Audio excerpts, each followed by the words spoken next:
lyrically. Boom. What up, everybody? It is 10 a.m. in the District of Columbia. Points north, south, east, and west. You are listening to B. Mitch and Finley. I got a different hat today for the haters. Don't want to hear your BS today. You know why? Because football started. Damn it. Playing football. It's raining a little. It's exactly how things are meant to be out here, man. I am live in Ashburn. Commanders day one of training camp. Landfill and Jeff holding it down in the studio. We determined that yesterday was day zero. You know how college football does week zero? Yesterday was day zero of training camp because they all had to show up and a couple guys talked, but nobody was on the field.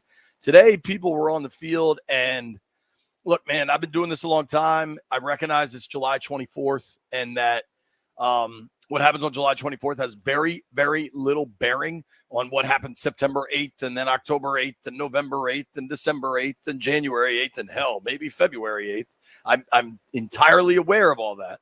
But you got to be encouraged. And we're starting. We're not starting with the quarterback, not starting with Terry McLaurin, who's set to speak here in probably the next half hour. And we will take that live right here on B. Mitch and Finley. We're starting with actual news, okay?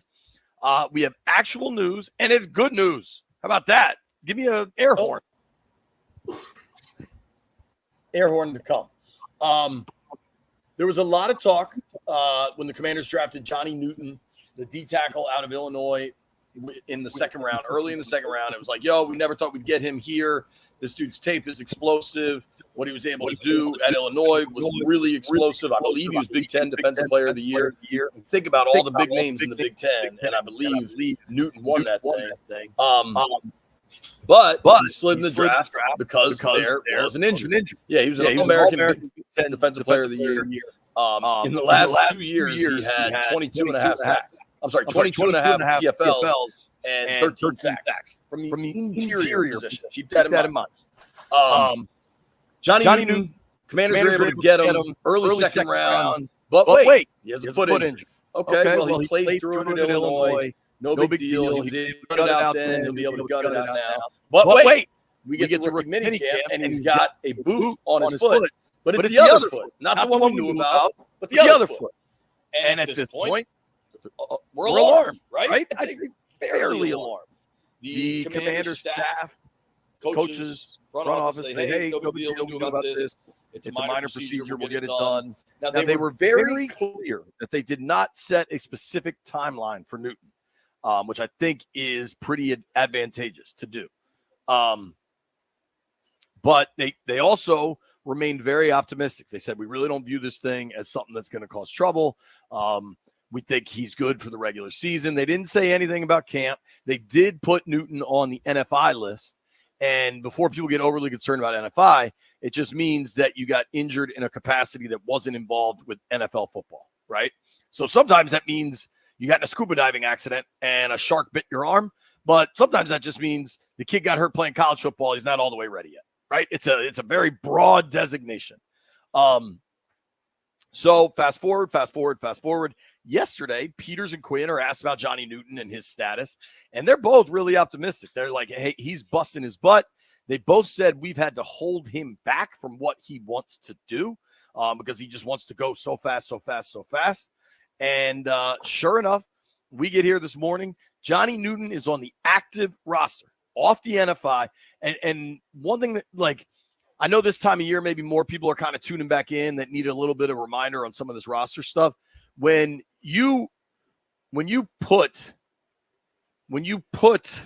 a player on your active, you have a lot less options. Like they could have kept him on NFI or tried to move something to PUP and just given themselves options. He's on the active.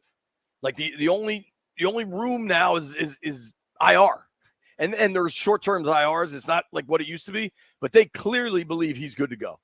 And Brian and I did our Commanders roster review yesterday on the defensive line.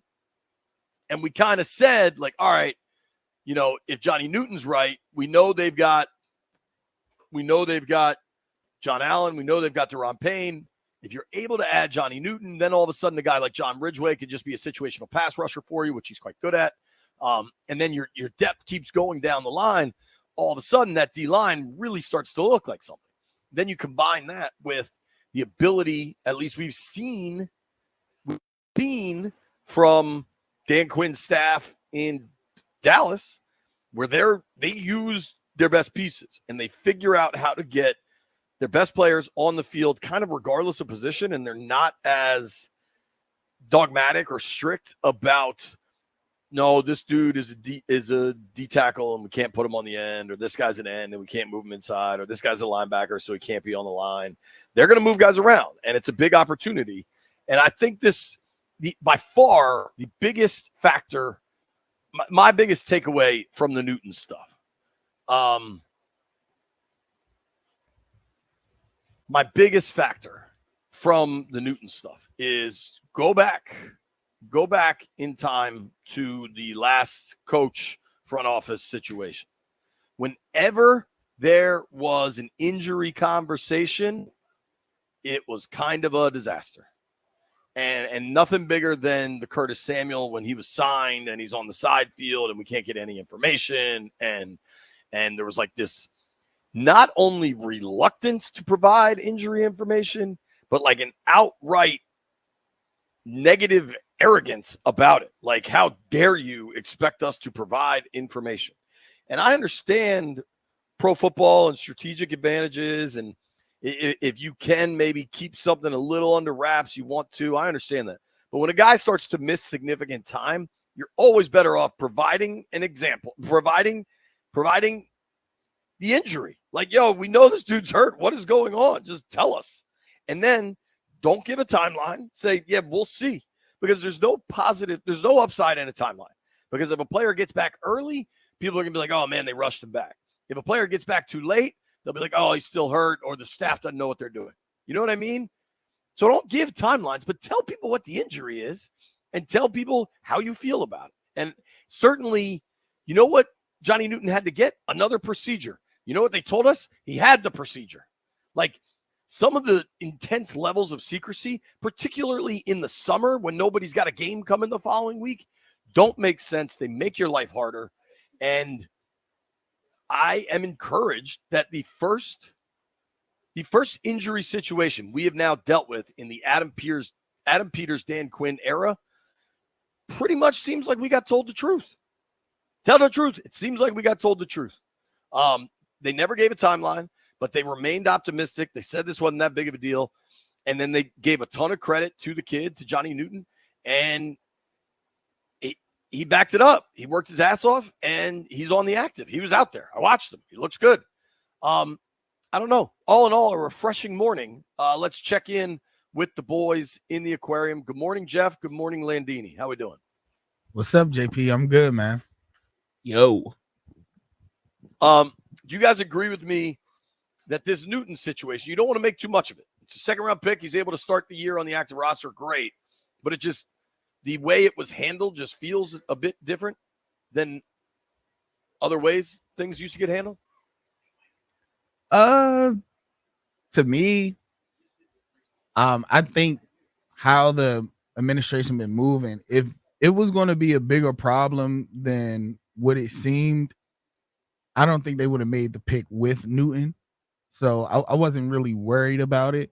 And I mean, it's good that he's on the active roster, but I believe we have a nice D-line situation. We don't really need him like on the field right now. Like if he needs the time, I think let's just, take the right amount of time and not rush him back, because we done seen in history what happens when we rush people back from injuries. They get hurt again. Yeah. All right. Jeff is wrong. Landfill, your reaction. I think if it was the previous regime here, he would have secretly had surgery, and then the head coach would have yelled at you for asking about it.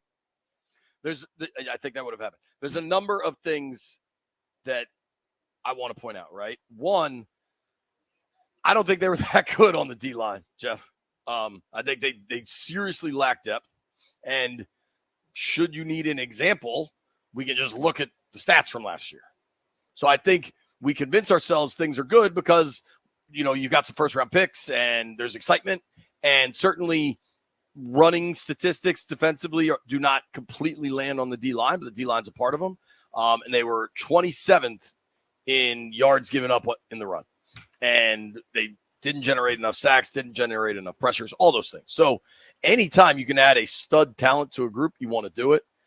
I don't think this is a rushed back situation. And I just can't stress that getting some – there are much easier ways to handle than outright secrecy, because outright secrecy creates a vacuum where oftentimes nonsense fills it. And I think they prevented that. But to your perhaps overall point, Jeff, yeah, it doesn't matter if he's ready today or a week from today. I agree with that. I just think this, more than anything, like, we keep telling ourselves the positive situations that are unfolding, but like, there's not really a lot of examples of it. You know what I mean? It just feels that way. I think this is an actual one. But by far, the most important part of it is that the young man is able to work his way back and that the injury is not that severe. I think those are the most important factors. Now, outside of that, all right, stream's up and running. I'm going to show the front of my hat for all the haters. This is a cowboy bar hat that I'm wearing. Oh, God, you're going to say this again. It's a what bar hat? Oh, what? Are you serious? How is this so hard for you, man? Like actual, like, dudes riding horses. There's no dude on that horse, bro. Dudes riding horses is the entire concept of the team we hate. There's so many hats out there. I got a Terps hat. I'll give it to you next time I see you. Dude, so I'm going to teach. There's young people that we work with, and there's young people here at training camp. The idea is, when you're a media member, you are not wearing athletic apparel.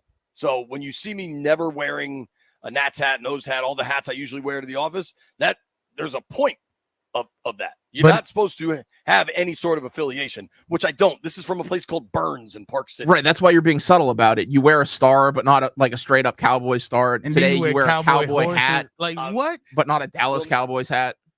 Will not tolerate. What everybody cares about most is undeniable is Jayden Daniels.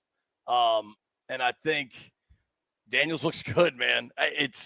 You don't want to take anything from it, but they did some red zone work today. I mean, I posted a video where he threw it in the net really well. You don't want to get too excited, but man, when you watch, there's kind of reasons to get excited. Our guy Barstool Nate is just so ridiculous. So I posted a video of Jayden just nailing it into the net, and Barstool Nate said B. Mitch was wrong when he compared him to Mahomes. Mahomes could never do this.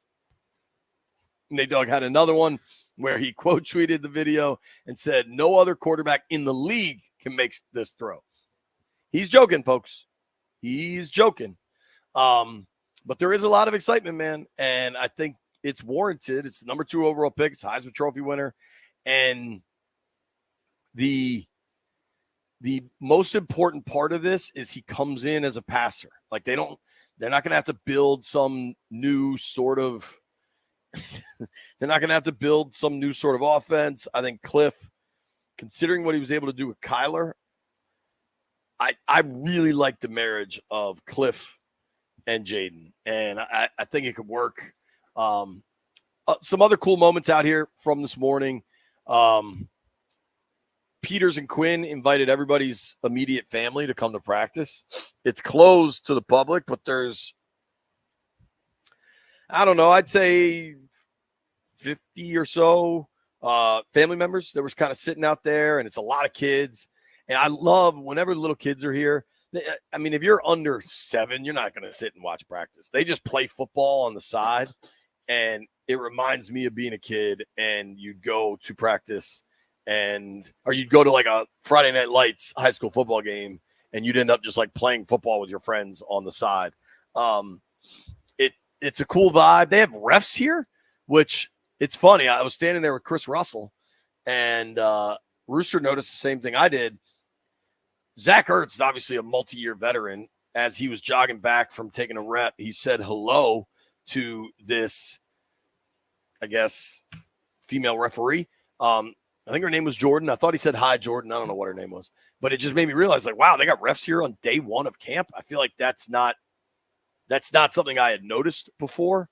And just, one of these things that things are going to look different. Dan Quinn's different. Adam Peters is different. The organization's different.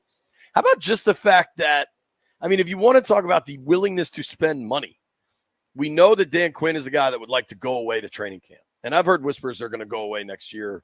I've heard West Virginia, but I don't know that, right? But the last, I mean, certainly since COVID, we've been here in Ashburn and everybody just goes home. Well, now we're here in Ashburn, but everybody's staying at the Lansdowne Resort, which, if you've never been over there, is a really pretty spot. It's got 2 golf courses right on the river. They got this big, like, hotel tower, I guess, is where all the guys are staying. I'm sure there's probably some, like, cottages or villas or something that I'm unaware of. But, like, that ain't cheap. And maybe they're able to work a deal with them, like if there's some trade involved. Because I know for a long time the Skins in Lansdowne had a deal. I don't know if they still do. But, like, regardless, there's money or business or money or commerce involved. And it's just one more example of putting the team first and wanting to do things the right way. And I think, I don't know. I think there's really encouraging things going on. It's the first day of camp. So we don't want to get ahead of ourselves. Don't want to get out over our skis like the people in the stream with my hat. But I don't know. Between Jayden and Johnny Newton on the active. Now, there is a flip side of that. F.A. Obata is on the pup. I don't know that we'll get an answer on if this is just because Obata was hurt last year. And I would guess this is a continuation of that. But I don't know. Obata is a versatile piece that's been pretty good for Washington when he's been playing, but he suffered like a serious injury last year. I think Obata broke his leg in like a bad way against the Giants. I'm trying to pull that up. So you wonder, my guess is that is just a continuation, the rehab, whatever's required, coming back from that. Landfill's just dropping stuff in the group text that I'm not supposed to laugh about. I'm not wearing the NFL bucket hat. And I've already taken a picture of the tackling dummy that wears number 30, Landfill. I want you to know that, okay? Got it. I just think it's disrespectful to the best DC athlete to wear number 30, trunk candidate. LaRon Landry, clearly. Yeah. All right. We got a packed show coming your way, okay? We're going to do a lot. You're going to hear from Terry McLaurin. You're going to hear from John Allen. The news of the day is certainly that Johnny Newton, the second-round pick, is on the active roster. Jayden Daniels looked really good. I posted a bunch of videos if you want to check them out at JP Finley NBCS. We want to talk about Daniels' odds to maybe be Rookie of the Year. I heard, I'm not going to name names, but as I was walking around on the sideline, I heard some incredibly optimistic sound on Jayden. We'll maybe touch on that a little later. Neil Greenberg and David Aldridge are going to join the show. Nobody go anywhere. It's B. Mitch and Finley. We're just getting warmed up live from Ashburn.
It's not closing time. It's starting time. We are at the beginning of this thing, the marathon that is training camp. Everybody's really excited right now.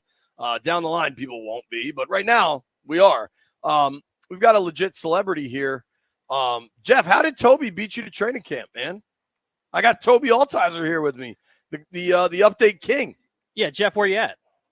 I'm in studio. All right. Well, thanks for clearing that up, Sherlock. Also present today, Linnell Willingham and Anthony Haney. Now, those guys have later shows. It's a lot easier. But I'm sure we'll see you out here eventually, right, Jeffrey? Yes. Because I do want some Jeff one-on-one interviews. I need Jeff grabbing dudes coming off the field, having some conversations. I need that in my life, Jeffrey. Got you, JP. Okay. I appreciate that. Landini, are you going to come to training camp? Under no circumstances. Thanks for clearing that up. All right, so settling in here, Johnny Newton's back. We're going to hear from Terry McLaurin and John Allen shortly. Now, the thing to remember is these guys all have friends and family here today, and it's the first day, so a lot of players, especially receivers, kind of take extra work later. But I do think we're going to have this McLaurin sound any second here, Landini, if we want to be ready for it. I think, obviously Terry is just a stud for the organization. And I think it is he's just one of the most important pieces for the team.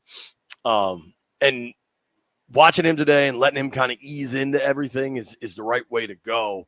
Toby, I know you were out here last year, but it's day one. We don't want to draw too many conclusions. What kind of stood out for you, buddy? Yeah, Jayden looks decisive and quick and looks like what you would expect a number 2 overall pick to look like. So that was good to see. It was good to see Johnny Newton back on the practice field. And I think just the vibe of camp is nice to see. And it was quick. They're already done with practice and it's 10:30, JP. Like, it's definitely a zippy practice. They do move fast.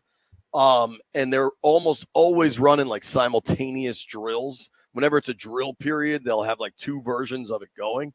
But there's also something called the ramp up period that like the NFL, like the rules stipulate. And so I think with that, they can only go so far. I think these will all be pretty quick. And then I think it'll probably not be till next Monday when we're back out here, when pads are on. That's when it'll get juicy. But that's enough from us. Let's go right now. Terry McLaurin speaking at the podium. Terry, you mentioned just working on the timing with Jayden. That's supposed to be a process. Today, you guys were focusing. Can be difficult for offenses sometimes because you don't have as much room to operate, and the defense has the back end line as another defender versus when you're kind of out by the opposite 40 or you have more field to work with.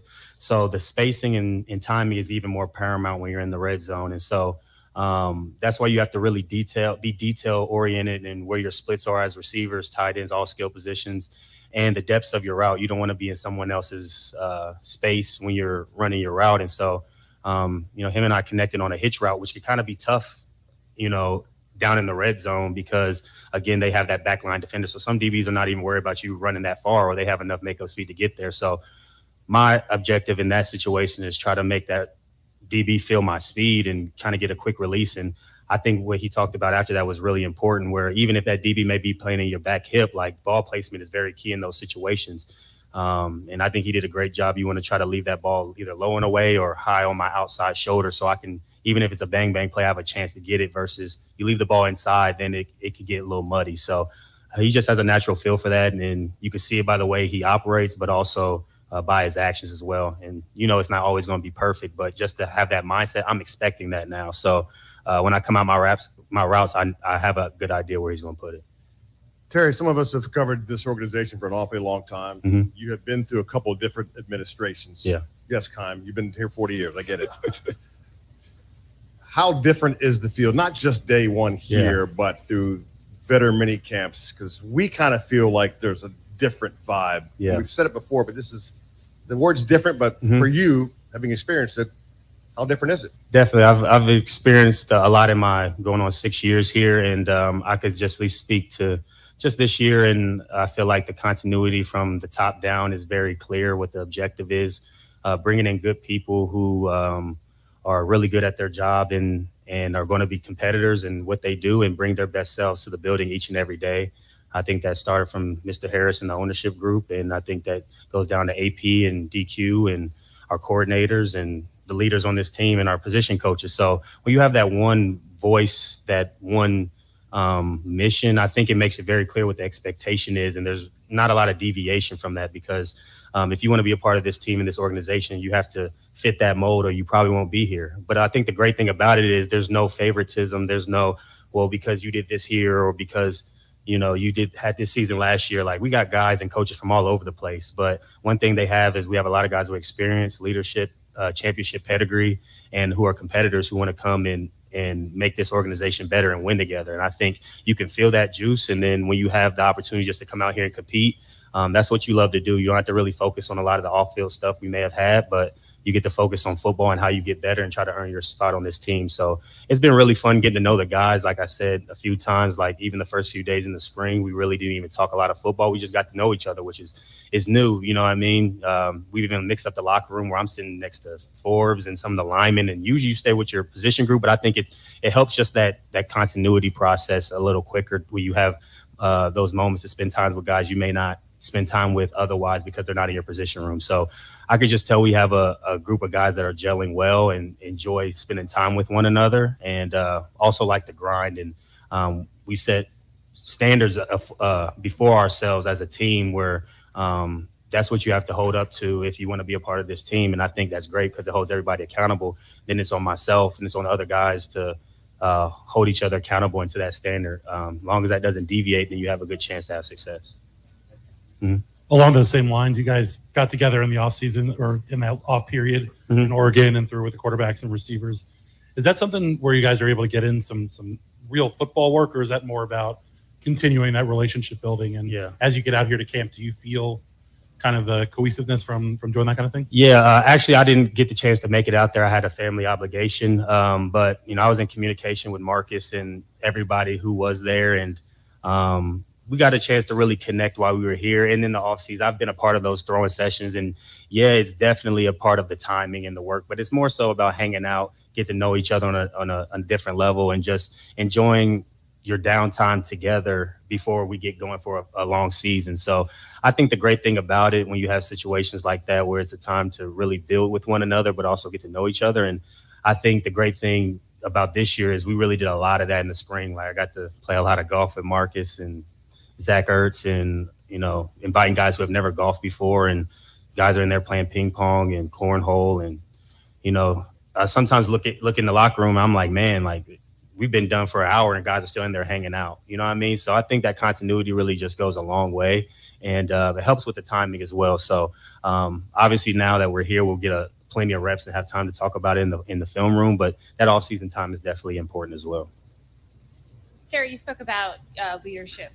Right on the team. And it really wasn't that long ago that you were new to the team. What's it like now to fill that role as a leader and know that that's just as important as what you're doing on the field as well in your position? 100%. I think I would like to think I've been blessed with a leadership skill set that sometimes I kind of shied away from when I was a little younger, whether I was in college or even high school, or even earlier in my career. I was just always a leader by example, which I think is great.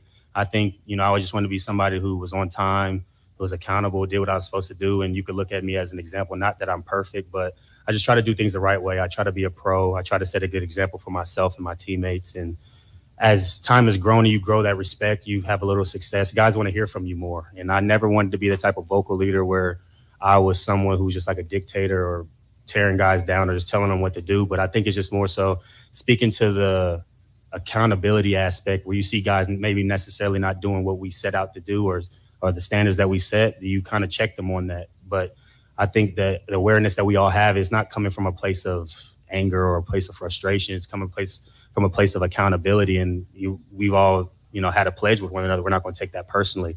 And so for myself, I just tried to put myself in a situation where I speak up a little bit more.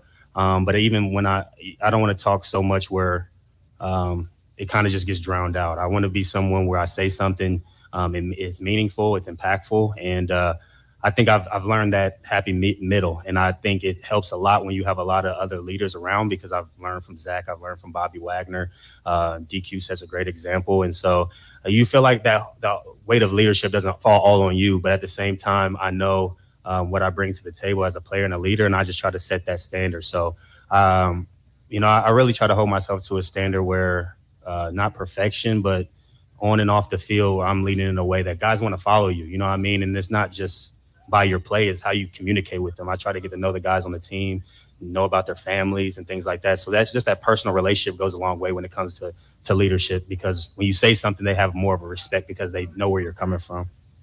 Along the lines of that, as far as newness and energy and leadership, DQ, Adam Peters, everything is new for them. How important is it when they lean on you guys, you and Jonathan, as the veterans have been here, to kind of get together and kind of get on the same page? Well, as you mentioned, though, but not playing favoritism to anybody else. I think we have just the experience of being in this area. I think we've really helped guys being able to, hey, you need a place to stay, you need a realtor, you need a body work person. Just that aspect of it where you're trying to get guys acclimated just to being in a new place. And I think John and I and Payne and a lot of other guys who've been here for a while, Tress and Revo, and we have we've had a lot of experience in this area. And honestly, we've had experience of some good and some bad. And I think the good thing about it is AP and DQ didn't really come in with really focus on what happened last year or the old regime. It was just, how do we move forward? How do we build an identity for this Commanders team? And they really allowed us to take the keys to the car and set standards for ourselves. Like, sure, there's expectations that they expect as a player and as a person, but whether it was through the team building activities that we had or just, writing a pledge as a team and letting the leaders run that. Like, it was literally our words, our sentiments, our accountability, and it's up to us to hold up to that standard. I think it's great that we have a group of guys with a lot of experience like that. And we know that it's going to pay dividends if we continue to hold ourselves accountable in that way. So it's been cool to, have a breath fresher air where, it just feels like a new start for everybody. What was the pledge you guys wrote? I'll probably try to keep most of it within our team, but it was essentially along the lines of just what we're going to commit each and every day when we come out to this football field. Not only what we're going to do on the field, but off the field. How we're going to prepare our bodies, how we're going to prepare our minds, how we're going to hold each other accountable when those things may slip. And I think one of the things that stands out the most is just, like I kind of touched on, is you can't take that personally. I think we're all competing for jobs. We're competing for respect. We're competing for some guys' contracts. So everybody has an individual aspect to it. But when you bring the team, you put the team first and you put it in writing, it forces you to be accountable, honestly, because it's like, well, I agreed to that. I may have signed that, or I was part of putting those words together. So if I'm not out there upholding, whether it's finishing, whether it's taking care of my body, being accountable, like, how can I expect our rookies to? And so I think that puts a good amount of accountability and pressure on our leaders, but also it forces the young guys and the guys who may, be here for a year, whatever. It's just, there's one voice and one sound that the team came up with outside of the expectation of the coaches or the organization, which I think is extremely powerful. I haven't really experienced anything necessarily like that, where the guys have come up with something like that. And it was just really cool to see everybody's ideas and how they view leadership, how they view team building, and what's important to having success. And obviously we know that it doesn't mean anything if we don't live up to those standards, which that's part of the pledge, but also the wins and losses are a big part of that as well. And I think that's obviously the big picture, the wins and the losses. That's why we're all here, to win. But there's things underneath winning and losing that contribute to winning and losing, if that makes sense. And I feel like there's a very, very clear set of standards that we've put forward. When the quarterbacks split first team reps, does that affect a receiver's ability to build a rapport?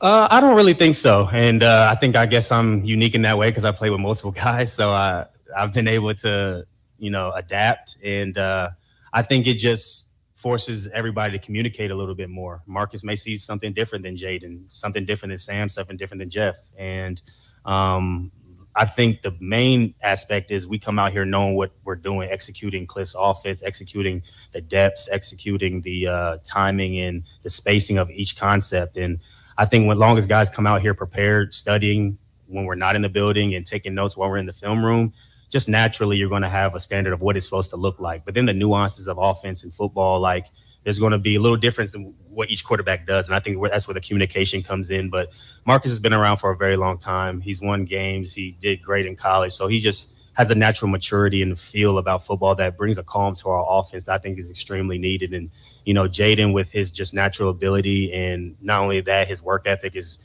very strong, and he wants to be great. And not only that, he's very personable, and he wants the guys around him to have fun. So you got a good mix of a quarterback room where there's no ego. You know, I mean, guys are competing. They want to put their best foot forward, but they're all trying to make plays and do what's best for the team. It's been really fun working with everybody, and I know we're going to continue to build on the things that we've done so far. Thanks, Terry. No problem. Appreciate you guys. Good to see you. There you heard from Terry McLaurin here on B. Mitch and Finley. Still to come, you hear from John Allen as well, Toby Altizer, and you'll hear from plenty more as training camp day one gets underway here. It's B. Mitch and Finley right here on 106.7 The Fan.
I'm here, to be honest with you. Didn't really do too much. Just focus on my diet, focus on my training, just trying to lock back in as early as possible. So when training camp started, I could hit the ground running.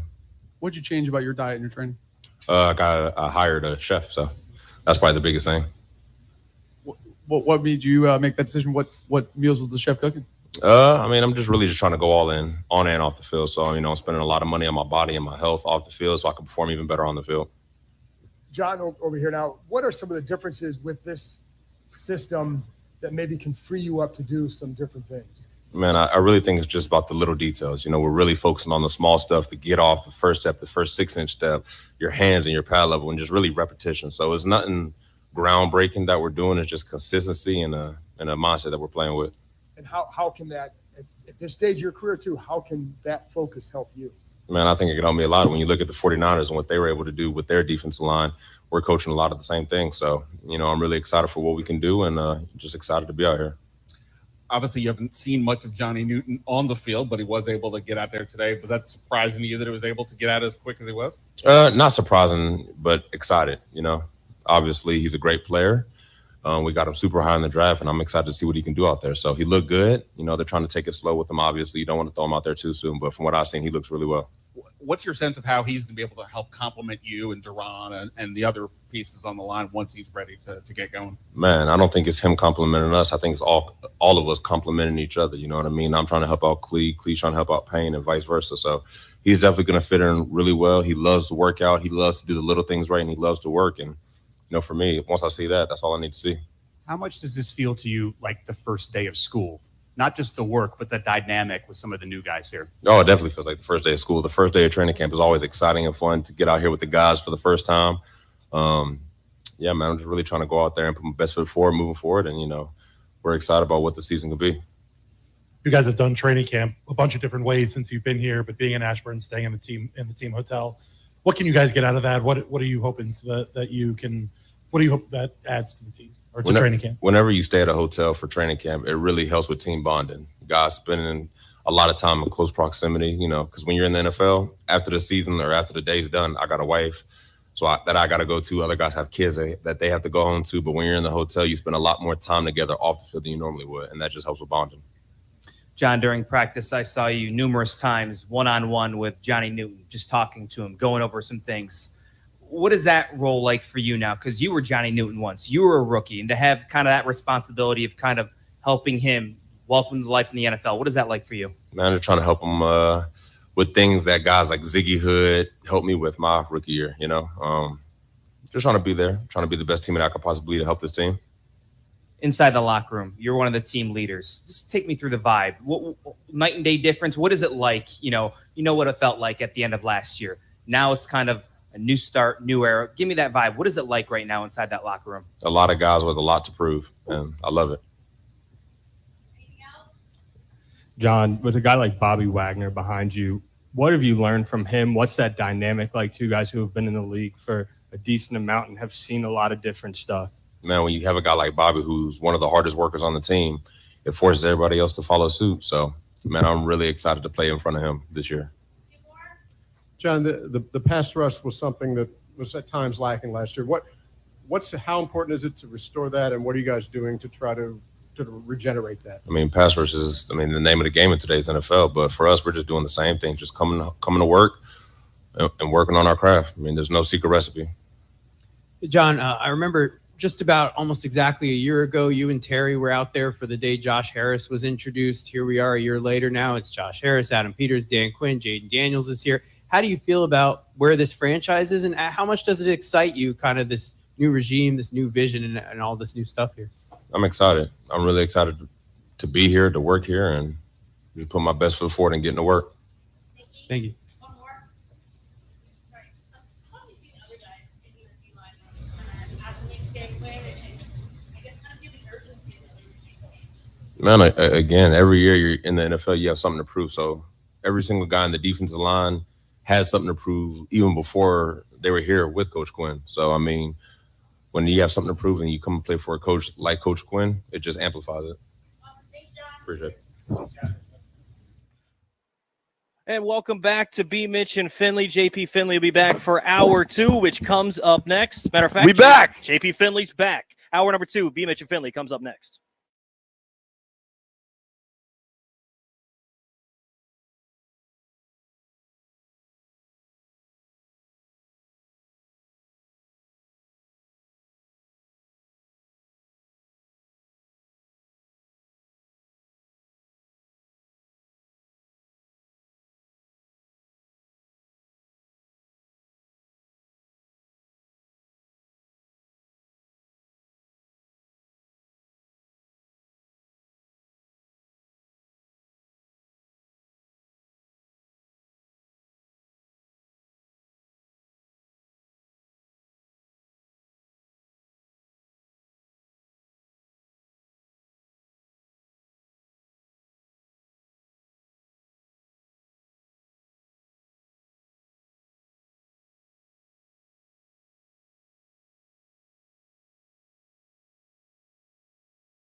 B. Mitch Finley, 1067 The Fan, 11 a.m. live in Ashburn, Virginia.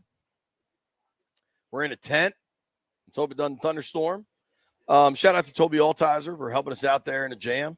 I got to talk to Sam Cosmi for a little bit today. You guys will hear that later on this week. I think Cosmi's got a big opportunity going into a contract year. I think you could make a real case that he deserved a little bit of some Pro Bowl love last year. Didn't happen, but with a little bit of a more high-profile offense now that Jayden Daniels is here, things could look a lot different. I love that people are surprised that John Allen isn't the most talkative dude. It's been like that for – how long has John been here? 6 years? Was he drafted in 17 or 18? I got to look this up. But John doesn't love media, man. And, I know him well by now. I think this is year 8 for him. Year 8 for John Allen. I was there the night he was drafted. We were in Philadelphia. I got an interview that night. I'm continuously surprised. But, John's a good dude. I've gotten to know him. He's actually done – I've been pretty impressed how he's done in those interviews with the Junks. Now, obviously, that's an arranged, interview, different setup. But if I had to guess, the first day of training camp, John probably wasn't that thrilled he had to talk to the media. And I think he shouldn't be surprised at this point because he's a big name face on this team. And the calculus has kind of changed because now the biggest name and face on this team is Jayden Daniels as a rookie. But PR 101, you ain't putting a rookie out there day one. Maybe we can hear from him. I've heard we might hear from him Friday, but you're not putting a rookie out there. And I think I'd say Terry and John are the right people to talk to the media on day one. I think Terry remains super impressive in all that he does. But I think John that's who he is, man. And he's a D lineman that just wants to take quarterbacks' heads off. I think that's okay. I'm kind of just responding to the people in the chat that are like, oh, man, not much there. The people in the chat, Jeff, we got to talk about this. The people in the chat are like, there's a little bit of entitlement going on in here. They keep yelling at you about music. I don't know what they're yelling at me about now, but do you agree with me? Yeah, man. It's football season. It's audio. They got to be cut up. We have the podcast. I have other things to make sure that I get up first before I make sure a rock instrumental play for 30 seconds, guys. You really have to relax. Well, and clearly you've got sex dances to do there in the aquarium. Landfill sent me a video of you sex dancing. That was my touchdown dance. And I put it, hey, I don't care about my touchdown dance. Every time, post that to Jayden the Twitter or Instagram. Throw a ball in the end zone. Every time someone crosses that end zone, guess what I'm doing? That dance. And y'all can jump on. It kind of reminds me of the dance some of the Nats players do when they get a hit or they get a double or whatever. You know that dance? It seems kind of similar, but it's provocative. It's certainly provocative. It gets the people going. I'll just say this. So Landfill sent this video of Jeff's sex dance to the group thread, and B. Mitch replied, SMMFH. So you could draw your own conclusions what that stands for. But I don't know, man. Right now should be a period of serious excitement between Terry McLaurin talking, John Allen talking, Dan Quinn this morning. Quinn is about that business, man. He is I don't know if it's going to work. I don't know what happens this year, but it's easy to, as we get closer and closer to actual games, to understand what they really liked about DQ. I do think there's been some revisionist history as far as who the top candidates were and how they landed there. But I also think it doesn't matter anymore. At a certain point, this is what the situation's going to be. And how you arrive at the situation is relatively irrelevant. I think we're getting into a situation where we've got to try to understand the biggest issues confronting this team. They're practicing now. The first preseason game is 10 days away, No, I guess there's 2 weeks. 2.5. So how many days would that be? 17 days away? I'm not a math guy, but it's not that far away. I'll leave it there. They'll be playing the Jets in New York. I think by far the 2 biggest days for Jayden Daniels are going to be the Jets practice and then the Dolphins practice. And I think the Dolphins practice in particular is arguably the most important single day for Daniels of the offseason. And I know people might want to dismiss that, but I bet he gets a ton of work against Miami. I bet he gets 3x the work against the Dolphins in the practice than he does in the actual preseason game. I don't know how DQ is going to handle preseason. I don't know what. I think we all certainly know that this is Adam Peters' operation and Dan Quinn's coaching the team, but I imagine there will be an organizational decision on Daniels' playing time in preseason. And I don't think it's going to be 0, but I don't think it's going to be significant.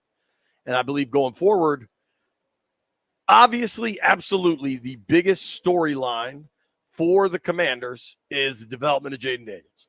If he's the truth, if he's the dude, it's the biggest story in DC sports. People will call me hyperbolic, but I'd say, what was the last title? The Nats World Series?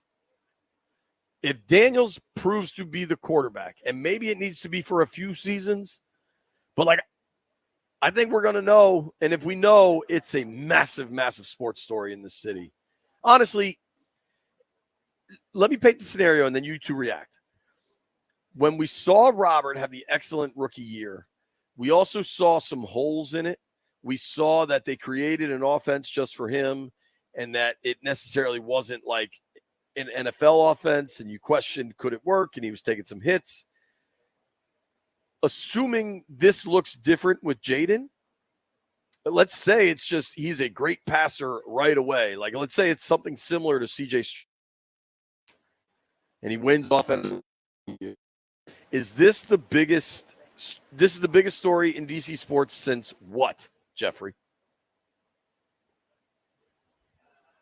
You said, is this the biggest sports story in DC? If Jayden can have a CJ Stroud like rookie year. Oh, of course. Oh, if he has a CJ Stroud rookie year, DC is going to go nuts. A playoff run, rookie year. Oh man, you think my Ashburn syndrome is bad now, JP? Oh, just imagine this times thousands of people who has been waiting on a good quarterback in this city, and we go to the playoffs his first year. Oh man, we up. What Kendrick Lamar say? City back up. It's a must. We outside. That's exactly what's going to happen. Man, I'm praying that happen, JP. I promise you, I'll probably streak from here to FedEx Field. I don't care. Oh boy. Hold on, let's get this written down here. No Chris Russell. If Jayden Daniels wins Rookie of the Year, you will streak to FedEx Field, Jeff. Do I have that correct? No. If we go to the Super Bowl rookie year, I'll do that. Well, I mean, FedEx Field doesn't exist anymore, so I feel like he could get out of that. Your Landfill. Commanders Field. Be quiet, Landfill. Commanders Field. Jeff, I don't know. I'll be honest. I care about doing a radio program that is true to who we are. And me, you, B, Landini. I like to tell the truth to our audience. I like to have fun. I like to goof off. But I also care about ratings and delivering for our employer and delivering for what I think we can provide. I don't know that you streaking really helps us deliver some of those goals, pal. Yeah. I just got to be honest. Hey, maybe it does, though. Maybe you should start an OnlyFans page. I don't know.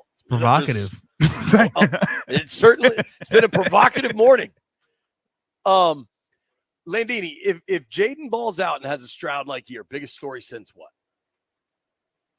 I think realistically, it's the biggest story since the sale of the team, which is probably, I mean, that might, yeah, I think that's, the World Series was maybe a bigger story than the sale of the team, but I think the sale of the team. Sale of the team might be bigger, dude. The sale of the team might be the biggest story since the Super Bowl, and if Jayden Daniels, that's crazy, plays well, it's the biggest story since then. Easy. Yeah, that's crazy. But I think you need some prolonged period of success, right? Like just winning a Rookie of the Year, Robert won a Rookie of the Year. Like you need a prolonged period of success before we can start determining how big of a deal this is. And that, so listen, if we're talking storylines, Jayden, like, you know how we talked the other day about the best quarterbacks in the NFL, and there's Mahomes, and then a giant gap, and then there's everybody else. Like Jayden, as far as storylines go, is the top storyline. Then there's everybody else, and then there's everything else. But I think the second storyline here, to me, is a little kind of complicated in that it's not just an improved offensive line. It's not just a new offense, but it's how all of it looks kind of beyond Jayden, though, right? Like, can the O-line protect him? Can they run the ball better? Can somebody besides Terry McLaurin get consistently open? Can Zach Ertz deliver? Dude, there was a moment today with Ertz where B-Mitch joins us now. Had you ever seen – they had referees at practice today. Yeah. They won a camp. I had never seen that. Well, I think they've been doing it a lot lately. They had him in minicamp and OTAs and everything. Yeah. But you're reminded. All the rules that change, you need to have them. That's true. But Ertz kind of said hello to the ref because it was a veteran ref. It was just a cool moment. And I think offensively, overall, if you can get this thing cooking, it changes everything. And there's Jayden to the offense, but then there is a rebuilt offensive line.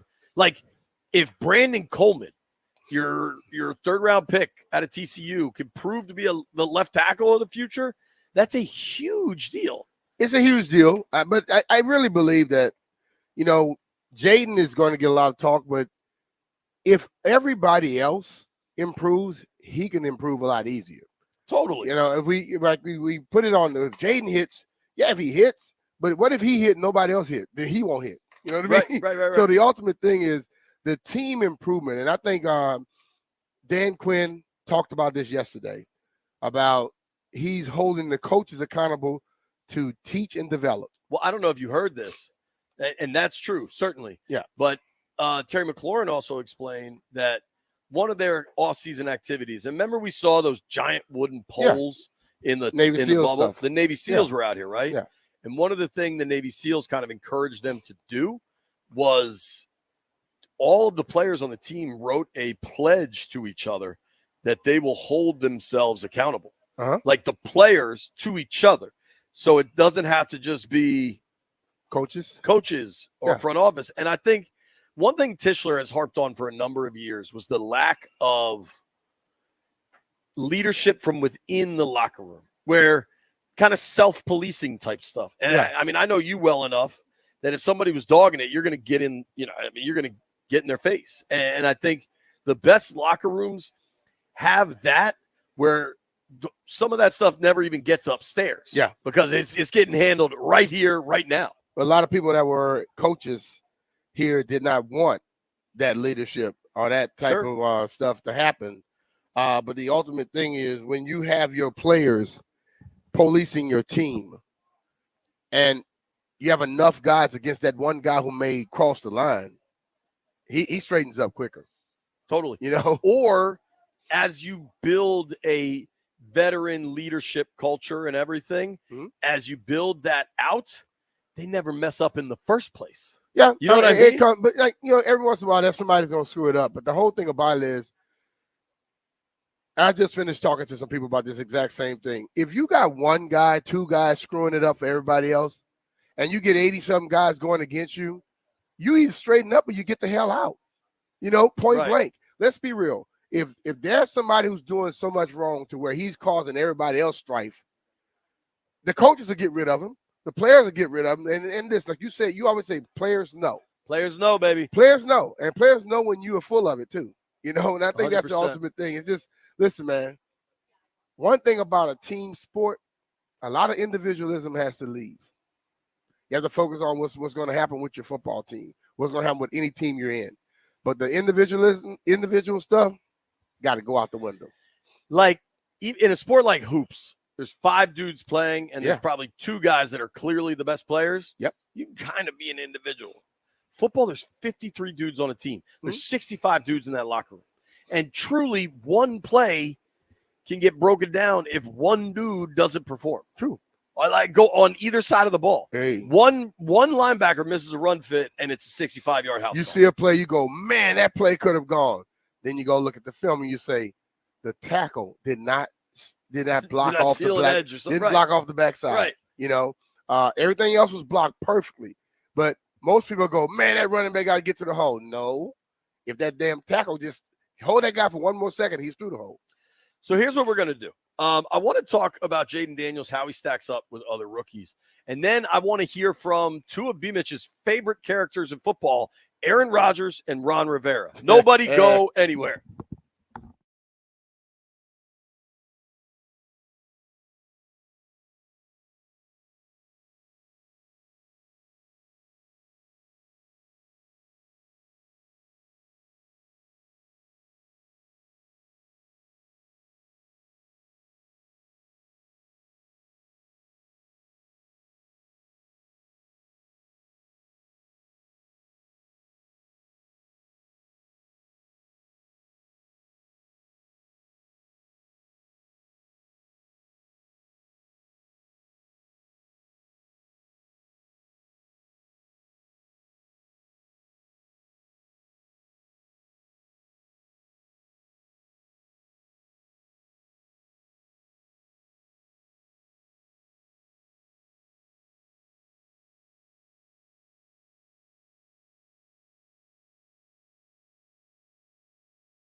No, he didn't. So Jeff, I don't get intimidated by bitches dancing like a gay man.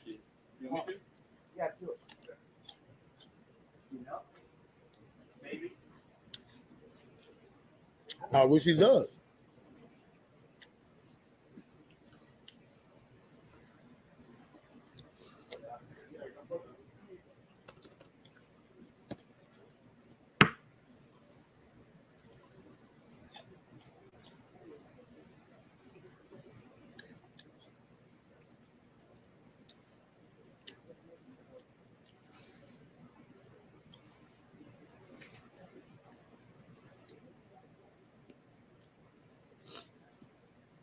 All right, let me find this rude thing so I can have it up when you come back to it.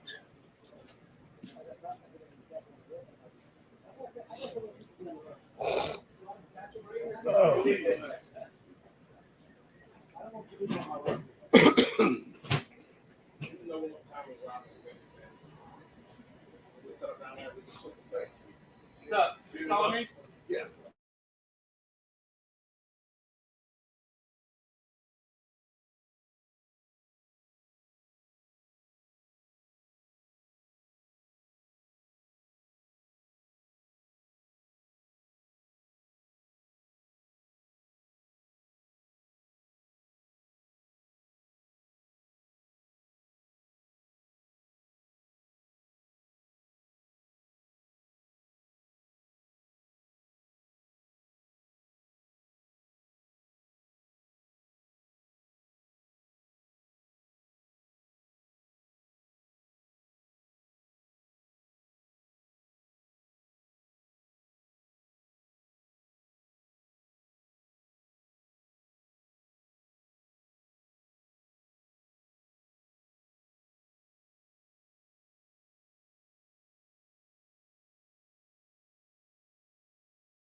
the Fan.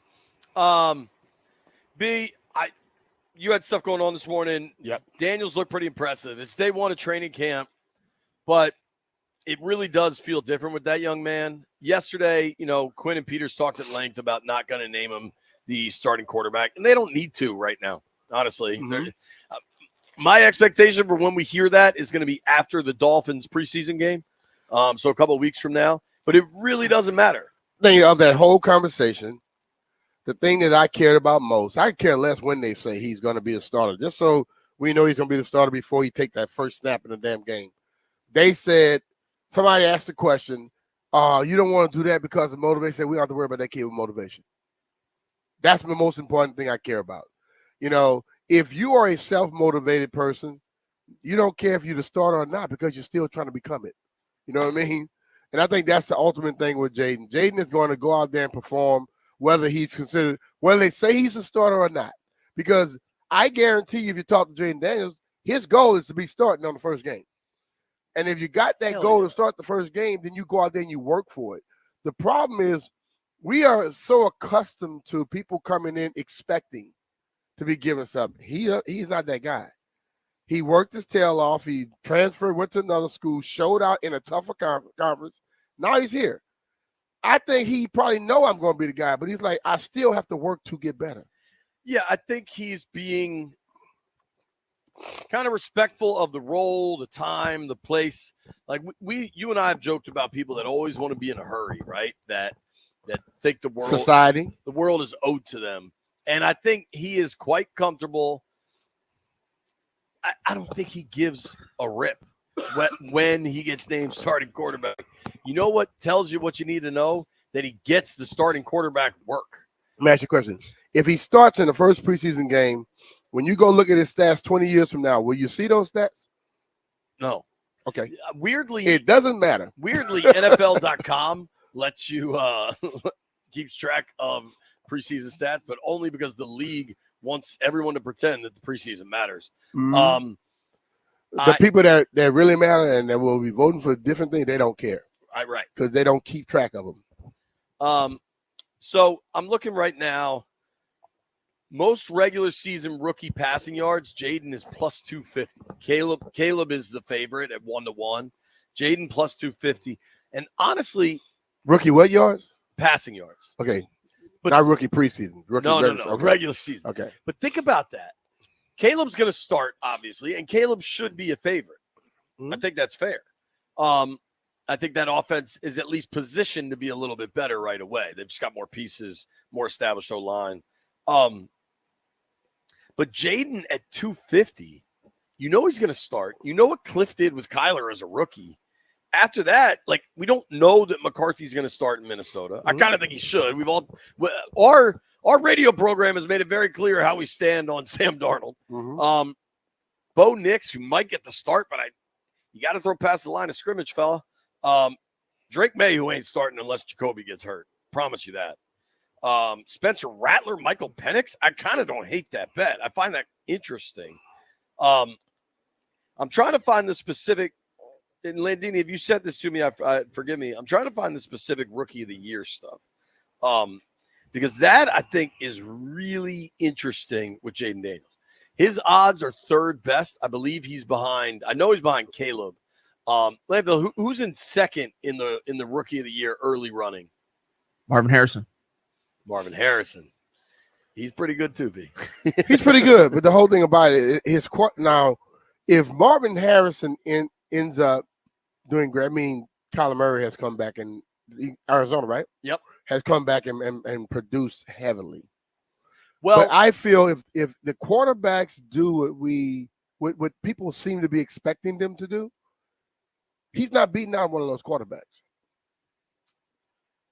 Agreed. If either quarterbacks are going to get the votes. So if the Bears or the Skins kind of break through 7-8 wins. If either of these teams are much better than they were last year, their quarterback's going to get all the love and the credit for it. Here's a comp. Kyler Murray, 2019, number 1 overall pick, even though everybody was concerned how short he is. Team went 5-10, 5-10-1. He started every game, completed 64% of his passes, 3,700 yards, 20 touchdowns against 12 picks. You sacked 48 times. Good God. Now, he also ran for another 540 yards with 4 touchdowns. So if you want to get, I can give you total TDs would be 24-17 when you add the fumbles in. Kyler Murray won Offensive Rookie of the Year. So, like, that's kind of your baseline for the numbers. Now, Stroud's numbers last year are banana land. Stroud rewrote the rookie passing record book. I don't think expecting Stroud is the prudent move. You'd love to see it. Stroud last year completed 64% of his passes, 23 touchdowns against only 5 picks, B. He also missed 2 games. He was throwing for 275 a game. That's really impressive. Not a huge runner. On the year, had 167 yards, was able to get in the end zone 3 times. Fumbles added up a little bit, which is good because those INT numbers were so low. I believe he had the lowest interception percentage in the NFL last year as a rookie, which is really hard to do. But somewhere in the middle of that, of Stroud breaking all the rookie passing records and Kyler Murray 5 years ago with 3,700 yards, like, I think Jayden can hit that. I think Caleb can hit that. And I think if either of them do hit that, that they will win Rookie of the Year. That the world is rigged towards quarterbacks. That's not a surprise. Totally. So I find it interesting, man. But at the third best odds, if you're looking for a bet, I don't hate it. There's a reason you're probably getting a little more action on it. But like the last time Cliff Kingsbury was calling plays for a rookie quarterback, he won Rookie of the Year. Okay. Well, I'm worried about him winning Rookie of the Year so the team can get better. I can care less about the bets. Well, the other part of this is Robert won Rookie of the Year. So we don't want to put too much into that basket. It's just different stuff, man. I think, you look at it, Robert came here, they found an offense that fit him perfectly, and he ran it to perfection. But it was he should win it. But the ultimate thing is, I don't think this kid is wired like Robert. And the whole thing is the comparisons, we got to just wipe that out sometime. I think, B, let's be honest here. Even when we were watching Robert in live time, like before we knew how everything was going to shake out, I think there were legitimate questions about the long-term sustainability of that offense, right?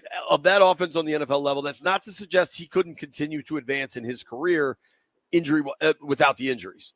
Eventually, that ended up not happening. I don't think this offense is going to look like that offense. I think Jayden is a pocket passer. I think Jayden is a pocket passer first. It won't be nothing like that offense. That's how you win in that the NFL. Offense was made to be like that because, let's be real, Jayden is better at reading defenses and dropping back and being a pocket quarterback than Robert was. I agree. All that said, I think third best odds to win Rookie of the Year seem right. Like I think it sounds totally right. I think there's a lot of reasons to like Jayden. He made a throw down the side of Brian Robinson. I think B-Rob's going to have a bigger year catching the ball than people expect. I think there's a lot of reasons to be optimistic about the Commanders' offense. I also, me, B, I reach out to people and then I kind of try to dig into the numbers on the back end, like deeper down. I think this could be a perfect situation for Cliff Kingsbury. Could be. No public pressure. Dan Quinn's got to talk to us every day. He still got public pressure. Yes, but like he doesn't have to. How I always say with the quarterbacks, there's like the throwing motion, the arm strength, the wheels, the vision. But then there's the stuff. Like you got to be the quarterback. You got to deal with all the stuff that comes with being the quarterback. Yeah. Cliff doesn't have to deal with any of the stuff. DQ gets all the stuff. I think that's cool. Here's what we're going to do. Neil Greenberg joins us at noon. David Aldridge might even come in the tent with us at 12:30. Up next, Ron Rivera has weighed in on Jayden Daniels. B, I know you're fired up about that. Nobody go anywhere. Hey, it's Brian Mitchell here. Are you tired of those lackluster cooling systems? Well, it's time to switch the route and feel the difference. Thanks to the IRA Act, you can score up to $2,000 in tax credits on select heat pump systems. And Maryland residents, there's exclusive rebates on Rude just for you. Personally, I've upgraded to 3 Rude 18-series inverter heat pumps to stay cool at my house. Rude keeps me comfortable while I'm chilling at home or hosting game day parties. So beat the heat this season and visit Rude.com. That's RUUD.com to see why they're the MVP of cooling. And remember, if it ain't Rude, it ain't right.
Well, no, you're not allowed to. Right.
Jeff, this is the official soundtrack to your touchdown dance song, dude. I love it. Proud of you, pal. Proud of you. All right, so Ron Rivera is the former coach of the Washington Commanders. He had pretty much full control here for 4 years. We all know about how well it went. Not very well. It was about 500 for a couple of years and then bottomed out last year. But Ron remains a very prominent figure in NFL media. If you remember when he got canned, he did an appearance with ESPN, did an appearance with NFL Network. And Ron was most recently on Adam Schefter's podcast. Ron Rivera talking about what he would have done if he was still running the Commanders. You mentioned Jayden Daniels. Had you studied him at all, knowing that you were going to have a high pick? Yes. At the end of during that part, you always start looking ahead and seeing things. So I start watching the quarterbacks and thinking, God, this kid's got it. He's got it. And because Cliff Kingsbury's there, I think that was a tremendous pick for him because that offense counts on the quarterback doing a lot and making things happen, in my opinion. And you saw some of the success he had in Arizona. The one thing though is that they've got to be able to protect him from injury because the young man's going to play all out, and you don't want him to get hurt. You really don't, because I think he can be successful in this offense.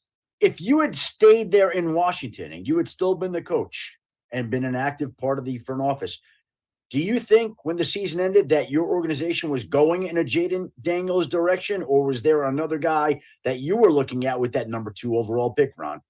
No, that was the quarterback. I really think that was the quarterback. I really do. He's just you look at his ability to prolong the play, to extend the play. Look at his ability to throw the ball downfield and create. Look at his ability to run. I was very fortunate in Carolina. I had, who I thought at the time was one of the best quarterbacks in Cam Newton. I really didn't mean that. And I think that at that time and moment, when you got that guy, you've got to make as much hay as you can. And unfortunately, we got to the Super Bowl, but we didn't get a chance to get back. And that's unfortunate because, when you have that special guy, and Cam really was special for us, you've got to do the best you can. Brian? To be honest with you, I could care less what he would have done because he's not here to do it. Didn't all year he said that Sam was the guy and that they were going to be moving forward with it. So all of a sudden you're going to just switch course. See, my problem is he has always said the things that fit the situation. You know what I mean? Yeah. So I care less about what he says at this point. I like Ron, and I would rather hear him. I was more interested in him saying that he thinks Cliff can build an offense for Jayden than what he would have done if he had the second overall pick. Yeah. Because in a lot of ways, not in a lot of ways, in reality, we saw him have the second overall pick, and he didn't take a quarterback. Mm-hmm. And I know Chase was supposed to be the truth, and things happened. He got hurt, and I recognize the extenuating of the time with Haskins and Snyder, perhaps more importantly, but still, like, I don't know. Schefter asked him a question, he answered it, but I agree with you that I don't care. Yeah, I just man. I don't like revisionist history. I don't like after the fact answers like that. The question to me was unnecessary. If you were there, would you have drafted him? What are you gonna say at this point? You gonna say no? I wouldn't have drafted him, and then all of a sudden the rest of the league say, "Cool, you'll never get a job again because everybody else would have drafted him." You get what I'm saying? Yeah. So what else would he have said? Right. I mean, maybe he could have been like, "Yeah, I'm a Drake May guy," but then it's like, is he trying to just poke the organization? Man, listen. I don't think we need to draw a ton of conclusions from that, frankly. I do have this is a very quick question for the room, perhaps. We've already been told that LeBron is the Team USA flag bearer, correct? The male. They have a male and a female normally do both things. All right. That's the information I needed. I just found out Coco Golf. They said that Golf. early on the update. I said it 3 times after they said it. You don't listen. You got those big ass ears. And I'm juggling 1,000 things. No. You were sitting right there listening to the update. I was trying to kill the fly. No, that was way before that. The I'm talking about 2 breaks ago. The fly is driving me nuts. A couple breaks ago. I've gotten very good at killing flies in my advanced age. It might be my best sport, and I can't get this one, and it's driving me crazy. But in case you broke the news, apparently no one else has reported it. Exclusive scoop right here. Coco Golf will be the female flag bearer for the United States opening ceremony. The update just gave it to us like 2 breaks ago. No, it's exclusive. I just got this.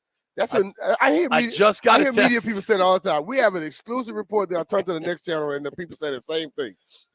I want to. They should ban people from saying exclusive when it damn sure is not. I want to be clear that that's the stupidest thing in the world. We're exclusive interview here. Turn to the next channel and the next channel, and they all interviewing the same damn person. You're so right, Brian. And the term exclusive is overused frequently in modern media. But just so we're clear, I am breaking the news exclusively. Nobody has this yet. Derek, get ready to tweet this out. Breaking news. Coco Golf will be the flag bearer for the U.S. Olympics. It's her and LeBron. Nobody's got this, B. This is the problem. Nobody's got this. Now, in this day and age, there are people that will listen to you and believe all that crap. So you gotta be careful saying crap because there's some dummies out there. I still have people mad at me that I didn't say you should be number 30. There's a lot of people that just don't understand when you're just laughing. But in case you missed it, breaking news on the Fan, Coco Golf, flag bearer for the U.S. Olympic team in the opening ceremonies Friday night in Paris. We'll be right back with Greenberg. Ass.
Why is this thing still popping up here?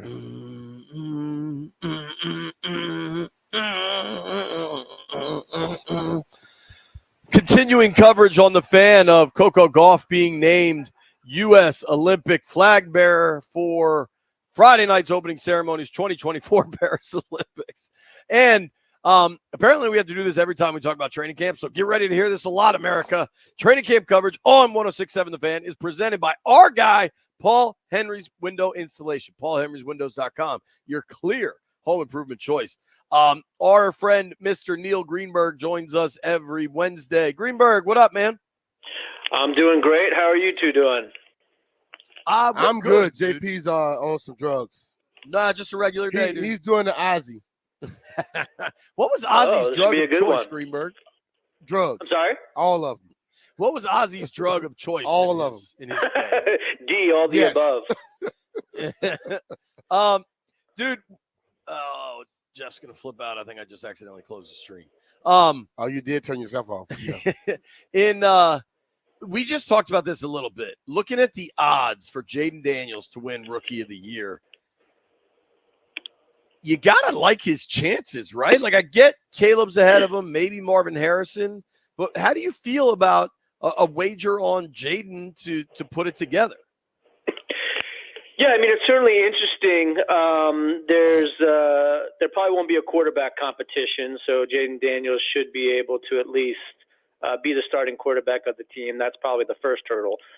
And then the second hurdle, obviously, is performance. I think if Washington outperforms expectations, and that's probably like 8, 9 or more wins, and he's the starter and he's good, right? Like not average quarterback, but he's actually good. Then I think he would definitely get consideration for the award. These awards that are open to all positions are typically won by quarterbacks because they're so important to the football team. I think it's certain. We've talked about this a lot, right? Like the upside for Washington, no one really knows how high it can go because we don't know how much all the new pieces from top to bottom are going to fit. But absolutely, I mean, the downside is pretty mitigated. But when you're looking at, trying to take advantage of risk reward, I mean, him winning the Rookie of the Year would certainly qualify. Of all the new pieces they've got, Greenberg, and there's a bunch of them, but we'll stick offensively just kind of because the stats are easier to generate. But Ertz, Eckler, you had Luke McCaffrey. Of all the new things going on, obviously Jayden's new. You're going to have a rebuild offensive line. What are you most confident will work for Washington? I think Eckler will work. He appears to me to be a smart guy. I've watched him on a podcast before. He knows his role. He's happy with his role. He wants to be the best in his role. I think the coaching staff knows what he brings to the table. And I think as like a change of pace back, being able to rush the football, catch the football, do a lot of things that can cause the defense to have to second guess themselves. That to me is probably the element that I'm most excited about seeing. Because I think that also has a lot of upside. I mean, he's only a couple years removed from having a lot of touchdowns. What was it, like 18, 2 years ago or something? 20-something. And I understand the running back position. There's a steep decline curve, and I get all that.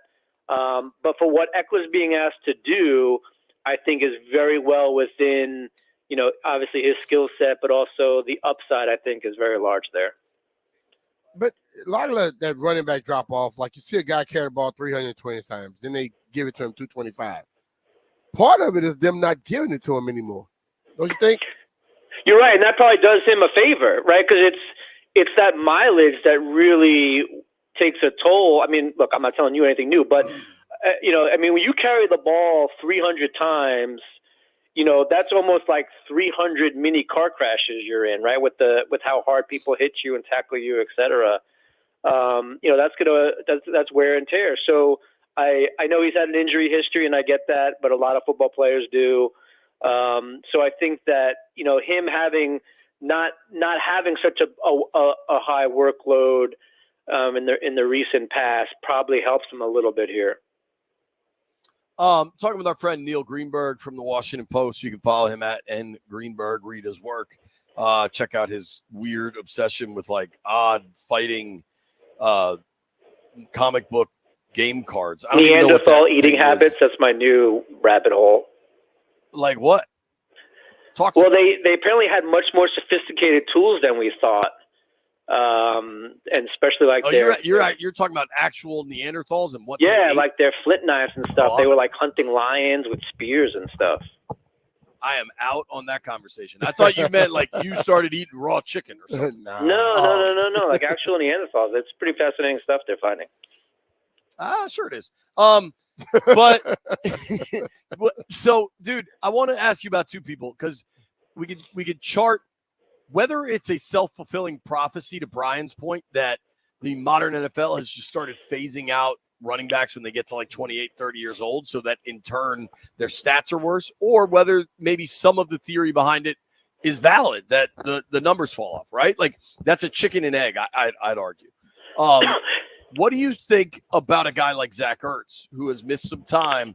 But, dude, when you watch him out here, he looks great. He looks really good, and he's openly talked about having a chip on his shoulder to prove to the NFL that, yeah, man, I missed a little time, but I can still go. Yeah, I think it's up to the coaching staff to make sure that he's available for games, right? And that's really been his biggest challenge early in his career, towards the later part of his career. But like you said, when he's on the field, he obviously, is a factor and has to be accounted for. And that's what, and I guess that's all what I'm talking about, like with this whole thing. Like nobody knows how this is all going to work. And, what if Jayden Daniels can throw the ball and is a dual threat? And what if Austin Eckler's, lack of mileage really does, prevent the decline curve from happening? And what if Zach Ertz, who, by the way, has some familiarity with his coaching staff, is able to capture just like a little bit of the magic that he's had before? And then you talk about McCaffrey and then obviously McLaurin. I mean, like, there's just so many things on offense that have upside. And, we've already seen the downside in the NFL is only like 2 or 3 wins, right? Like even like the worst teams generally win that many games. That's not too far off where Washington was last year. I really do think that the upside is something that needs to be focused on much more, because I think we've already kind of seen the floor of this team over the past couple of years. Yeah, and dude, it's not like, every question mark is not going to fall in an affirmative answer, right? Like every single thing is not going to be, yeah, it worked out great. Like that's just not how the world works. It's not how pro football works. But I think if a few of them break the right way, all of a sudden you're really onto something. And I think with Jayden and with Cliff's success building that offense for Kyler Murray, I just think there's so much for Commanders fans to be excited about. Help me out with this. I'm guessing you saw it. I wrote a story last week about just some trends and some stats to be encouraged about.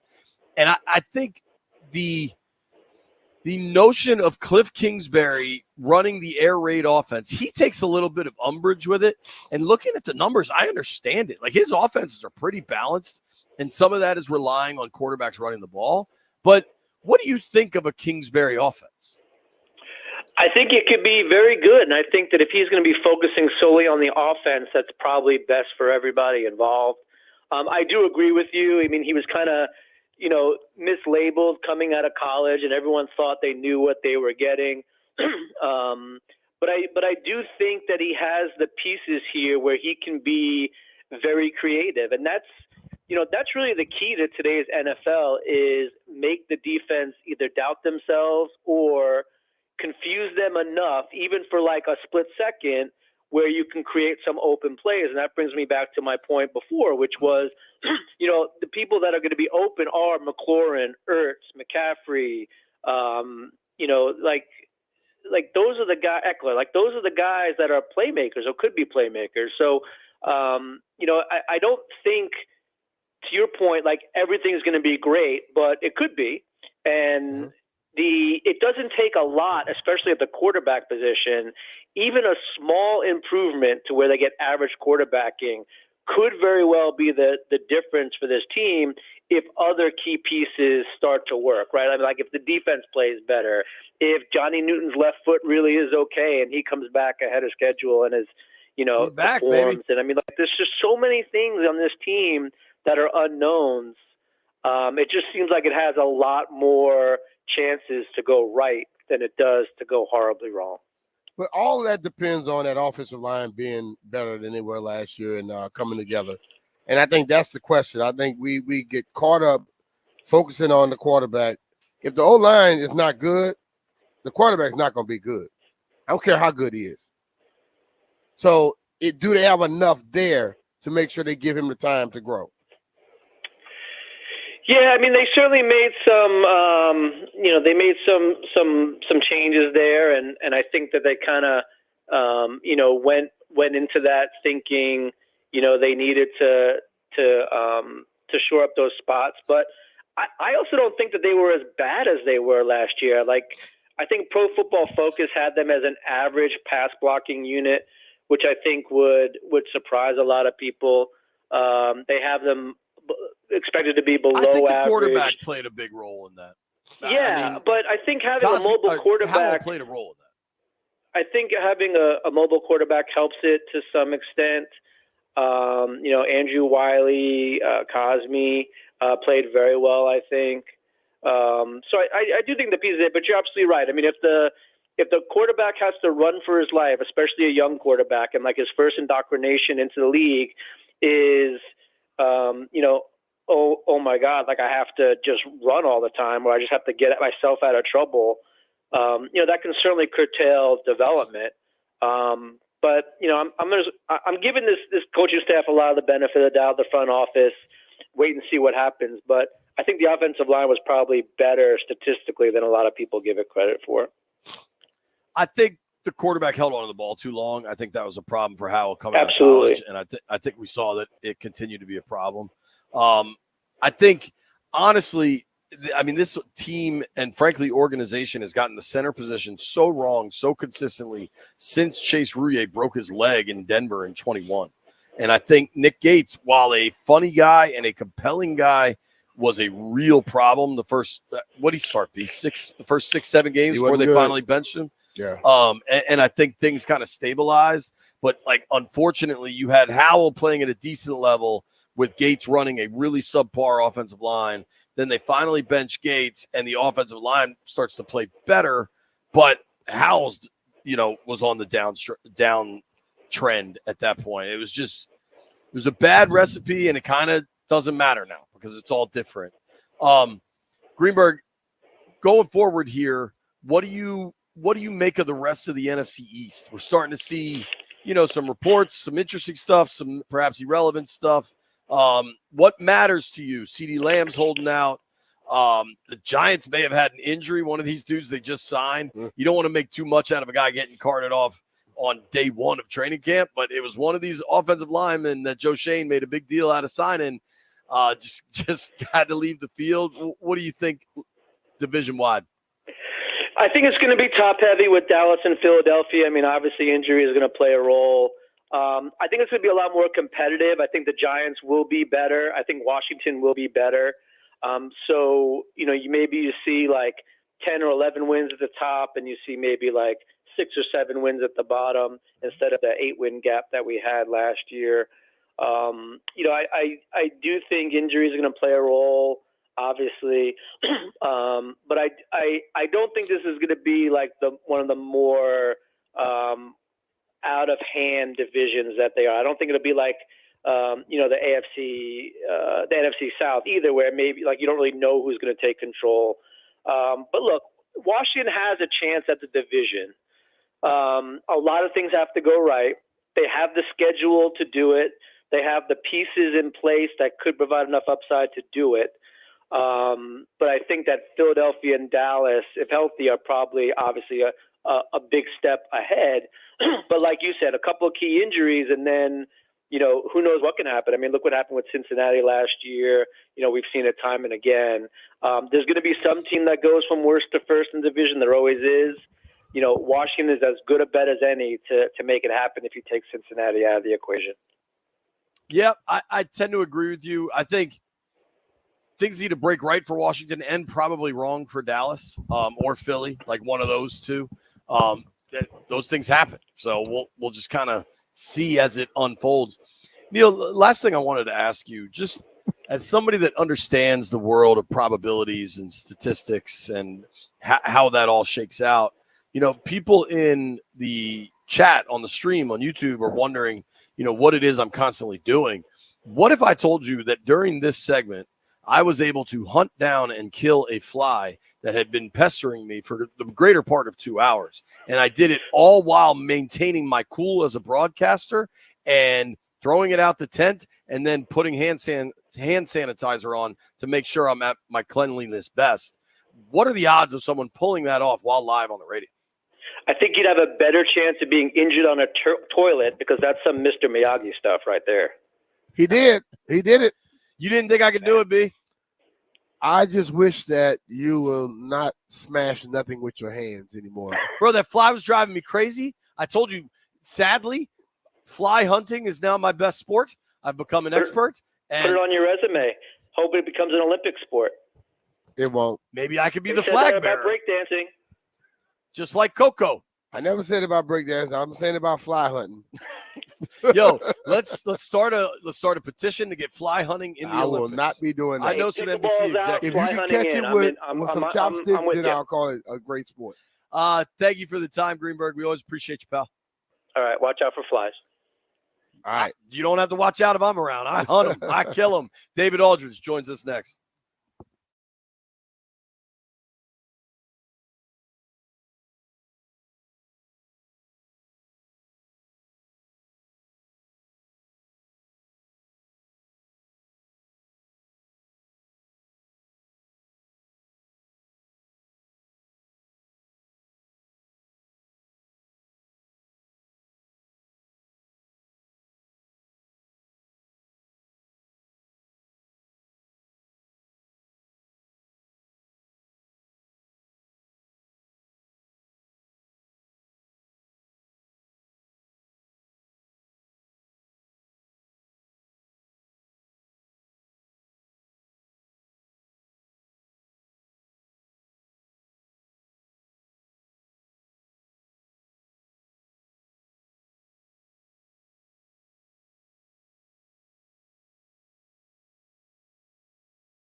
As if the world didn't know what a professional David Aldridge is.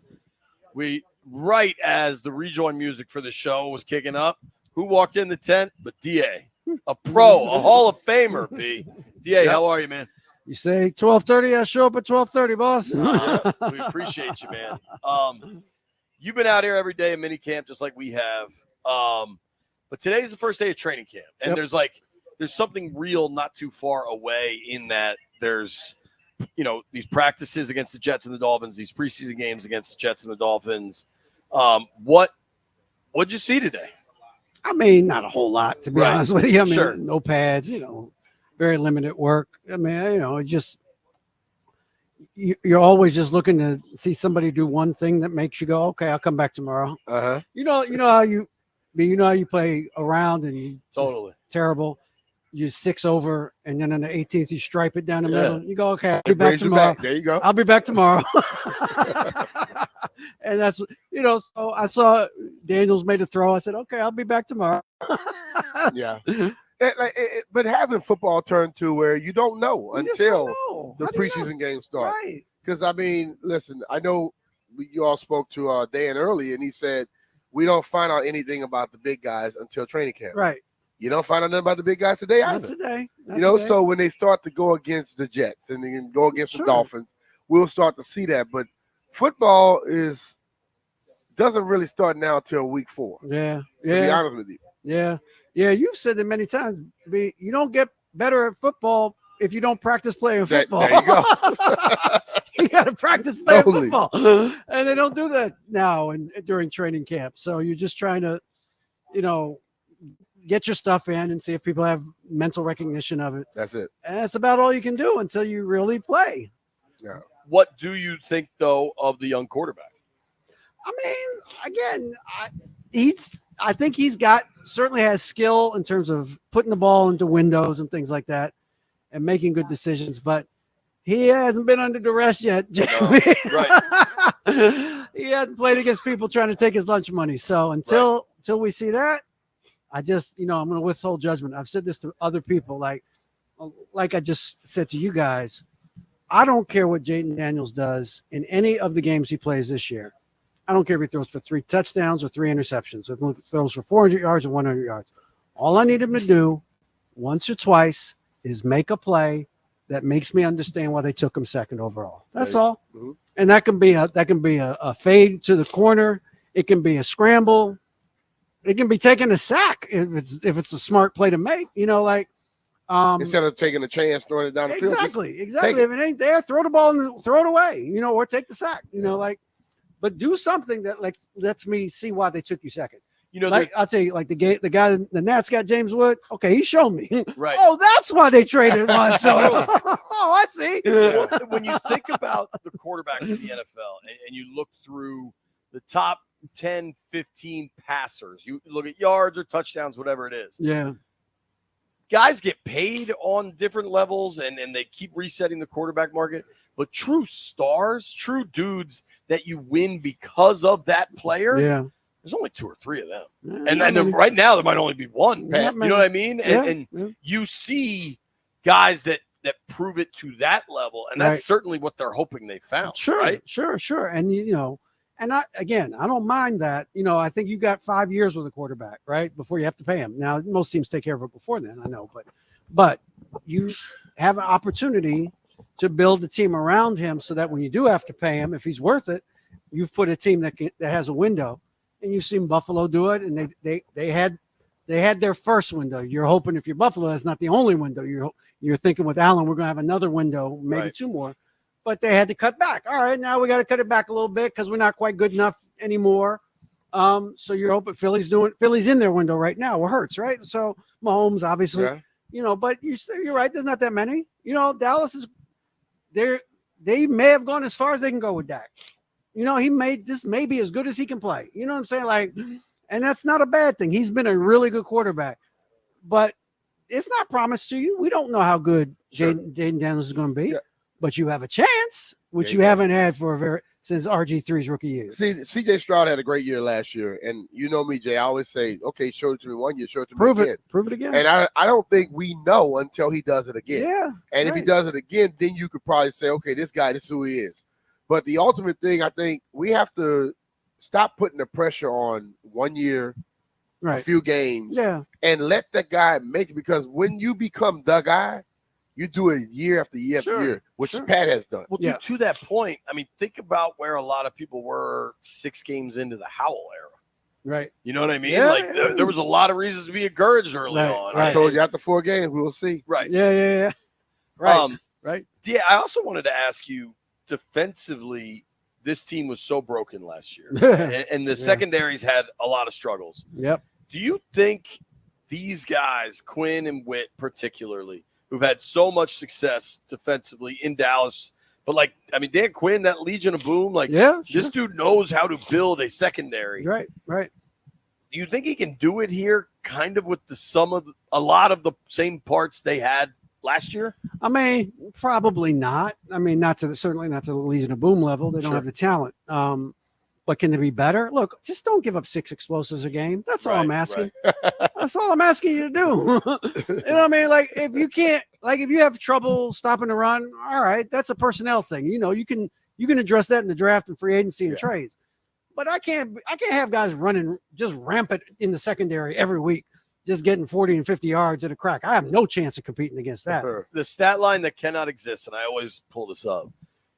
Week 5 last year, DJ Moore had 8 catches for 230 yards with 3 touchdowns. He's just running all over the place. Like, we got nothing to stop DJ He averaged Moore. 29 yards a catch. No, I mean, he just, they put guys in Pro Bowls. That's how their defense is.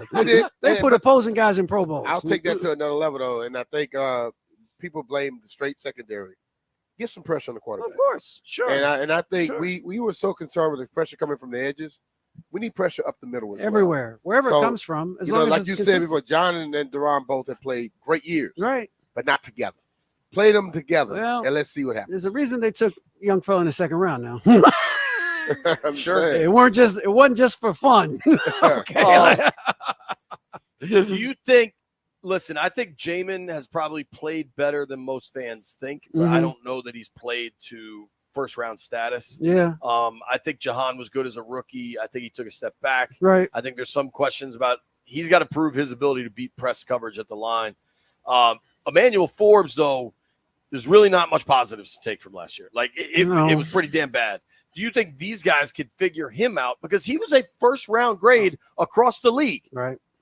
Okay. Well, here's an idea. Maybe don't leave him singled up on A.J. Brown. Let's start with that. Because about after 2 plays, it was pretty clear he can't do that. You have arguably the league's most physical receiver. A.J. Brown is a beast, and you have the league's skinniest corner. I'm not even mad at him. Like, it's like he can't do it. That's like, David, can you lift a car? No. No, I can't lift a car. So here, lift this Toyota real quick for me. No, I can't do it. It's when I play golf with B-Mitch. He's like, yo, just hit it over the bunker, under the tree, and let it roll up to the flag. I don't know how to do that, man. I don't know what to tell you. Come on, man. Stop asking people to do things they can't do. Like, so if he can't put his hands on a guy and he struggles with it, then maybe play some zone with him then. Do something else with him then. You know what I mean? Like, I would have loved to see them adjust. Help them. Like you tell players all the time, when something happened that you don't expect, you got to make adjustments. Yeah. I didn't see the defensive coaching staff make no adjustments with him. So, at my point, I'm not blaming him completely. I'm blaming them. You had 2 head coaches on defense last year. Yes. And they never changed any damn thing. The whole year. You can do one or two things. If he can't do what you need him to do, take him off the field. Bam. Right? But if you leave him on the field, then you have to help him. They took him off the field. They did. And he came back and played a little better. Play a little better. So I'm not giving up on him. I think I don't know about Davis. I just don't know. I do think he showed he was pretty good in the box. All right, then let's put him in the box. I think he might be able to provide some pressure. If they're willing to move him around, I do think he might be able to provide some pressure. Yeah. I did want to ask you one other thing. Yeah. As we see this is league-wide that we're zooming out here. All of a sudden, the NFL and the NFLPA appear to be making real progress towards this 18 games. game. Yeah. And everything in the world is about money. But I find it very hard to believe that on some level, the folks at the league and the PA haven't looked at the NBA TV deal that is happening. Mhm. And they're like, wait, they're getting that much? It's time for us to get way more. Yeah. Do you think that could be a subplot to I all this? mean, the NBA is catching up. They're not quite there yet, but they're catching up. But it's more money than folks were expecting. No question. I mean, it's a lot. It's a lot of money. It's just like the quarterback deal, though. That market is going to be set again. Sure. Yes. The next one is going to be way more. Because the NFL is bulletproof, essentially. Like, it's unkillable. There's nothing you can do. Well, dude, you add, You know? add that 18th game, Right. then all of a sudden you got to renegotiate. Yeah, exactly. And now you got more people. More games means more people bid on the packages, and that means the cost goes up, right? Yep. So, I know that the NFL is bulletproof because David Aldridge is a Hall of Famer. And if you watch him on Sundays, the amount of care and emotion and passion that goes into managing his fantasy football team is unparalleled across the country. But I'll say this, though, Dave. I think we all know the league cares about money. Yeah. But they didn't know how much Lord Howard knows money. Right, And I right, think right, moving right. forward, the NFLPA is going to get their share. Right. Moving A forward. much Because bigger- He's going to present certain things.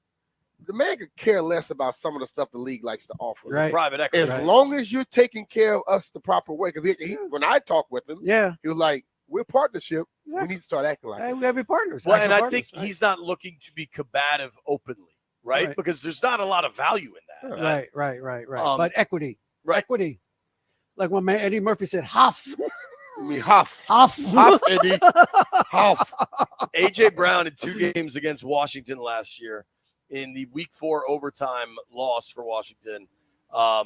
9 catches for 175 yards and 2 touchdowns. Yes, he did. And then when Philly came to DC, he had 8 catches for Yeah, 130 he yards and 2 Yeah, he did. touchdowns.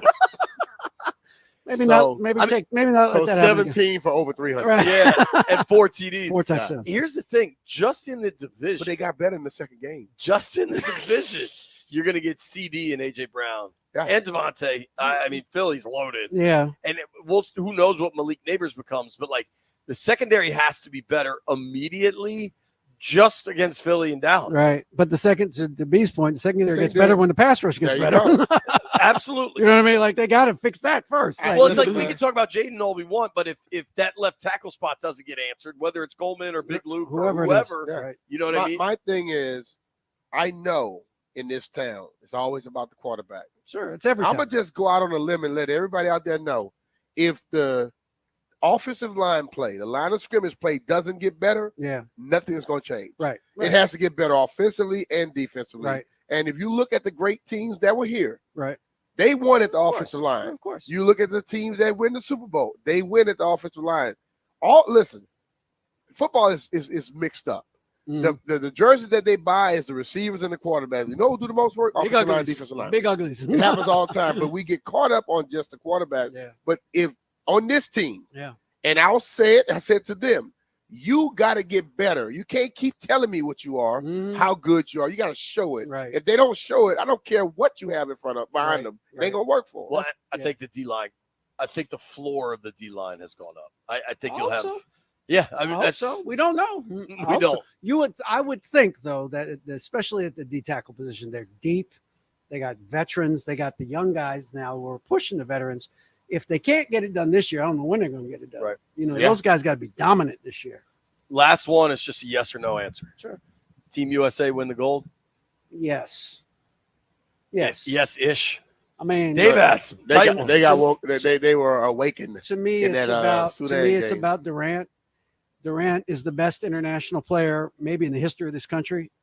He's been in the cycle for almost 16 years now, and has been great at every time.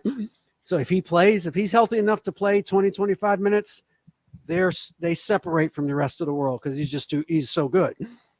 But if he's limited or he gets hurt again, their margin for error shrinks dramatically, and they can lose. I mean, we've seen it. They can lose. Germany, the South Sudan game. Can lose.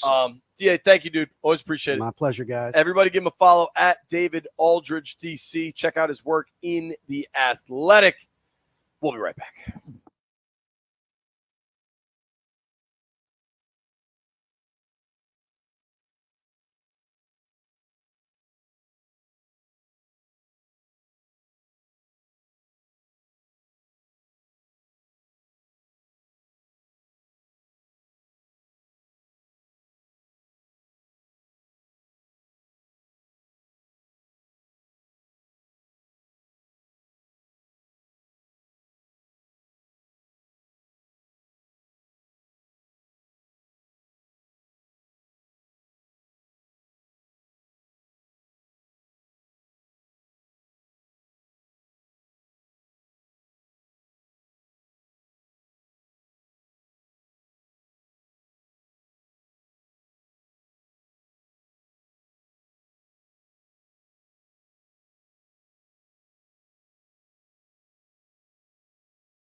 Baby with you. Ooh. All right, Beavis Finley live out at Ashburn, Virginia, Commanders training camp.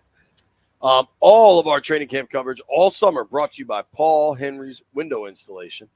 Check them out, paulhenryswindows.com. They're taking great care of my house, Brian's house. We love those guys. You should check them out. Yep. Your clear home improvement choice. Damn right. I want to get to this Aaron Rodgers stuff, but we don't have enough time here. We got Commanders roster review coming up. But real quick, our guy RG3, Robert Griffin III, just tweeted out, there isn't an analyst out there with a better stroke or ballsmanship.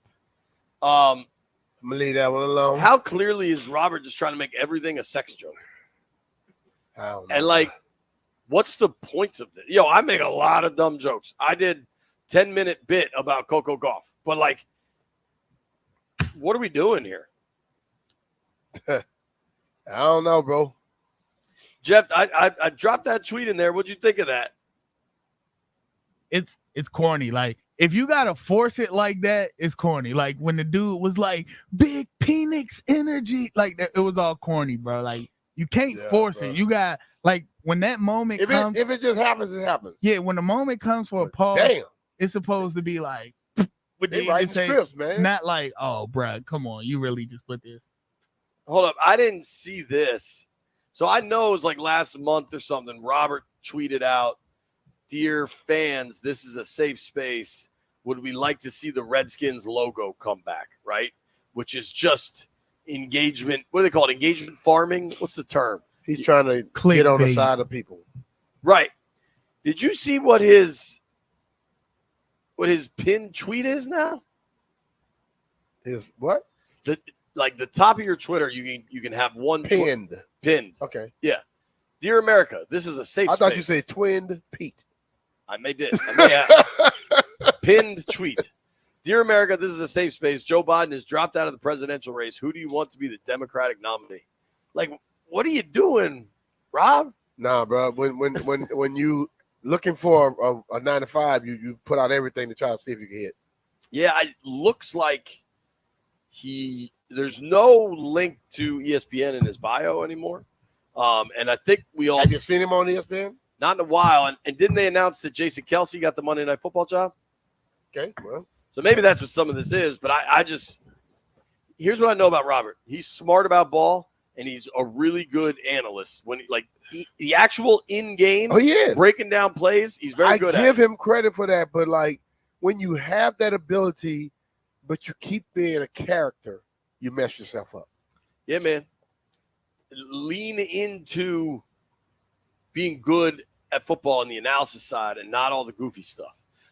Here's what I'd like to do. We got a Commanders roster review coming up. I think we're talking O-line, B, and I think this is what might matter the most this fall, particularly as it pertains to one Jayden Daniels. Nobody go anywhere.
This song's a banger. You never heard Werewolves in London? No. Woo, Werewolves in London. Well, I heard that song, but I did hear that. His hair was a little perfect. sound, but I don't know what the hell he saw. Some werewolf with what? Actually, what he said. I think he saw a werewolf walking down a famous street in London. I don't remember the exact words. Okay, but his hair was perfect. I know that much. All right. Much like mine. If you're watching on the stream, That's far from perfect. It's hot. It's hot. It's there. Well, listen, B. Here's what I know. Here's what I do know. We're at training camp, and all of our training camp coverage on 106.7 The Fan is presented by Paul Henry's Window Installation. PaulHenry'sWindows.com. Your clear home improvement choice. Yeah. I don't know that we can say this every time we talk about training camp, or we're literally just going to say it every time. But that's what they paid for, JP. You got to do it. I mean, all right. They're paying the offensive line to protect the quarterback and run the ball. Yep. We've done a number of these Commanders roster reviews. Some of them are more encouraging than others. I'll run through the position players and everything, but how do you feel about this O-line as we get into it? I'm not gonna say I'm ecstatic about it, but I feel better than I did last year. And the reason I'm gonna say this, okay, I don't think Wally played awful the whole year. I think he got a little better. I think Cosby has started to show who he's really about. Be honest, I like him. I think Allegretti will be a help. And my opinion, okay, and I'm not afraid to say my opinions. I believe that Cornelius Lucas is as good as Leno. Because I was not happy with Leno the whole year. And you know that for a fact. Probably the whole 2 years, around 3 years. Because the dude seemed to be a turnstile. When they played against anybody that has speed, they go right past him because he had that little hinge. Yeah. And if your hinge is off as an offensive lineman, you lose it. Point blank. So let's start with the biggest money they spent on the offensive line in free agency. And I know a lot of people are mad they haven't signed a tackle. You want a legit starting tackle in free agency, you're spending a lot of money on that. They just spent $113 million on a guy today. What's that? Dude got $113 million, $77 million guaranteed. Offensive lineman, who was he from? He's going into his 4th year. That's when you get paid. Yeah. I think ideally you draft a tackle, and we'll get to Brandon Coleman. They're really hoping that's the plan, right? But signing Tyler Biadasz stands out to me a lot because this team has not had dependable center play since Chase Rouillet first got hurt. I mean, if you look at all the guys that have started at center, I mean, it has been a real show. And I think if you can't figure it out in the middle, then it gets that much harder as you work your way to the edges, right? And I think I'm trying to remember the dude's name. Who was the dude that kept going in for Rouillet and had Larson? Yeah, Tyler Larson. Like Larson had something like a 9-3 record as a starter, but then he would get hurt. Uh-huh. And I think if you look at Biadasz, he's been quite durable in Dallas. Doesn't miss many games, and I think that's why you want him. He's tough. They call him badass. I think they've answered the center position. Okay, 6'4", 320. Now, one thing I noticed, Biadasz, when it was possible, even during warmups, Biadasz was snapping to Jayden. That tells me plenty about where the perceived starting quarterback is going to be, because we know who the starting center is going to be, the guy they just paid. That needs to be perfect. Right. And we saw it wasn't perfect a lot last year. Ooh, boy, we saw some curveballs. Right. But it was not the guy that was snapping to Marcus Mariota, who you could kind of presume to be the number 2 quarterback and the number 2 center, was Michael Dieter, another free agent signing. And obviously there's some questions about Ricky Stromberg and his health, but I think we got to be eyes wide open to guys that were drafted by the last group. That's not going to save them with this group. No. And I think that's just something to put a pin in and keep track of. Yeah. All right, so we get to the guards. You said it. Cosme's your right guard. Going into this season, at least, he's been your best offensive lineman. True. Left guard sure seems to be Nick Allegretti, who they signed from the Chiefs. He doesn't have a ton of starting experience. He's kind of been a, jack of all trades for them. That doesn't make it bad. Allegretti has been a really good soundbite when we've talked to him. Big guy, played his college ball at Illinois. I mean, a 7th rounder that has just gotten by on grinding. But in 5 seasons of the NFL, he only has 13 starts. So it's certainly unproven. Work your way out. Andrew Wiley started last season at right tackle. I think his level of play improved throughout the season. Honestly, I think a lot of the offensive line's level of play improved after they took Gates out. But then they had to go back to Gates, I think, because Larson got hurt again. Maybe it was somebody else. Wiley at right. There is presumably a competition at left between Brandon Coleman, the rookie out of TCU, and Cornelius Lucas, the big fella, who's been here a few years that they did just re-sign. But B, I'm curious, and then we can get into the depth, but let's start with the starters.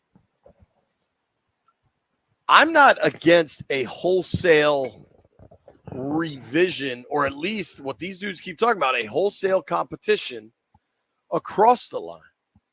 What if we get to a place where Big Luke and Coleman are your 2 best tackles? Hey, I'm with it. But see, the thing about it, I don't think people understand it, but it's definitely a thing. When you've been playing right or left the whole time, it's hard to just switch. It sounds like it's easy to do, but if you are used to playing one side or the other, it can be a problem. The guy that can play both sides, maybe a little better, but what if Coleman can only play left? Can't play right. We'll find out. I mean, Coleman but Cornelius can play both sides. Right. Yeah. And Coleman was pretty versatile in his time in college at TCU. But if you get to a position where it's proven Coleman and Big Luke are your 2 best tackles, I'd like to see Wiley compete for the left guard spot. Wiley played guard in Kansas City. And I think more and more in the NFL, it's about getting your best 5 linemen on the field and not being so now. But what if they feel Wiley share for Trent Williams? You put them in their spot. You don't mess with them. What if Wiley is they feel their best right tackle? Then he should be there. Yeah, totally. So I just think that the competition thing sometimes, if they feel a guy's going to play a position, you compete at that position. If he doesn't play that position and I already got 2 people that's better than him, I don't think I need to put him over there either. I totally agree with you. Yeah. What I'm saying is if Coleman and Lucas establish themselves as the 2 best tackles, Andrew Wiley in Kansas City started 24 games at right guard, started another 11 at left guard. I would then insert him into the competition at left guard, knowing he's a versatile piece and can come back to tackle if you need him. Or make him your swing lineman. But if he's better than Allegretti, I want him on the field. If he's better, yes. If he's not, I'm gonna be honest. Just like we heard Ron talk about that position flex, all that crap. I don't care about that if you can't play one position very great. Right. I agree. I'm being honest. So at this point, they need to find who plays either each of those 5 positions the best. Put them in play, and then you can do what you need to do after that. If a guy is not very good at one, but he can play like 4, okay, I got a guy who can be backing people up. But I'm going to get the best guys on the field first. I know who you were talking about today. They got paid. Darrisaw. Christian Darrisaw, Virginia Tech alum. Brother got paid. And that's terrific. And he was selected, I think, 3 spots after Jamin Davis in 2021. Yep. When left tackle was a need. Yep. And I'm not making this. Linebackers were picked, huh? I'm not making by this a linebacker and a linebacker. It is. I mean, at a certain point, it doesn't matter to keep dragging an old front office because they're all gone. But damn, do they just make mistakes, dude? Doesn't mean it can't be turned around.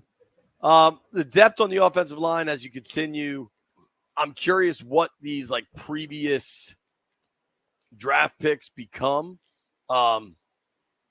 Talking Mason Brooks is an undrafted guy going into his second season that they spent some money on. I still think, but we saw him early last year and he was doing some stuff. Then he just disappeared.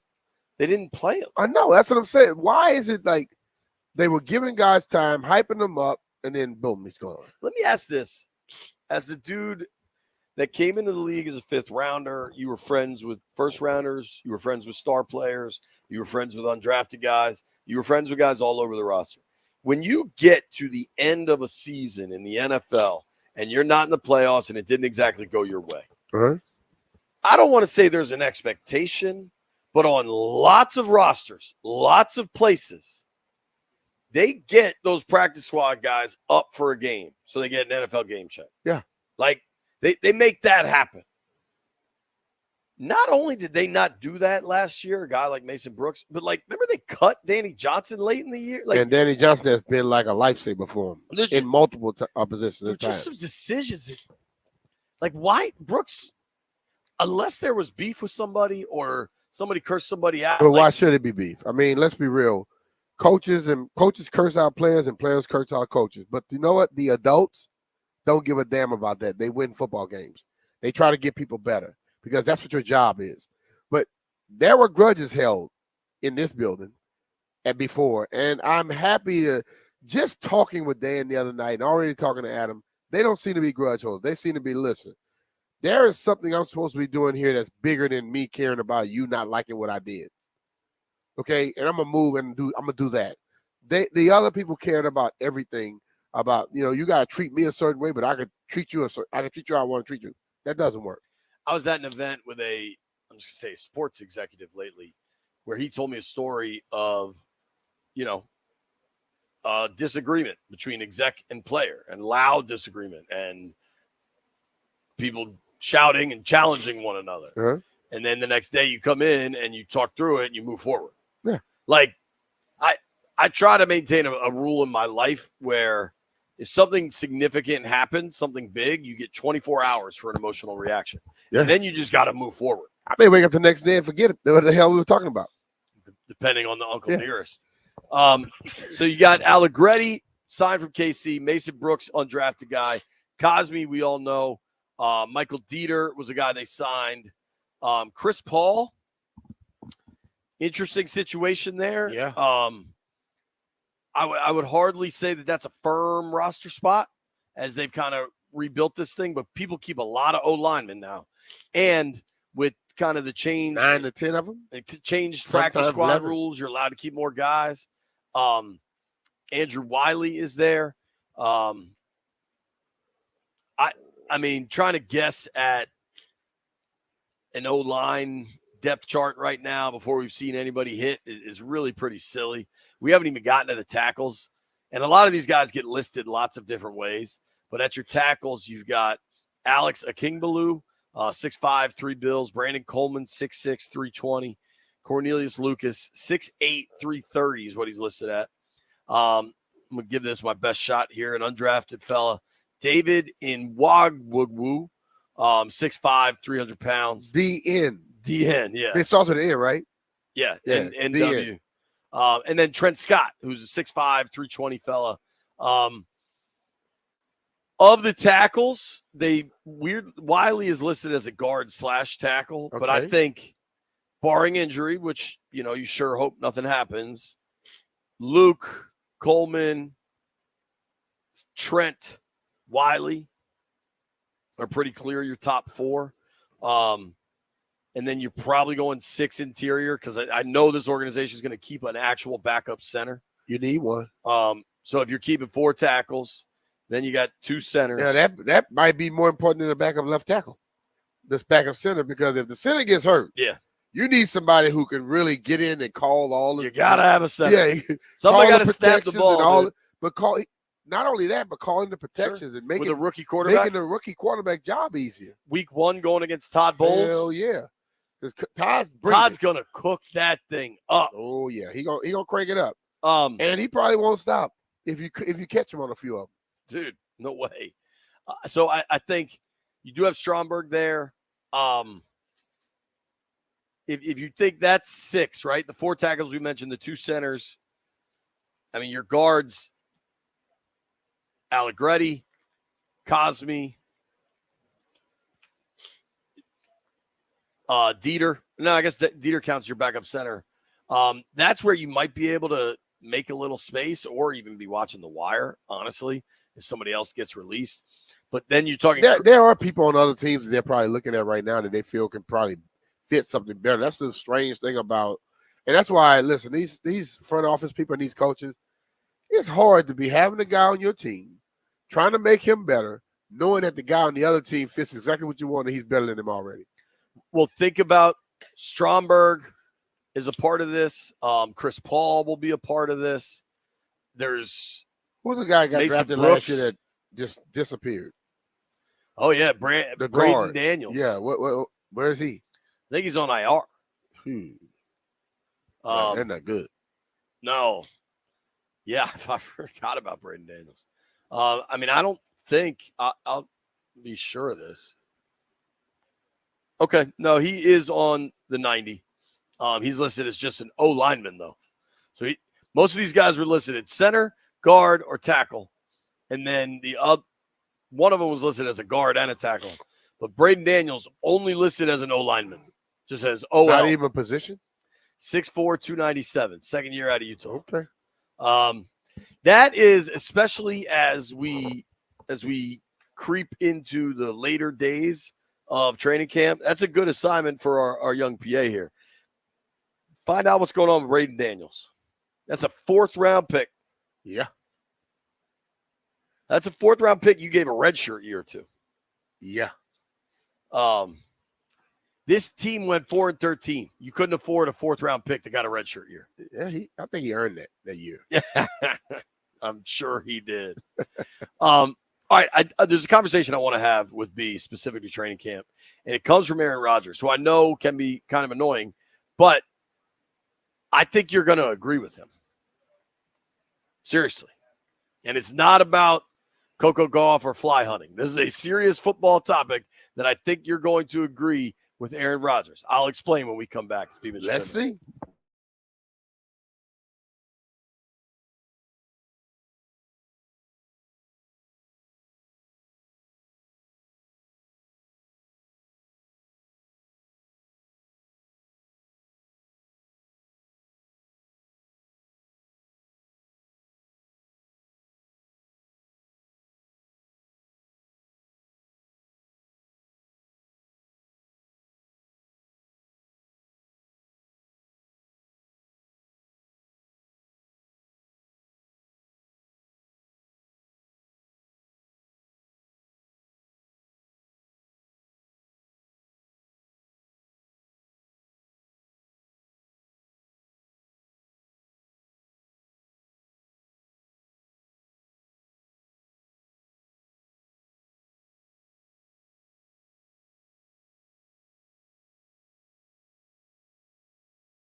suck. Back when football was hard, a long time ago, when there's real double days, physically it was the worst. But mentally, it wasn't. I don't feel like it was as bad. Just physically, you were just. Now it's all mental. Yeah, you're sitting around all day long, in interesting meetings. And the hot days, yeah. And the practice is short. It's not even that hard. Yeah. And you don't play in preseason. We used to play in preseason. Right. We'd play 15 plays, then a quarter and a half, then into the third quarter. Yeah. Now you don't even play in the preseason. You should play in the preseason this year. Why? Why not? Just make football hard again. Aaron Rodgers is making football hard again. Don't steal that. That's mine. Yeah. All right. Make, print the shirts. Just also make America hard again. Yeah. That would be good too. Let's get tougher as a country. Yeah, let's get tougher. Let's get that callus built up. Yeah. But see, this is my problem with that. This is why I don't agree with it. If you know it's easier and it's basically softer and you could get more out of it, wouldn't you try and push it a little more? But the part I wanted you to hear is him just saying how different it is. It's different. Rodgers been in the league 20 years. You and Rodgers were probably in the league together at some point. Yeah, we were. What do you make of how much they've changed it? I mean, right now everything is led by the money and not necessarily. Listen, I don't buy everything they say about the physicality of it because listen, when he say football was hard, I don't remember a day not being like training camp is too damn hard. I can't do it. You know why? Because I was competing. And when you're competing, you don't think about that crap. You know what I'm saying? At all. So I don't know.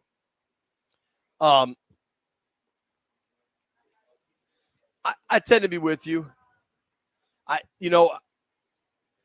think Rodgers just likes throwing digs. But he's right, though. It has gotten softer. It has gotten easier. And that's why when you hear players today who say, oh, man, they just old people grumpy. No, it's the truth. It's far easier. But I watch guys come to practice every day in those 2 days full gear and bought everything they had. They bought the lunch pail. Today, they complain about having to go outside if it's above 90. Come on, but it's in every walk of life. You and I were joking about all these, they're trying to put, all these regulations in place for people that work in the heat, even for people that are inside. Yeah. The world changes. I just thought that was a interesting point from Rodgers in a dude that's always trying to poke the bear. Yeah. But I think it brings me back to the 18-game thing. I feel like owners are willing to do kind of whatever they want, whatever players want, that isn't ultimately a bottom line difference. The reason there's not 2-a-days anymore and there's not nearly as much physicality is because the PA stood up for that, right, in previous negotiation. And the league's like, all right, we'll change it. As long as you keep playing the games, now let's play more games. But now they're going to change the offseason schedule again, and that's cool. But it'll be even less hitting, But what does everybody complain about every year? Preseason, I don't get the right people. Right. In the first 3 weeks, up to 3 weeks, 4 weeks of the season, people getting hurt. That's a direct cause of not practicing how you used to practice. But ultimately, you get hurt as a player, who gets paid still? League. Right. Player supposedly too. But then when you leave the game and you try to get the money that they supposedly had put aside for you, you got to jump through hoops to get that. If you think about, and you used to be a player rep, if you could, this 18-game thing is coming. It's just coming, and I don't know how. And I'll be pushing for nothing but money. But what specifically? Bigger salaries, higher guarantees, and I'll be pushing for insurance. Yeah, but bigger salary, it has to come from revenue sharing, right? Are you expecting to get another 0.5 percentage point to go to the salary I want pot? more than a 0.5 percentage point. I don't think you're getting it. You didn't ask me what I want. I'm telling you what I would be asking for. And if you get enough guys on that side, especially the quarterback, you'll get it. What we saw in the last deal they got done rank and file, for lack of a better word. They took care of the last deal, took care of 75, 80% of the league, not the really high end. You know the difference between the league back then and the league right now? But this was only 3-4 years ago. But the difference between the league back then and the league now. The league then, you had the stars being union reps and things of that nature. And they had to really take heed. Today, you got the people that are not the stars, mostly, and don't have the names of becoming the union reps. I mean, in my time here, in my time on the beat, I don't know that it's ever been like a star player. Not that they had star players on the level of other teams' stars, but it's. But that's what I'm saying. You had the long snapper, you have the punter, right? You get your quarterback, your top receiver, your top deep pass rusher. See, when we start, did that used to happen? Yes, when we start talking about leadership and things of that nature, we always just talk about football. This game of football is not just to play on the field. This game of football is also setting you up for when you leave the game. Jeff asked me yesterday about things that I had done while I was a union rep. And when DeMar Hamlin got hurt, you remember I was like proud as hell, had tears in my eyes because something I helped fight directly for to make sure every NFL stadium had a trauma unit or something close to make sure people can live. Okay, that kid would have been dead if it was how it used to be.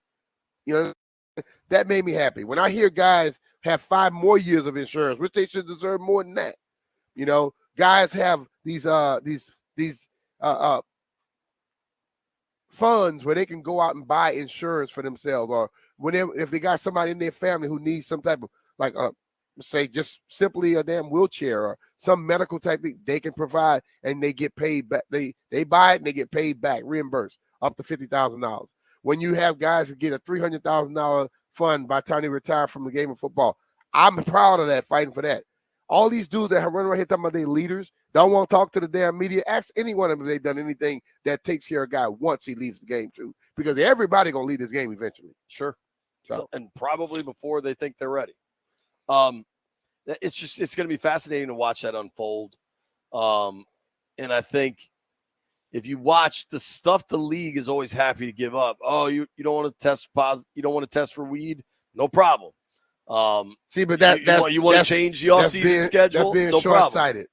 People got to be a little bit more long-sighted. I mean, not be short-sighted. Players, you're saying? Yes. Yeah, like they always offer the low-hanging fruit, and they jump on that because me getting high, I get high any way I want right now. It's legal, right? Right. But the ultimate thing is, you're not really helping me out if you're not tested for it, because eventually it'll be to a point where you can't test for it. Since the league ran away from being private entity and become more of a public thing, you have to go along with some of the public laws.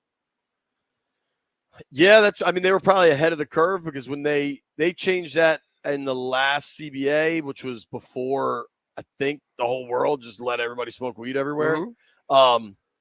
I don't know. It's going to be fascinating to watch this unfold. I don't think it. Do you think there's an 18th game and a President's Day weekend Super Bowl by 2026? Like the 25 season, which the Super Bowl will be played in February of 26. Is that Super Bowl a 17 game or an 18 game? Very, very possible. I think it's damn near a certainty that by the 26th season, the 27th Super Bowl, it is.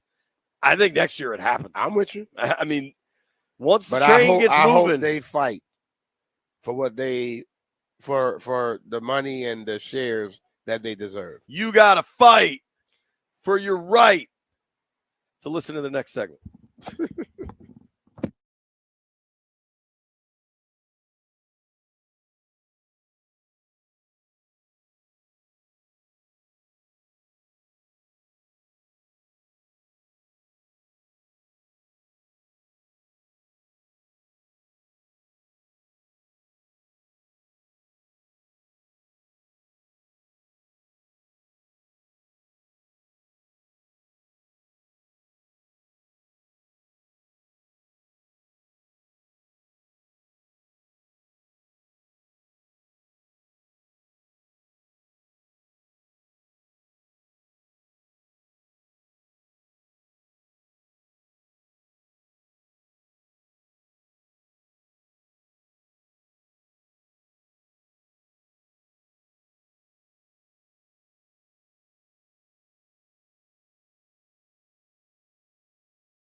non-training camp segment. But all our training camp segments are sponsored by Paul Henry's Window Installation. We are at training camp, so technically they all are training camp segments. I need everybody on this because I need you to hear what I'm saying. You know how there was like this major IT crash over the weekend that basically messed up the entire world for like 2 or 3 days? Oh, it did. And airlines have been a disaster and everything's been a disaster, right? Yeah. And it's this company, CrowdStrike. Yep. And I mean, they're going to be on the show tomorrow. Why? Bleep you. I like it. Now their stock's taking a hit, but they have cost, I mean, they have cost billions to the global economy. Yes. Right? Billions. I mean, Delta's getting blasted because they can't figure it out.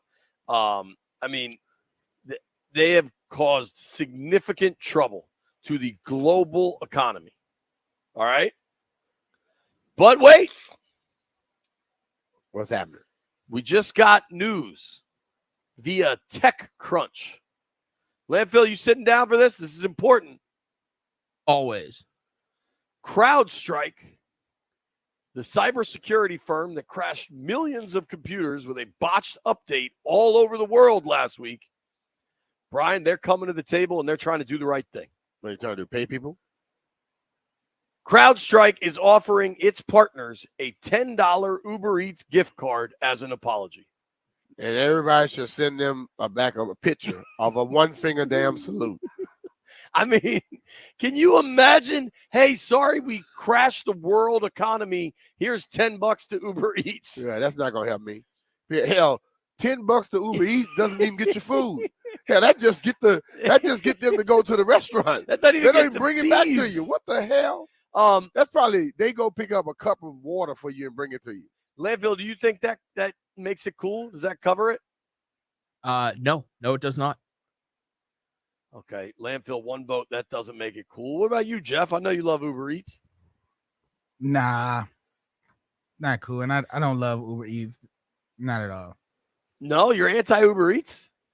One, the delivery fees are insane, and two, like the people be like, I had this one delivery driver who was like, yeah, and you didn't tip. And I'm looking at bro, and I'm like, bro, one, you don't get the tip until you drive. Tipping is so out of control. First of all, but the tip is included. I was gonna say the thing is, on top of the outrageous delivery fee, I did tip, and I'm like, dude, you're arguing at me for something that you get after you make the drop off. How do I know you get tipped after the drop off? Because I did Uber Eats before, and it's like, dude, don't ever like come up to me talking about a tip, because that'll make you take it back. On you, Jeff. No, what I think is worse with the tipping, there is a carry-out restaurant I like a lot. It's one of Lauren's favorite spots. We pick it up fairly regularly. I'm not going to name the restaurant. You picking it up, and they want you to give them a hell of a tip. Well, B, here's what bugs me is food has been inflation has impacted food dramatically.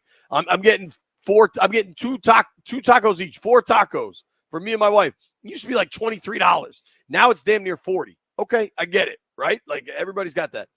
But so now it's a $40 joint, and you run your card and they turn the little screen over to you, and your options for a tip are 20, 25, 30%. First of all, my question is, what makes you think you did a 30% job? Well, dude, if they made the option $1, $2, $5, like if it was just, yo, I appreciate this, I'm happy to throw $2 in the jar. Like, I'm not trying to not tip you at all, but 20% of $40. But you're going to I'm pick almost up the paying you food. $10, and I'm picking it up. You're going to pick it up. But this is the thing. Like, listen, bro. It's out of control. I tip, and I try and tip well. But you can't tell me what I'm supposed to tip. You don't tell me there's a 20, 25, 30 when you probably gave me a damn 10, 12, 15% job. When you get to that point, I like to tell them immediately, like, look, dude, be careful trying to strong arm those who come and try to patronize your business, because I can go some damn where else. It's not going to throw that crap in my damn face all day. Let's make some bets. I'll tell them it's raining tomorrow. Take an umbrella. What's that? Tell them it's raining. Take an umbrella.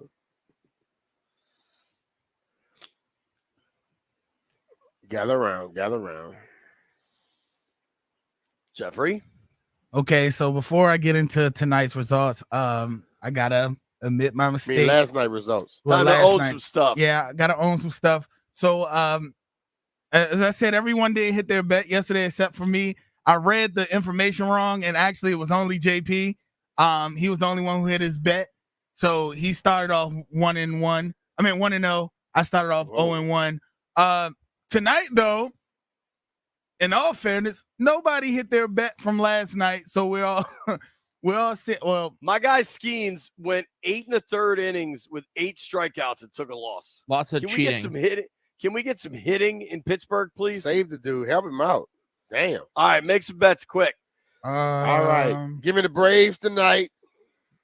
Are they in a doubleheader? They're playing right now. Well, tonight I'm asking for them. They play at 6:05, and I'm also going to take the Guardians tonight. Bam. I'm taking the Parlay. Yankees. I'm taking the Yankees again. We were supposed to win that game. We were supposed to win that game last night. Just couldn't get the runs in. It's all good. We taking it tonight. I don't do this often. I'm Coulda, woulda, shoulda. I'm parlaying both the locals. Give me the Nats with Mitch Parker on the mound. We are, of course, the foremost Mitchell Parker radio Yeah, we are station that. in the country. And I think the O's bounce back in Miami. Beltway parlay special, Nats and O's. Landini, you take anything? I'm taking the Nats plus 1.5 because I couldn't bet on the cheating Canadians in the Olympics. Bet against them 'cause These they're not playing Canadians today. have really pissed you off. Is this why you banned Canada from the program? He banned them from the program before that. I banned Canada from the program because of the ketchup popsicles, but they're, it's just every day it's a new thing with Canada. There's a lot to be mad about. I don't blame you. Thank you to everybody that listened to the program today.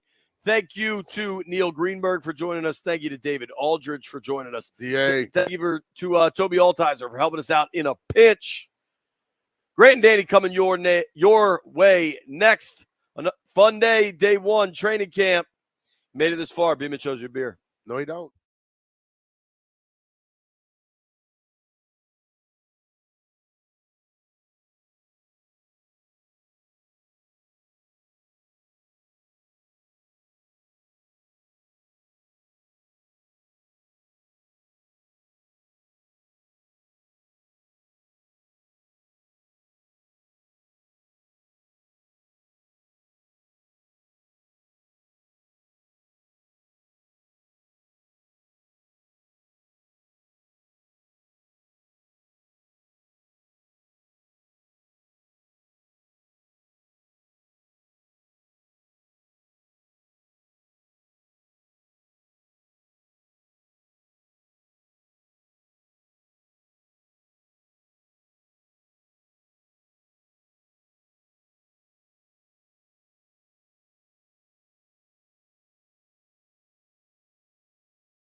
Good Wednesday afternoon.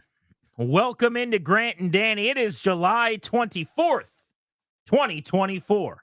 And we are taking you all the way up to 6:15 tonight and Nationals baseball right here on 106.7 The Fan. As a reminder, we've got an opportunity for you to win a pair of tickets to see Creed at Jiffy Lube Live with Three Doors Down and Finger 11. The show is this Friday. Danny, what's up? Today feels a little different, doesn't it? This wasn't tomorrow there's going to be this thing. It's not next week, a month from now, and in a few weeks they do this. They practiced football this morning, my friend. The local Washington 53, whose name should change immediately. It should be a priority of the ownership group and everyone in charge. But they got together. They put the pads on. Actually, I don't know if they were in pads or not. But they got together, put their same practice jerseys on, and they ran through the motions of a football practice. It has begun. It has begun. Yeah, they were certainly not in pads. It's going to be a few days before we get to padded practices. Football. But football was being played, and they were slinging the pigskin around. Jayden Daniels was sharp, it sounds like, showed off some accuracy in his first practice of the summer. Couple of news and notes we should start the show with. First, right here at Commanders training camp, can we put our hands together for Big Johnny Newton? Johnny Newton, everybody. He is off of the NFI list before the camp even began. This morning, Schefter, about an hour and a half before practice, tweeted out that the team was taking Newton off of NFI. Remember, great news. He had a surgery after the draft. Then he had another surgery on the other foot more recently, and the team, because of that, had to put him on the non-football injury list. And they were hoping, when they put him on that list, they said, no, won't damage too much of his opportunity to get ready for the start of the season. But we had no idea. We're thinking, is he going to be on PUP in year? Is he going to miss a few games? Is it going to be mid-season before he gets up to speed? We just didn't know. This is the opposite of Josh Doxson or Curtis Samuel or some of these lingering situations, at least for now. We'll see what happens if he can stay healthy. But off of NFI, running around with the team, and he is going to have a full training camp, presumably a full preseason. And now we can change the sightlines a little bit on what to expect in his rookie year as well. Yeah, I have updated my file. I mean, this was one of those where it sounded more ominous. And everybody always, for whatever reason, takes the team or a spokesperson or whatever at face value and seems stunned when Chase Young doesn't play until week 14. Seems stunned when Curtis Samuel is, ultimately, not shut down and never the same, or Josh Doxson didn't play and they couldn't figure out what was wrong. We seem surprised by that. I'm kind of going, you can call me Chicken Little if you want to, but when I hear these sorts of things, I'm going, this isn't just he'll just hop back up when he's ready, or he's just, getting a foam roller on his foot, or he's getting a little massage and he'll be fine. This is significant that he's coming back from this. And he has. Good for him. Because I guarantee that rehab was a pain in the butt. I guarantee that wasn't that much fun. Playing football's fun. Doing those sort of, I'm going to stretch my big toe back for 4 seconds and then contract it. That stuff's miserable to deal with the foot injuries. So good for him for coming back, but it's great news for them and changes, frankly, to me, his sightline for this year, which you just said. I'm giddy about that news. That's awesome. Along those lines, it almost never happens this way. Specifically here for the Commanders, but just generally speaking, when you're given a timeline with a young guy, when you know they're going to basically put some barriers in front of him and be extra careful and essentially just, treat him with kid gloves, you never come back at the very beginning of the timeline. That's just not how it works. But it finally happened. And it's refreshing. It's rewarding. It's, I think, indicative of the player and the kid. It tells you how hard he rehabbed, how much this date meant to him to be ready for training camp. So I'm really excited and fired up. I keep saying this. I mean, I went back, and I don't pretend to be a scout, but I watched everything I could find on all these players in the weeks after the draft. And other than Jayden Daniels at his best, there's nothing like Johnny Newton that you'll see from this draft class in terms of taking over games, making plays that just not that many guys in the league can make. It's the reason he was the 36th pick in the draft, and most people didn't think he'd be there at 36. In fact, if he was fully healthy, he probably wouldn't have been. But we talk so much about this 9-player draft class. They drafted 3 guys in the top 50, 4 in the top 53, 5 in the top 67, 6 players in the top 100. Danny, Johnny Newton being really good is going to be a significant part of whether this class ends up being one that looks really good on Adam Peters' resume as his first draft class or not. So to have him be able to practice in full throughout camp, and if they want him to play in some preseason games to do that, and to not be chasing his tail, just trying to get back up to speed, missing out on the development and the coaching that happens right now. I just think it's a really, really big deal. It 100% is. I mean, again, it's easy to have a career arc like Fedarian Mathis, right? Who is a second-round pick with some promise. I don't think as much ceiling as Newton does, but still was pretty well thought of. Like, oh, hey, nice find. Good for them. Maybe a little bit overdrafted, but that'll come in handy. Injuries early on sort of derail any opportunity he ever had, and now he's probably in a struggle just to make the team. I would say we start doing some of the numbers and guys that they've brought in and other people that have far more pelts on the wall over a handful of seasons. So you're right. I mean, and that was honestly my biggest concern here was this starts off with so much promise. We can't pass on this guy, the talent. All of a sudden you're derailed injury wise. You never really come back and you're not really the same. So you lose a year and, kind of everyone else is either sprinting past you while you're, doing your foot rehab in the pool, jogging in place, wearing a weight belt or whatever.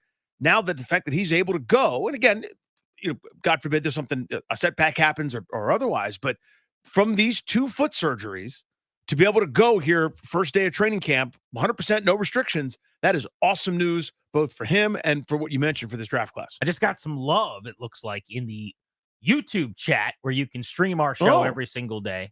I'm wearing my LSU Tigers gear today. Little homage to Jayden Daniels, day 1 of the era. Go Tigers. Also, Dylan Cruz is on a heater, hitting about 300 over his last 10 or so games at AAA.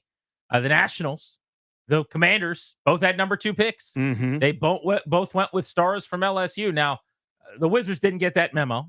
They took Alex Sarr, who did not go to LSU. He did not go to LSU. With their number 2 overall pick. Although I'm not sure that you wanted to take anybody from LSU's basketball team at number 2. Not this year, no. Might have been a little bit of a reach. But, it has begun. Jayden Daniels is on the field. So far, so good on everything out of training camp. It was a healthy first day, which is the biggest deal. I want to go outside of DC for a second. Brandon Ayuk did not practice today for the San Francisco 49ers. Kyle Shanahan's been asked about Brandon Ayuk.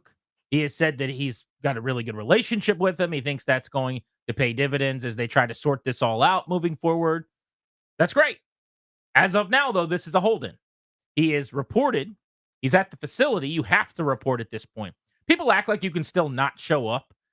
Not if you want to pay a lot of money. That's the only way really to hold out at this point is to just give the team back millions of dollars.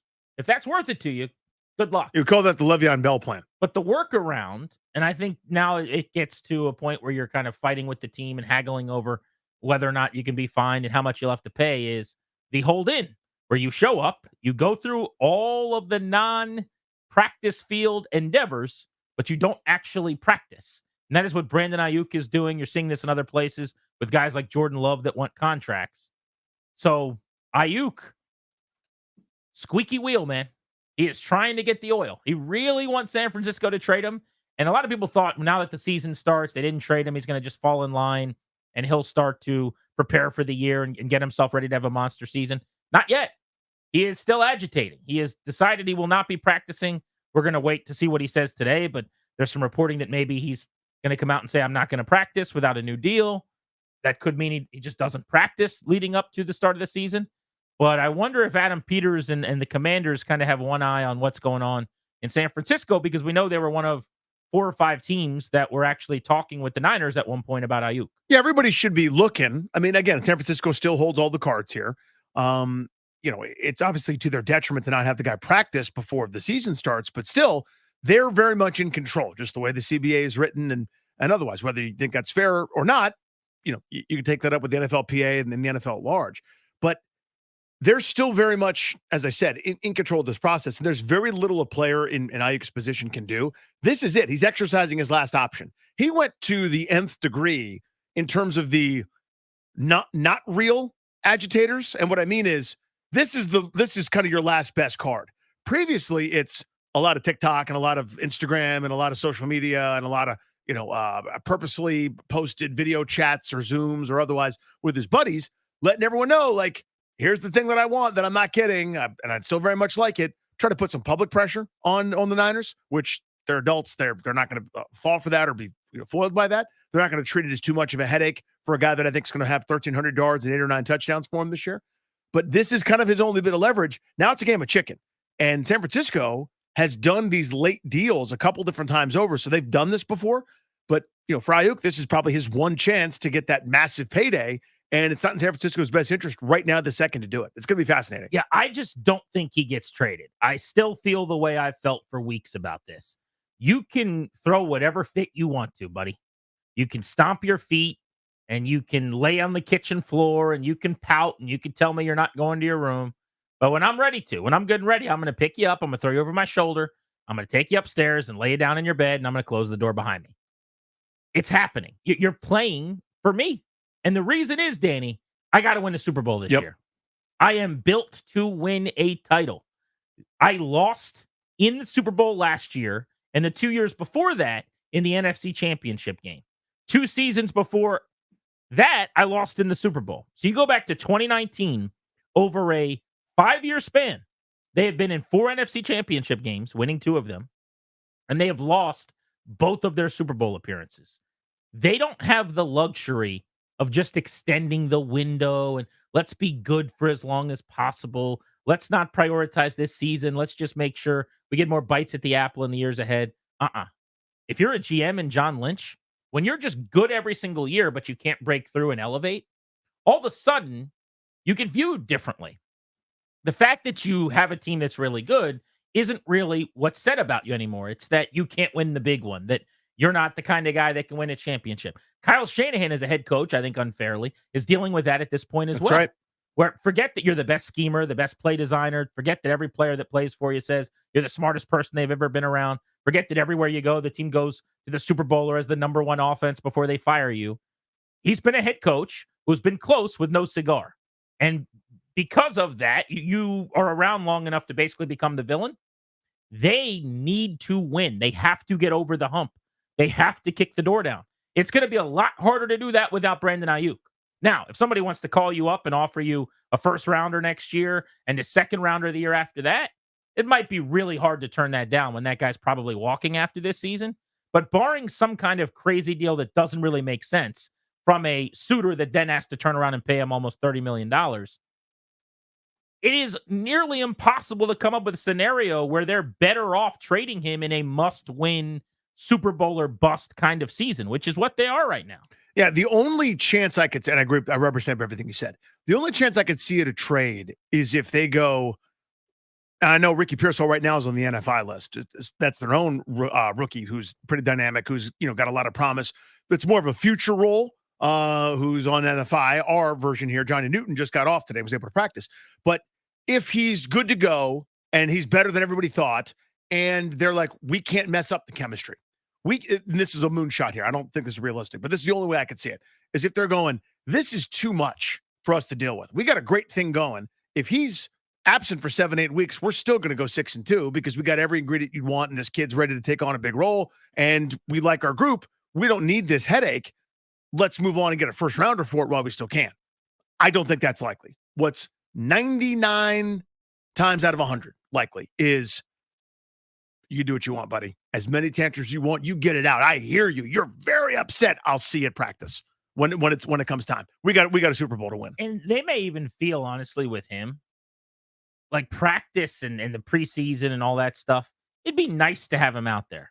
We got the same quarterback. Got the same offense. I didn't add a whole lot. There's a couple new plays.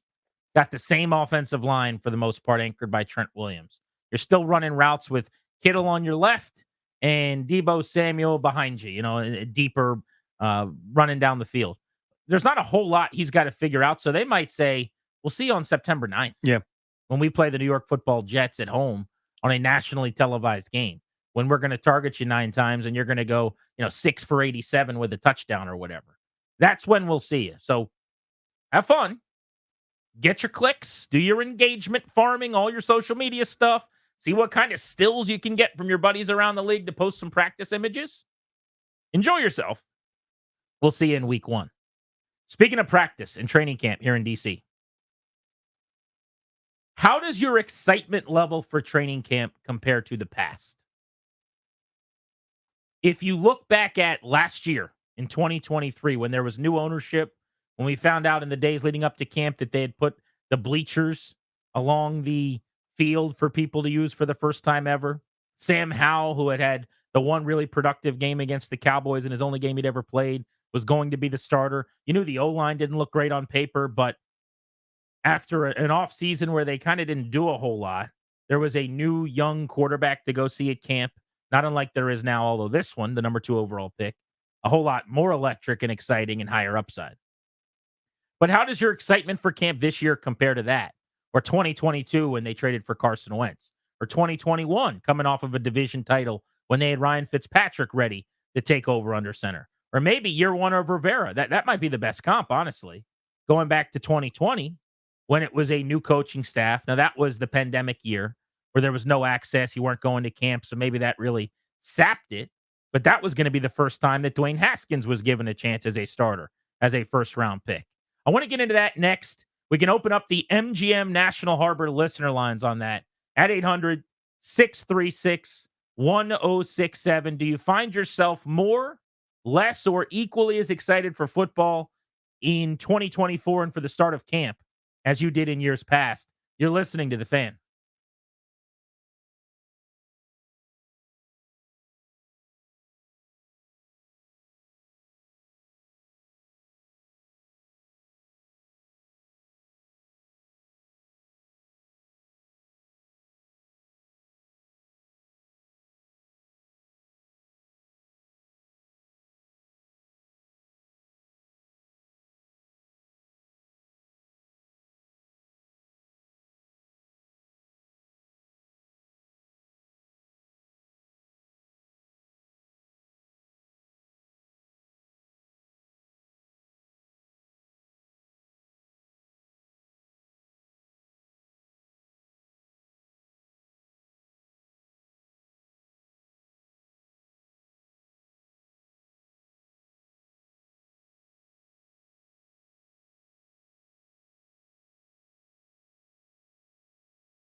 Grant and Danny on the Fan. What is your level of excitement for Commanders training camp and the start of a new season compared to years past? Phone lines are wide open at 800-636-1067. You can tweet us at Grant H. Paulson and at Funny Danny. And I'm going to just candidly say we're partially asking this just because it's a neat opportunity on day one to take the temperature and to gauge the fan base. But I think also a lot of this is our perception behind the scenes, which is that typically right about now, at the start of camp for you and I, the amount of feedback and interest and engagement and questions and seeming excitement exceeds what we are feeling right now. And I'm somewhere between surprised and bummed about it because you just drafted a Heisman Trophy winner, number 2 overall. And I know that people aren't going to be lining the practice field chanting for Jayden Daniels like they did for RG3 for a lot of reasons. Mostly because training camp practice was closed today and nobody was allowed there. That was never the case for day one of training camp ever here until this year, as far as I'm concerned. But that's a mistake, and they botched that, and we'll separate that for a moment. But the other reasons are the fan base is probably smaller than it's ever been. The fan base is reeling still from the name change, from the lack of success, from all of these things. I just thought this year would be a lot different, and it would feel like a rebirth and a renaissance opportunity because it's the first real year for this ownership group. It is the first year with a new legitimate football structure led by a terrific general manager in his first year. You've got a new head coach who excites people and people like, and you didn't just draft a quarterback. You don't just have a new quarterback. You drafted the Heisman Trophy winner who might have had the best season in the history of the SEC. 50 combined touchdowns and 4 interceptions. So I would go as far as to say there's nothing more you can do in one offseason as an NFL team to invigorate your base and create excitement going into the season than they did. Maybe they could have signed a few more like superstar Hall of Fame type players, but that doesn't always equal wins. It just might have resonated or generated a little more buzz and little interest. off-season champs But vibe. Danny, what else can I do? I've got an owner who's replaced the guy you all hated. I've got a general manager that teams all over the league have wanted to work for them for years who could be the next star in his position. I've got a head coach who's one of the most popular, well-liked coaches in football that fans were excited about the hiring of mostly. I've got the quarterback who is the coolest kid in every room he's in. He is the velvet rope lifted up for this VIP QB of this draft cycle. And it still seems like we're pulling teeth trying to get anybody to tell us that they're fired up. 100%. From a football perspective, there's nothing else that could have been done reasonably. Now, again, I've argued that they needed to upgrade left tackle or change out a receiver or something like that. But again, from a football perspective, you just touched on it. Owner, general manager, head coach, quarterback. There are no other levers that get people excited and fired up to come see something. On the defensive side of the ball, an all-decade team, first ballot Hall of Famer, one of the best linebackers of his era, and maybe when it's all said and done all time, was also signed to be the captain of your defense in Bobby Wagner. Yeah, ho-hum. I would just throw that onto the pile. Not that it's equal to those other roles because they're the most important roles in sports, but it would have been cool to sign some bigger names. That would have been more exciting. Bobby Wagner has been one of the best players in the league for a decade. It's a pretty darn good name. But so from a football perspective, again, reasonably, and we've been burned so many times before where it's the, Bruce Smith, Deion Sanders, Mark Carrier, or the Lavernius Coles and the restricted free agent trades and all that. We've done this offseason champions thing before. They need something fresh and new, so Valentine's Day we trade for Donovan McNabb or whatever. We've done that before. But from a football perspective, these are reasonable, thoughtful, smart decisions that give you a long-term, honest-to-God chance to be good. Not a joke, but good. They don't have any other levers to pull from a football perspective. So in that regard, it's hard to imagine, not hard to imagine exactly. What's the phrase I'm looking for? It's hard to quantify and scale here where you're going, oh my God, look at all these different things. And the excitement can't reach it. It's up high on a super high cliff, and I'm down here with a 6-foot ladder looking around. How do I get up there? It feels like there's not a ton of buzz. Now, there's a group of people that are in. There's more than there have been in terms of season tickets. I'm going to games. We're getting tweets. I'm at Funny Danny, Grant's at Grant H. Paulson. Or anecdotally, people are telling us that, hey, they're more excited. They're in there and they're in. It just doesn't feel like there's a buzz that goes with this level of kind of change and what's new. And I'm wondering it's twofold. I think people are kind of realistic for the first time, maybe in a long time, that this is not the 12-5 year. This is not the we're going to kick everyone's butt this year. Yes, there's but a lot to go. Even if you didn't think that, you would be calling in. You'd be tweeting. Right, You'd I be am. I mean, I'm engaging. in. Yeah. You'd be excited, and there's just less of that. Again, it's not July 7th anymore. Right. Camp started. It's football season. This week has always been on our little calendar. Like, okay, things are Like about we to made it. Yeah. ramp up. People are going to care again. People are going to be excited, and it just we have not felt that in the metrics that we use. I would say myself, and I wonder why that is. Here's what I'll come back to. You brushed past this, but I actually think there's something maybe to this. I wonder if we wasted the good surprise already on other people. To quote Big Daddy, if you remember. We wasted the good surprise on you. We wasted the good surprise. What I mean by that is, boy who cried wolf style, I gave you what I got. Now it's wait and see mode. When you hired Joe Gibbs to come back, I was back in.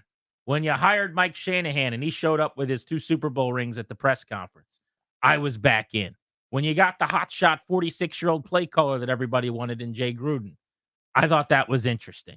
When you went and got Robert Griffin, I've done the number 2 overall pick Heisman Trophy winner that everybody wanted, who was the cool kid in the club who's on the Tonight Show with Jay Leno beatboxing thing before. I chanted his name. I was at practice. You're asking me to now do it again. I wonder if there is something to they've used all, not this group, unfortunately. This ownership group is just picking up the pieces now of the wreckage after Glenn Powell just drove off in twisters and everything's strewn all over the highway. But I wonder if fans feel like they've used all their I'm going to get excited again cards. They don't have any left. They're tapped out. They're on empty.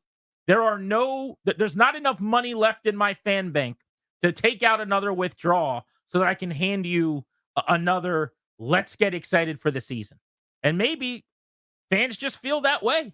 Like they wasted all of their I'm back, baby. The Commanders are going to roll with all the other things that were prologue, and it didn't work out. Yeah, this one's different. This one's different. And they're like, show me. Prove it to me. Not Jayden Daniels' fault that Robert Griffin happened or Dwayne Haskins happened or Patrick Ramsey happened, right? Not Dan Quinn's fault that Ron Rivera happened or Jay Gruden happened or Jim Zorn happened. Certainly not Josh Harris's fault that Dan Snyder happened. And it's not Adam Peters' fault that nobody happened because there's never been a GM. So I can sit here till I'm blue in the face telling you guys, whether they win or not, this is different because they've never actually had this structure with this many qualified people running the football department. So this is the first time ever that they've got a shot. But maybe people are just going, you called and told me to show up 10 times. I came all 10 times. Nothing was happening and I had to drive home. And now you're calling me again. I don't have an 11th trip in me. Totally. And I think that's a part of it. I also think, some of that fatigue, right, where we were talking about this with the Capitals all the time. Like, some 22-year-old on their roster had nothing to do with the Easter massacre, right? Where they lost in 7 million overtimes to Pat LaFontaine, or any of the 3-1 series collapses to the Penguins or otherwise. And it's like, why is everyone so nervous? Dude, you don't know. But like, you feel that it comes across, it's sort of this both ways channel. And so it wasn't until they finally broke through in 2018 that everybody's kind of been able to breathe this sigh of relief. But for the football team, there has never been a promise that they've kept, it felt like. And again, that's not Josh Harris or Mark Ine or the rest of the ownership group. None of those guys did that. They got to deal with that, but that's not they didn't create the problem. It's just their problem to deal with. They've inherited it. I also wonder, and again, this is, rhetorical. We've talked about this the million times over when it comes to the effect of name and name change and all this other kind of stuff. I wonder if people are just still not as in, simply because the new stadium is now a decade away, according to whatever the latest date is, 7 years, 10 years. There's no plan or any kind of rebrand. I wonder if people are kind of like, I'm not that excited about any of it. Well, that's irrefutable. That people were lost when the name changed, when the logo changed. All that is not debatable. You got to be one of us that was here before and here now. You got to be one of the real ones. And I think if you are and you're impartial, you would acknowledge that. But that does not explain away the lack of energy that I'm feeling this week, to be honest. Because last year and even in previous years, it was bigger than this. And that, to me, is so ridiculous based on all the changes that were made. I mean, let's hit the phones, 800-636-1067. But here we are. There's a couple people waiting to talk, and they're in Tennessee and Atlanta on the Odyssey app. Think about that. Right. Like, that would have been unfathomable 7 years ago. And that is a one anecdotal little thing, but my point is just the evidence is wherever you want to look, it's there. Is it TV ratings for this team, attendance? They're not only having 5 practices because they thought they were going to pack the joint 40 times. Now, I still think it was a bad decision to do it that way, but it is frustrating, I would say, especially when you got the quarterback, the GM. I don't know about the head coach. I love what Dan Quinn's doing in terms of bringing energy. I think he built a great staff. But in the most important areas, it's all new, it's all fresh, and you got a real shot. Decade ago, I did 3 hours on should it be Pat White or Rex Grossman as the third string quarterback. Yeah. And the phones were packed to the gills. Let's go to Alex in Atlanta on Grant and Danny. First one in from Georgia, as you'd expect, here on DC Radio. What's up, Alex? Definitely expected to lead the charge today, no doubt. Love it, Day one of training camp. They're fired up in the. What's your area code down there? Yeah, catch the excitement.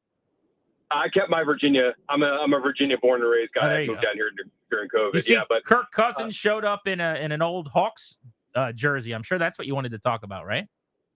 yeah, no, exactly. I actually live near Kirk where he moved, and yeah, the excitement down here. There's a lot more criticism for him down here than I'm hearing. And that's a good thing about living away from the DC area is not having to hear all that. But you know, I'm as pumped as anybody for this. I've been a Skins Commanders Washington football team fan since 1977, and you know, I've seen a lot. I've gone through a lot of hopium, smoked a lot of hopium, and I'm still smoking it now. You know, I think that I really love the changes. Rome wasn't built in a day. It's going to take a long time for this to roll out. But I really think that for the first time, there is an actual plan. There is, and they've executed on it from last year to now. And well, obviously my conversation might be different in week 5 if they're 0-5. I don't think that'll be the case. But, you know, I really think that, you know, Peters has got a plan. He's going through, he's drafting the right people. It's not going to be a 1-year turnaround where they're going to be Super Bowl contenders. But I'm really Maybe that's happy something, for Alex. Maybe you just hit on something. I think that's huge. So first of all, you gave me the word hopium, which I find hilarious. And on that, yeah. Well done. But that could be something. Maybe people are acknowledging correctly and understanding this is a process, and this is the first year of a 2 or 3 year build, which doesn't have to be that way in the NFL. If Jayden Daniels is excellent, they're going to win 9 or 10 games this year. And there is a chance that they're a wild card team. They get to the playoffs, see CJ Stroud a year ago, and a Texans team that was in the bottom 3 in everybody's power rankings going into the year, won a playoff game, and was a tough out around after that. That is possible in this league. It's not in other leagues. But I do think that there might be something too. Fans are looking at this going, they're not going to win anything this year.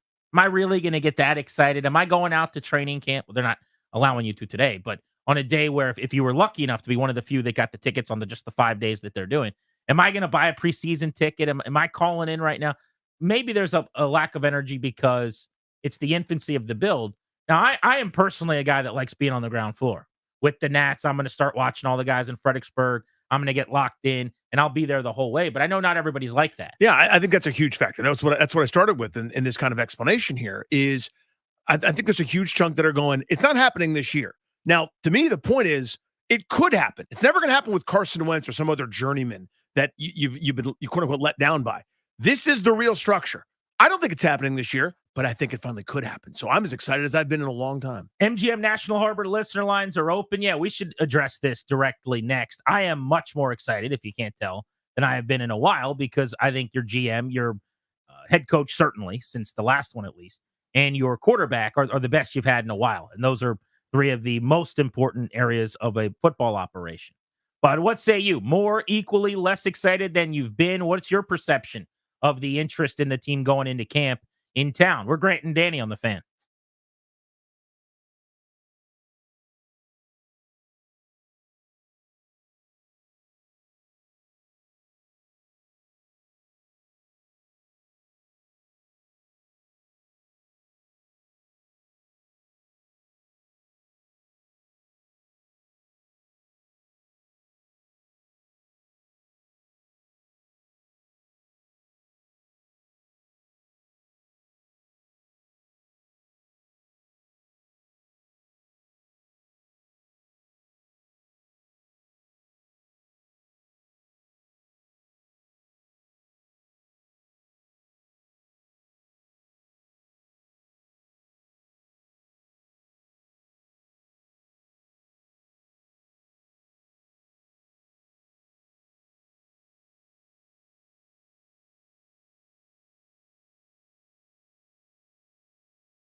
to the audio of Ron Rivera discussing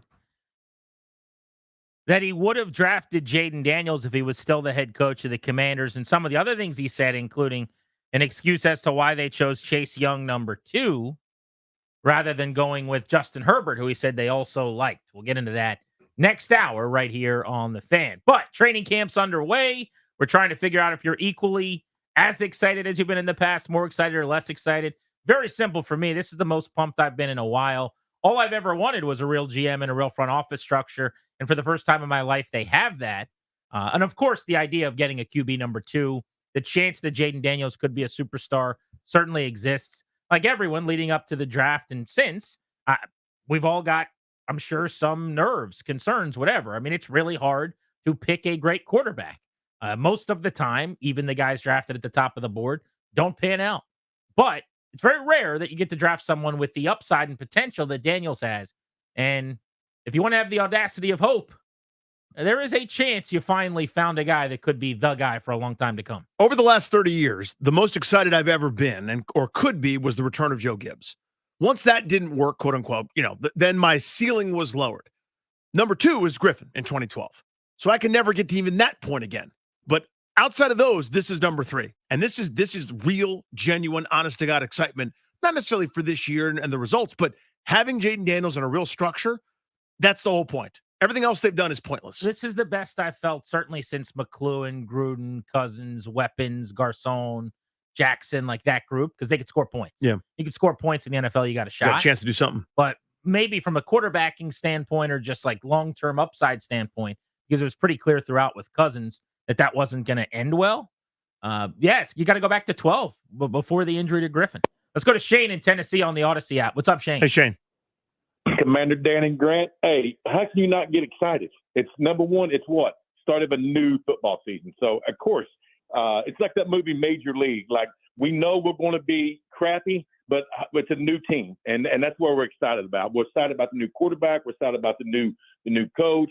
Yeah, of course, we're excited. And like you said, since for the last 20 years, we've not had a general manager. We've had a idiot run this organization and make choices that don't need to be made. But yeah, I'm excited. I'm excited about this team going forward in the next, like everybody's saying, it's going to be at least a 3 to 4 year turnaround.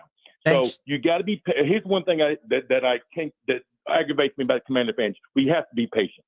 Like, you got to be patient. And for once, just let this man do his job and see what happens. And after 3 years, then we can say what kind of job he did. But right now, of course you're excited. It's football season. Go Balls, baby.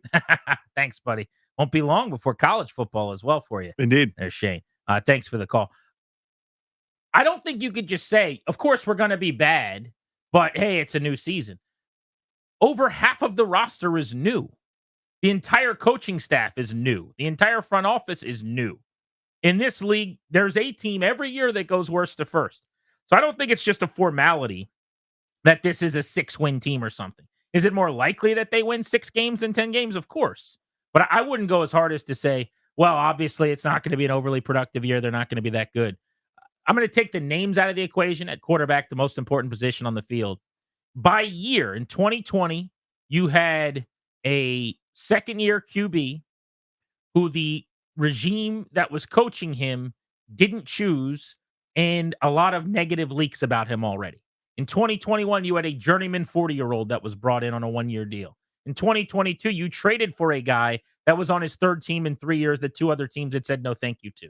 In 2023, you had a 5th-round pick who had played 1 game that you were rolling with in kind of a holdover offseason where it seemed like nobody wanted to spend any money. This year, you've got the Heisman Trophy winning number 2 overall pick that other clubs wanted to trade up for, we're finding out via Hard Knocks. Let's go to Ryan in Arlington on Grant and Danny. What's up, Ryan? Hey, guys. Good afternoon. Hey, buddy. So I want to split this up into 2 things. On the football side, I'm so excited, and it's not just because of the additions, which are the obvious reasons. It's the subtraction. I don't have to watch Ron Rivera cross his arms on the sideline anymore. I don't have to hear about Chase Young every day, which was what we did last year. I don't have to watch Jack Del Rio and Eric Bieniemy show a display of incompetence. So that's just reason for infinite excitement going into this year. Seriously. storylines changing and a fresh coat of paint. That's actually really well said. Our training camp coverage on the Fan, by the way, is presented by Paul Henry's Window Installation. PaulHenry'sWindows.com, your clear home improvement choice. Chris is in Hyattsville on Grant and Danny. What's up, Chris? Hey, Chris. Hey, guys, I think that the lack of enthusiasm is for a couple reasons. Number one, it's been really, really hot. It's incredibly hot all summer. And I just can't even think of football when the temperatures are this hot. So let me workshop this with you. How hot and gross and disgusting we all feel is making it hard to actually be excited about anything. Pretty much. Okay. I don't hate that, by the way, dude. It's not the worst logic, but I mean, it's been hot before. Like, it's always pretty hot in July. And normally there used to be thousands of people standing in the heat for practice. The other thing is, guys, I mean, I'm not going to get political, but we had an assassination attempt on a former president, and the current sitting president just dropped out of the re-election campaign. So I think people's attention is somewhat deviated right now. So I Especially in haven't this really town. thought about that through the context of what we do. I mean, other than certainly Because we're here. Last Yeah. week as we sit here, and I feel like there's probably not as many people as normal listening to us today, right? You know what I'm saying? Like, there is always something going on. And it has been a historical week, clearly. I still think that while every American cares about what has happened in the last week, and we're all a part of this historical time, football's the thing that you're still going to check out, like, oh, what's going on at Commanders practice? I think you could kind of walk and chew gum on that, but maybe his point is you only have so many minutes for entertainment in the day, and maybe some of the people that would normally be throwing on their Commanders gear and screaming about training camp are busy finding out who the next VP candidate is on one of the two sides. Yeah, I mean, I was going to say we've been football fans through election cycles before. Nothing like this. Obviously, this is pretty crazy and Never been intense. a week like this during my Yeah, lifetime. This is the longest week in human history. So there's probably something to that. Again, I don't think it's any one thing though. I think there's a lot of factors. Just like we talk about with stadium attendance and people that don't go anymore, and the fan base eroding, etc. I don't think there's any one moment. I think everyone's kind of had I think the answer is yes to all of it, right? Like, I'll wait and see if they're any good, or I'll wait, or I'm not really in, or I'm thinking about something else, or it's too hot. There's a million reasons. Are you guys experiencing this in your own lives or no? In terms of like what we're perceiving as a little bit less energy than there should be. 800-636-1067. Also, you got to hear this Rivera audio. It'll make you a little bit upset, but I think it'll also make you laugh. It's pretty incredible. We've got it for you on the Fan.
Here's Daniels on 4th down.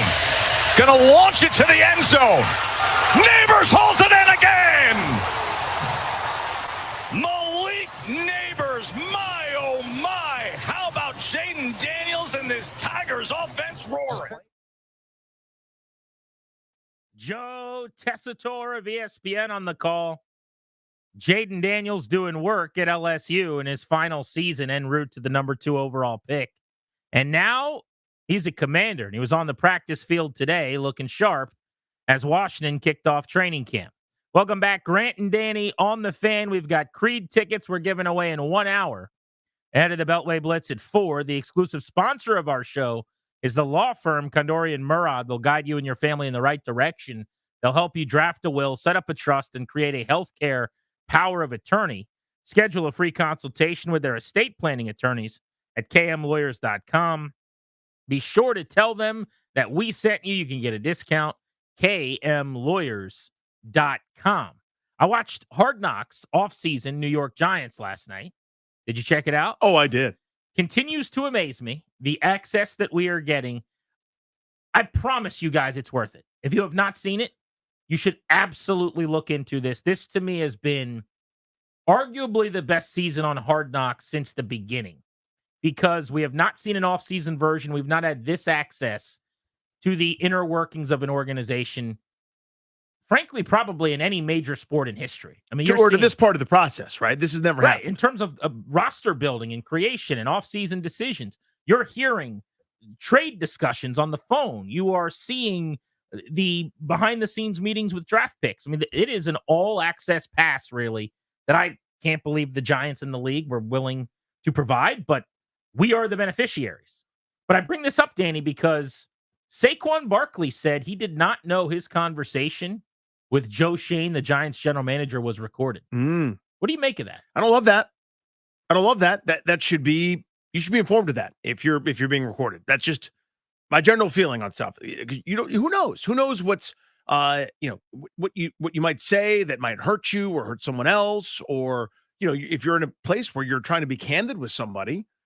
I don't know. That always makes me queasy and uneasy. I don't like that.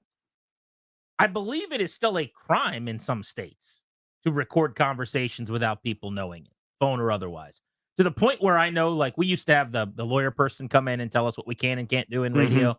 And I know that we now can't do some of the old school fun bits that my uncle did on Pittsburgh radio 30 years ago, or the Junkies used to do 25 years ago, where they did a thing where they would call the team hotel, bother the pro, where a player was staying, and it would ring, ring, ring. And then I'm just going to make up a name, but Chris Webber. Sure. Chris Webber answers the phone. He's like, hello. And they're like, hey, Chris, what's up? And they just start asking him questions and see if he'll stay on the phone. And they don't necessarily ever present who they are or what they're doing. Whereas now, if we were to just call someone live on the air, which we are not supposed to do. You're not allowed to do that. Not allowed to do that. But we just call someone right now. The first thing we have to say immediately is, hey, it's Grant Paulson and Danny Ruge. You are live on 106.7 The Fan. People can hear you right now. It's just a legal thing. I don't know what the rules are in New York. I'm sure with media, it's different anyway. You can make the case that players are constantly being overheard on microphones in sports now, not knowing it. Every time a quarterback is mic'd up and they have a quick conversation with a defensive tackle who just hit them or something, you don't know that you're on mic. You just think you're saying something. And I'm sure because of that, you have to live with a governor on where okay, I'm in uniform. Anything I say, us around a live microphone or whatever, can and will be used against you kind of deal. But I, like you, think that's a really, really scary situation. If a lot of these calls with other GMs, agents, players, I'm thinking they all are aware, hey, we're taping Hard Knocks, just so you know. If I call you later today, you're going to be potentially used on the show. You'd have thought. Because it wouldn't be crazy for someone to say, listen, I'd like to come back, but I can't stand, and he names the running backs coach, for example. That's damaging to everybody. Well, I think if that were to happen, though, they'd edit that out. Well, they wouldn't have put it in, but just in general, that sort of stuff being recorded, because that exists somewhere. And maybe that's what the league would say to Saquon, or what HBO or whoever would be at fault would say to Saquon is, we didn't air anything that made you look bad. Now, Barkley might say, well, you aired the fact that I essentially told the Giants that I would let them have the last refusal, and then I didn't let them have the last refusal. But they're not in the business on Hard Knocks of making anybody look bad. Mm-hmm. And they're always going to protect you a little bit from that. But still, I mean, Elliot Wolf might have a different perspective, the GM of the Patriots, on what makes him look bad than you do. You know, Joe Shane, as an example, is getting beaten up. Brian Daboll was interviewing some of these players in his office yesterday, basically laying on his couch. And I'm going, this guy is a total goofball. Maybe he wishes that there wasn't a video out there of him laying on his couch mid-interview. Now, with his feet up or whatever. Yeah. I don't know. I saw that Saquon Barkley said that was news to me, that call was recorded. And I kind of got a weird feeling like, that's not great. Yeah, that's not awesome. One other thing I want to get to before we jump back. I said this after the first episode. I think you might have been out. But I was just going, I'm amazed at how what I always perceived as these incredible high-level football conversations between these geniuses who live, breathe, eat, and sleep football has been demystified. It's even beyond that. It's to the point where they're looking at draft picks on like Pro Football Reference, the way that I would look at draft picks and go, what quarterbacks have hit in the first round over the last 10 years? Hit, miss, Bortles, miss, Zach Wilson, miss, this guy hit. Like, and this is how they're making a decision. Like, nobody mentioned like a raw athletic spark score or his, completion percentage on pressure downs over expected or a sack to pressure percentage.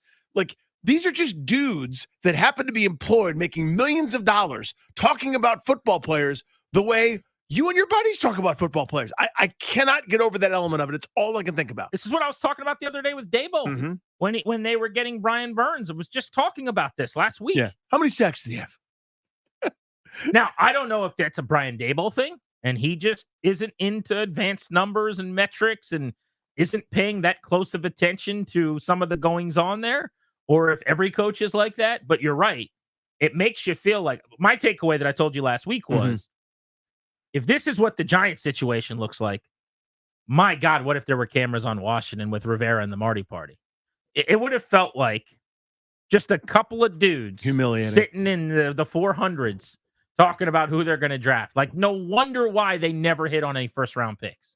Speaking of Rivera, we'll get into what he had to say about some of those misses to Adam Schefter. But the question for you guys is, what's your excitement for the start of camp compared to years past? And is our perception that it doesn't seem like there's a whole lot of pizzazz resonating with you in your life, your fandom? Reggie's in D.C. What's up, Reggie? Hey, what's going on, fellas? Hey, buddy. And I know you guys are about to hit on this with Rivera, but for me, this is the most excited that I've actually been in probably over 30 years because my team, my favorite team, Fun Bunch, and all, we go back to the heydays when they closed DC, when we won Super Bowls.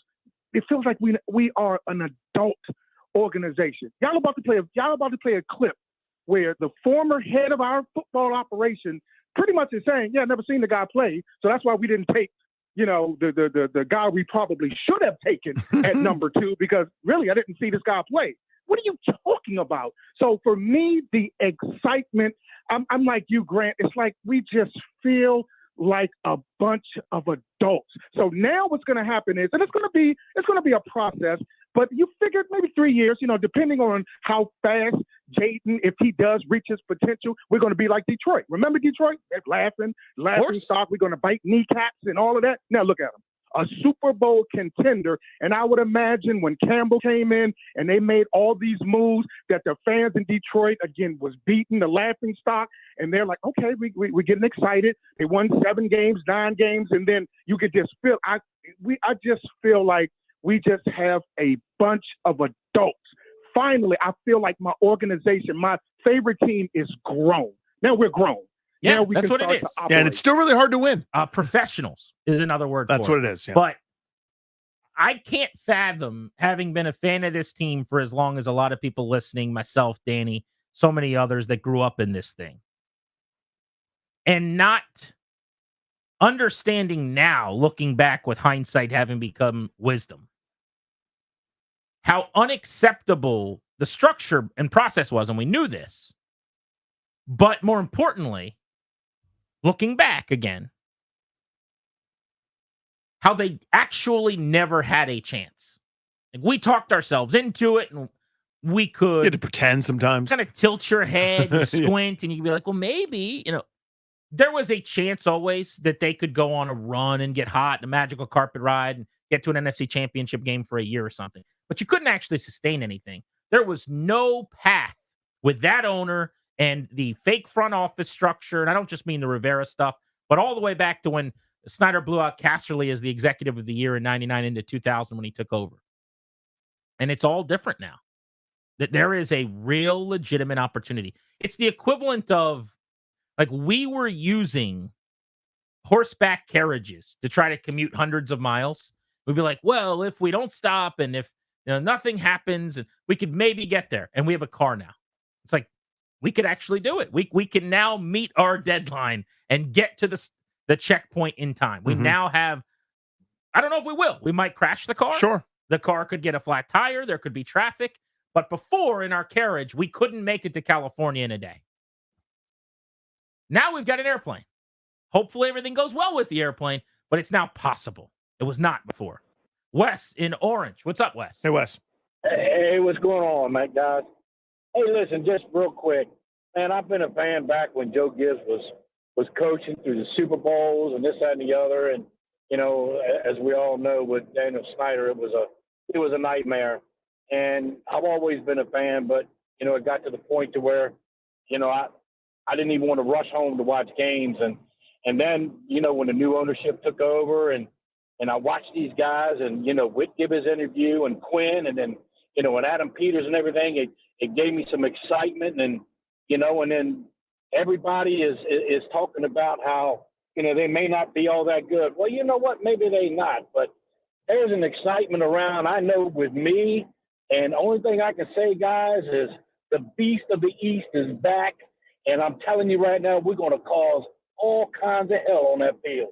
Y'all have a good day. Appreciate you, dude. Yeah, I mean, to me, this feels like that first return Gibbs year where they really were establishing something. They were under-talented. They had a couple guys that you really liked. You were going to feel it when you played them, right? The following week, you may not be your best self because you were going to get thumped around. They were going to struggle at times. They had kind of a lower ceiling than a lot of teams, but that was one of my favorite teams of this most recent era and iteration where you weren't going to be tougher than them. You might beat them, and most teams did. They were 6-10, but they were tough as nails, and it felt like something was starting. It felt like there was a real reason again to be optimistic, and this was going somewhere. This is going somewhere. That's when you go, we're trading for Carson Wentz, everybody, the aristocrats. The instant that happened, I told everyone, no one wanted to hear it. This is a waste of time. This entire year is now a waste. Nothing is wasted now. This is real. This offseason and this group and this front office. And I'll even give Quinn credit. I still think he and Rivera are very similar resume guys, but the staff that they put together, it all makes me more mad about the last 4 years, honestly. I think we were on it. I'm not going to pat myself on the back. Some of us, not everyone, some of you guys got aware of the fact that you were in the Enron We Trust group. But a lot of us kind of saw that for what it was pretty quickly. Like, this is not legitimate. This is very much a fool's gold operation. Having said that, I'm more mad now looking back that it was years of it. I mean, it was just like unqualified people who hadn't done it, who showed their ass over and over again that they couldn't do it. And it was presented as if the adults were in the room. But that's the thing. That's Grant. Stop telling me that it's better or that this is. No. No. I know what this is. Don't lie to me. But now you see it, and they may not win.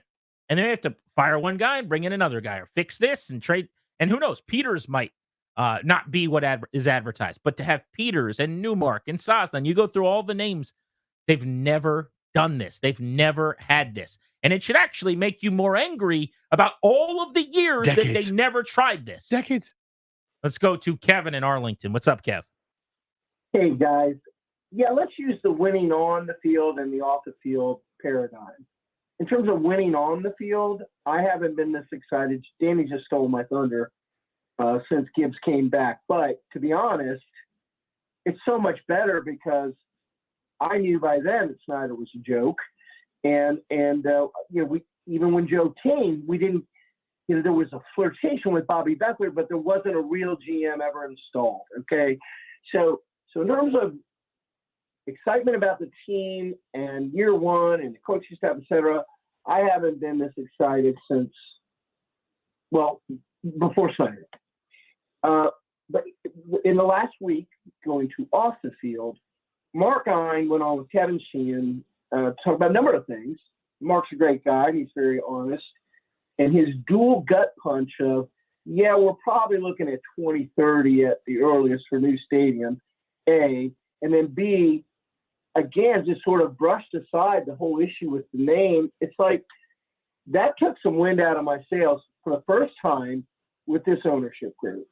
And maybe it's not a big deal to everybody else, but at this stage, But to some it is, yeah. Do you appreciate the candor at least, Kevin? Here's what I mean.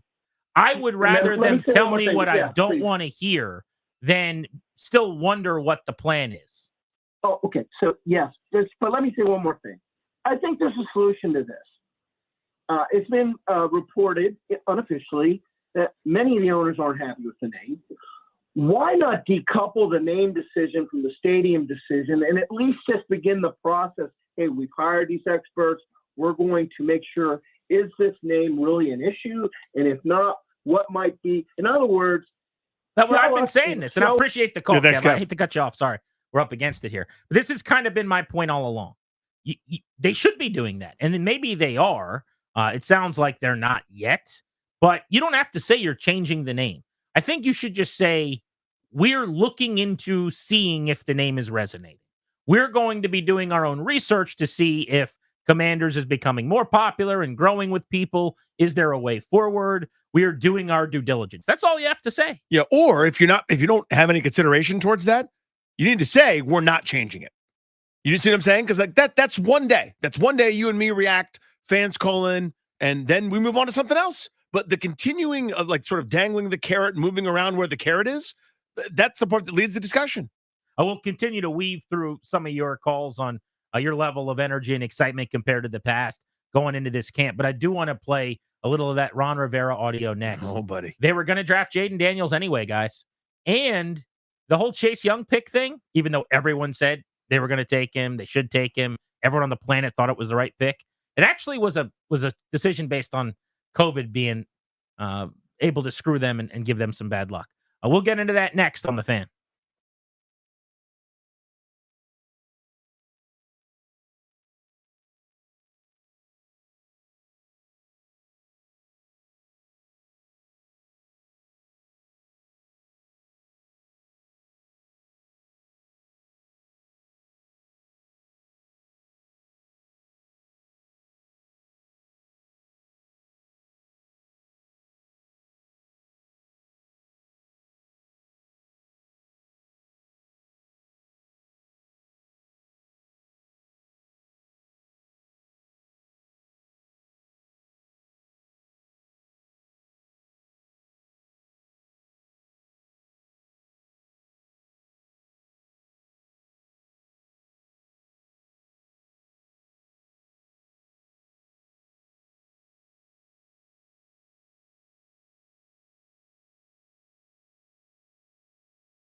Welcome back, Grant and Danny on the Fan, taking you up to 6:15 and Nats baseball tonight. Speaking of the Nationals, they have signed the 39th overall pick in the draft. Catcher Caleb Lomavito, who played his college ball at Cal. He's a Hawaiian kid, was actually from the top high school for athletics in Hawaii. I interviewed him prior to the draft. He's a really, really sharp guy, called a bunch of his own games collegiately, kind of a nice leader, should move pretty quickly, and can swing it a bit. Good athlete who can run, not going to clog up the base paths. Nats are excited about him. So pick number 39 they got for Hunter Harvey.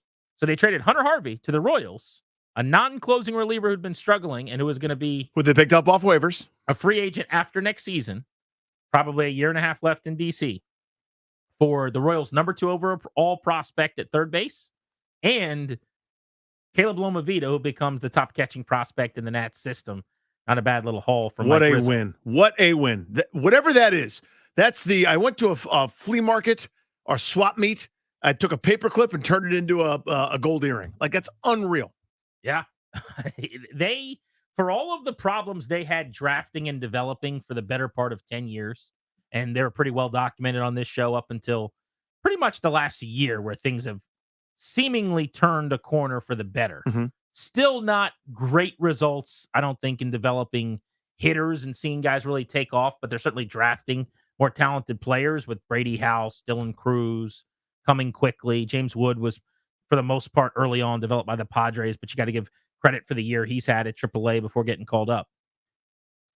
They've always made exceptional trades, and Mike Rizzo's trade resume and record has to be right up there with any GM in history in terms of the batting average on not only wins, but breathtakingly lopsided deals, like giving up Steven Souza and getting Ross and Turner, like giving up Caps and getting Ramos, like when they gave up Steve Lombardozzi and got Doug Fister, who was excellent in their rotation. The Soto deal, the latest of them. I mean, I could go on and on. There have been so many of them. That's right. But that has pretty much kept them afloat, honestly. Where would they be without so many massive wins? Turning a pitcher who would never make it in the big leagues, Alex Meyer, into Denard Span. John Lester and Delane Thomas. I mean, the list is endless. It's the trash into treasure ones. Now I think it was some true serum. They would talk about this, I think, openly. They swung and missed a lot in that sort of decade of where the window's open. Everyone that was any good, that, there are guys that are pitching out in the major leagues that they had to trade out of their system for, whether it was a closer or another reliever or a different piece to kind of keep their window open. So some of those guys, they would probably say we're judging them unfairly. I don't know that necessarily would be the case, but some of those guys that might have helped them ended up going to help someone else so they could find someone that helped them right now to keep that window open. But even still, the replenishment from the minor league stepping up to the majors has been lacking. And now all of a sudden you kind of look and you go, holy crap, A, the development's happening, but B, we're throwing a dart at the wall for 10 cents and turning it into $1,000. It's amazing. We tease this. I want to pay this off. Ron Rivera was on Adam Schefter's podcast that he does this week. Rivera was talking about a charity event that he's doing out in California, which it sounds like is for a great cause. And by all accounts, and we saw this up close and personal and dealt with Ron, each of us individually in different capacities. Really, really good dude, still doing great work, and I admire that and want to commend him for that. But while on this podcast, Schefter was asking him some football things and questions about his time in Washington. A lot came out of that was just tough to hear. Yeah. And wanted to pass some of this along to you guys. So this was Schefter asking Rivera about Jayden Daniels and whether he had started to study him at all prior to being fired right after the season ended. So the idea being, were you already watching the tape on this guy just in case? You mentioned Jayden Daniels. Had you studied him at all, knowing that you were going to have a high pick? Yes. At the end of, during that part, you always start looking ahead and seeing things. So I start watching the quarterbacks and thinking, God, this kid's got it. He's got it. And because Cliff Kingsbury's there, I think that was a tremendous pick for him, because that offense counts on the quarterback doing a lot and making things happen, in my opinion. And you saw some of the success he had in Arizona. The one thing though is that they've got to be able to protect him from injury, because the young man's going to play all out, and you don't want him to get hurt. You really don't, because I think he can be successful in this offense. He was asked a follow-up question by Schefter. Had you seen enough to feel like maybe you were going to take him? If you had stayed there in Washington and you had still been the coach and been an active part of the front office, do you think when the season ended that your organization was going in a Jayden Daniels direction, or was there another guy that you were looking at with that number 2 overall pick, Ron? No, that was the quarterback. I really think that was the quarterback. I really do. He's just, you look at his ability to prolong the play, to extend the play. Look at his ability to throw the ball downfield and create. Look at his ability to run. I was very fortunate in Carolina. I had, who I thought at the time was one of the best quarterbacks in Cam Newton. I really didn't mean that.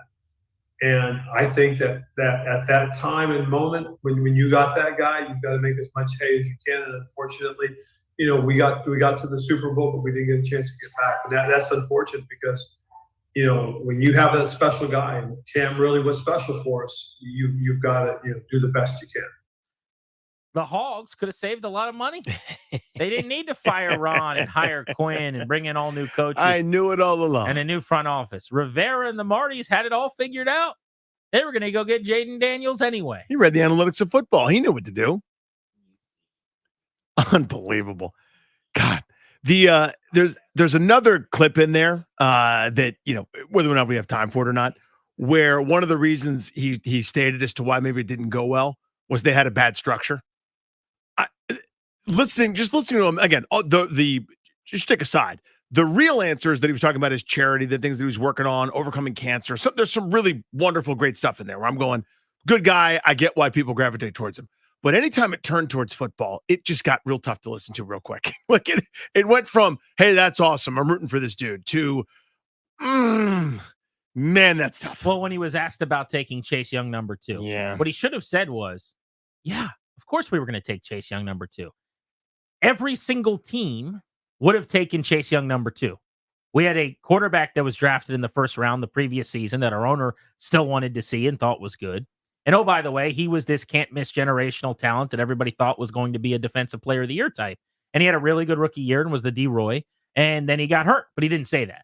He talked about how, because it was the COVID year, they weren't able to do some of the same lead up to the draft that they normally do. Yep. And so that was basically made it hard for them. And maybe they would have been able to evaluate their team better. I don't know what that really meant. Yeah, like there was no mini camp before the draft. So we couldn't possibly have figured out who was on the team.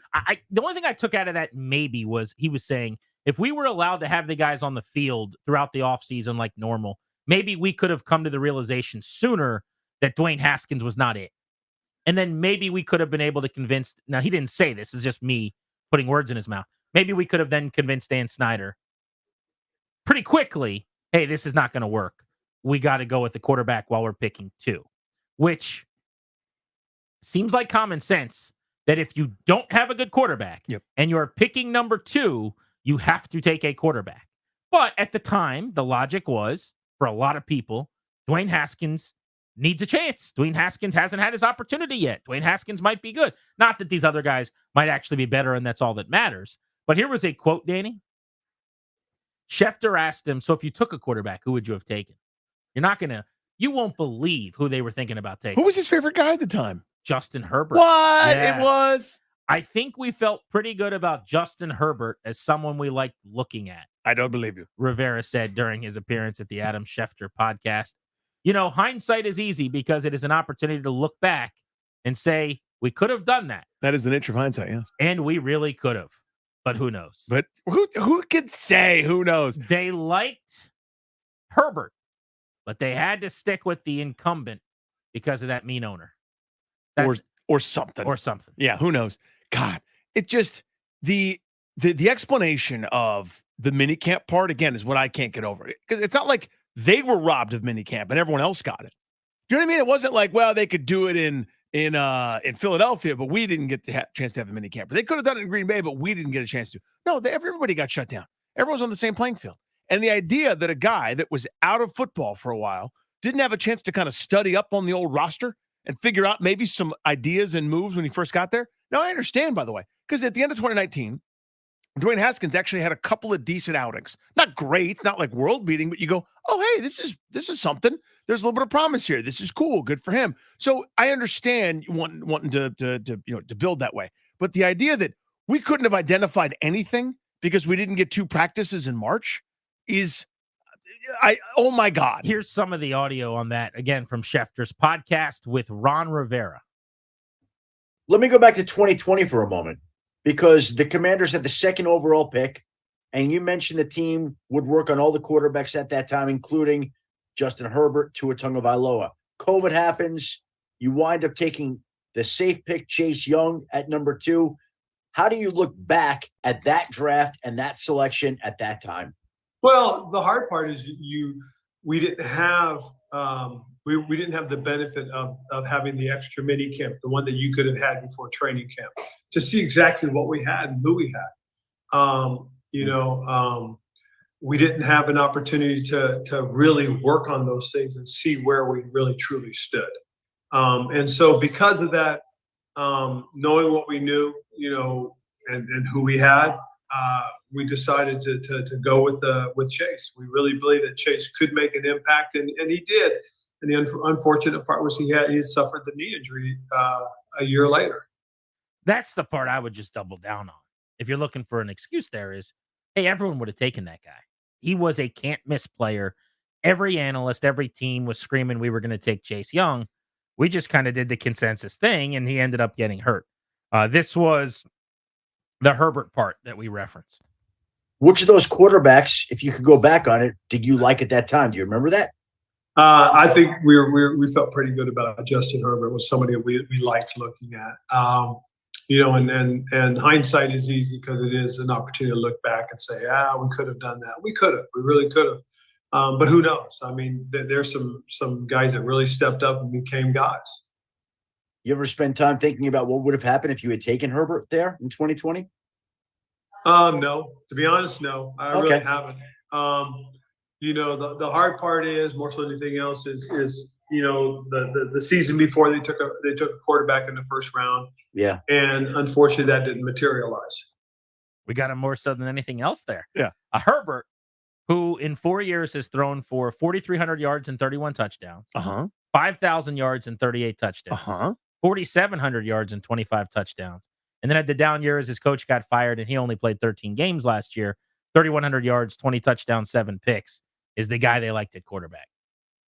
They were this close, man. Yeah. They're like the punt returner right after he gets tackled. Brandon one more block. Like, we were this close. We could have done it. Danny, have you ever thought about if they drafted Herbert? My answer is yes. Ron's was no. Mine's yes. I think about it all the time. I think about it every hour of every day and a lot on Sundays during the fall. Yeah. Mostly on Sundays during the fall. But maybe that'll change now that the locals have Jayden Daniels. Our double plays next. What's going on in our lives? Remember, in 20 minutes at 4 o'clock, tickets to see Creed could be yours. You got to be listening to your pals, Grant and Danny.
You're listening to The Fan. We are Grant and Danny, and it is time for your double play, driven to you by your local Washington area Honda dealers.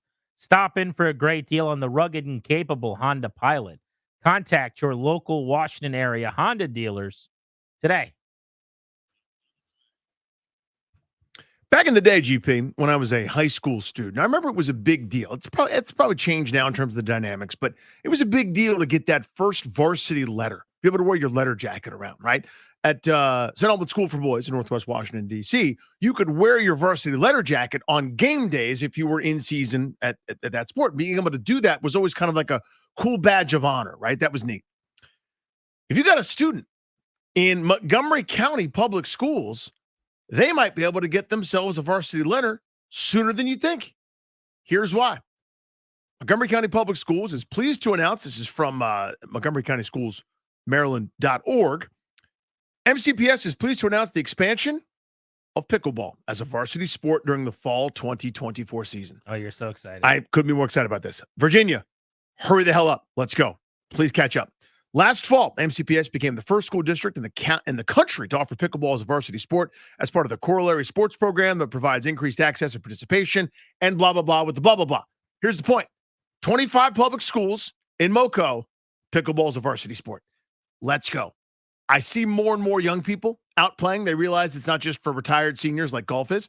This game has taken over the country. It is now a varsity sport in Montgomery County. Is Montgomery County is like one of the richest counties in America? It sure is, yeah. So it's a rich person sport, kind of, right? No, I would disagree with that. No? No. Okay. I mean, I feel like it's a lot of people that are like retired with money and old that play it.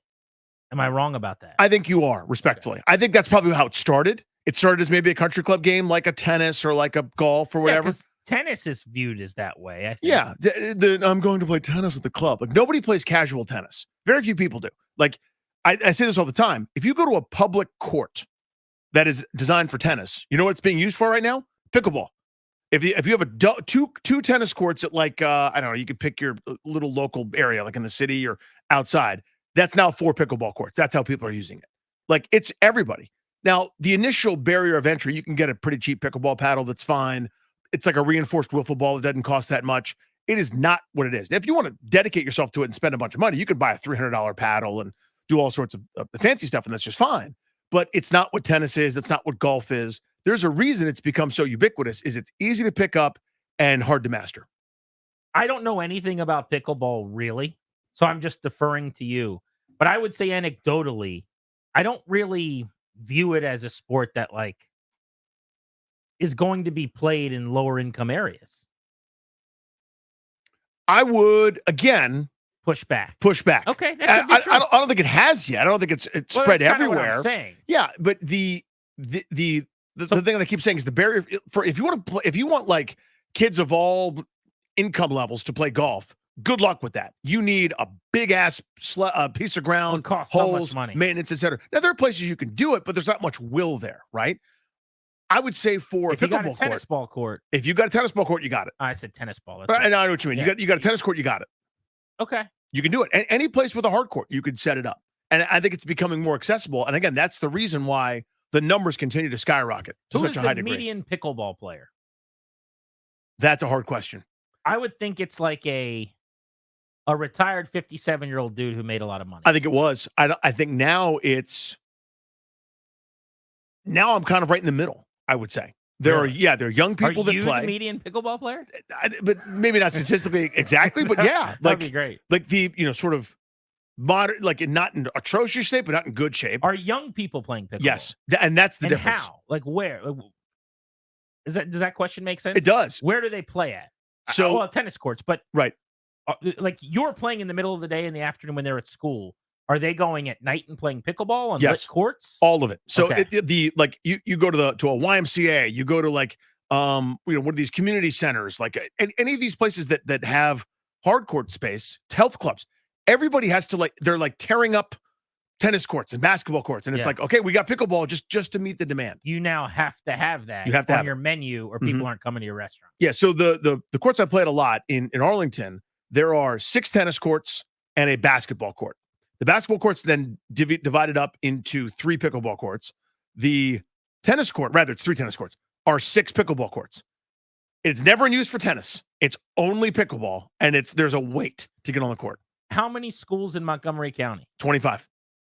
I think there's 25 head coaching openings, if you know what I mean. I do. Have you thought about that? Yes. Are you putting your name out there for anybody to reach out to? Now, there'd be a conflict because it's usually after school, and I'd be doing this. But if the conflict was removed, if they're like, your services, Mr. Rauhire, are no longer required, I'm going to throw in for a pickleball coach somewhere. That guy. Time for your boys. Double play.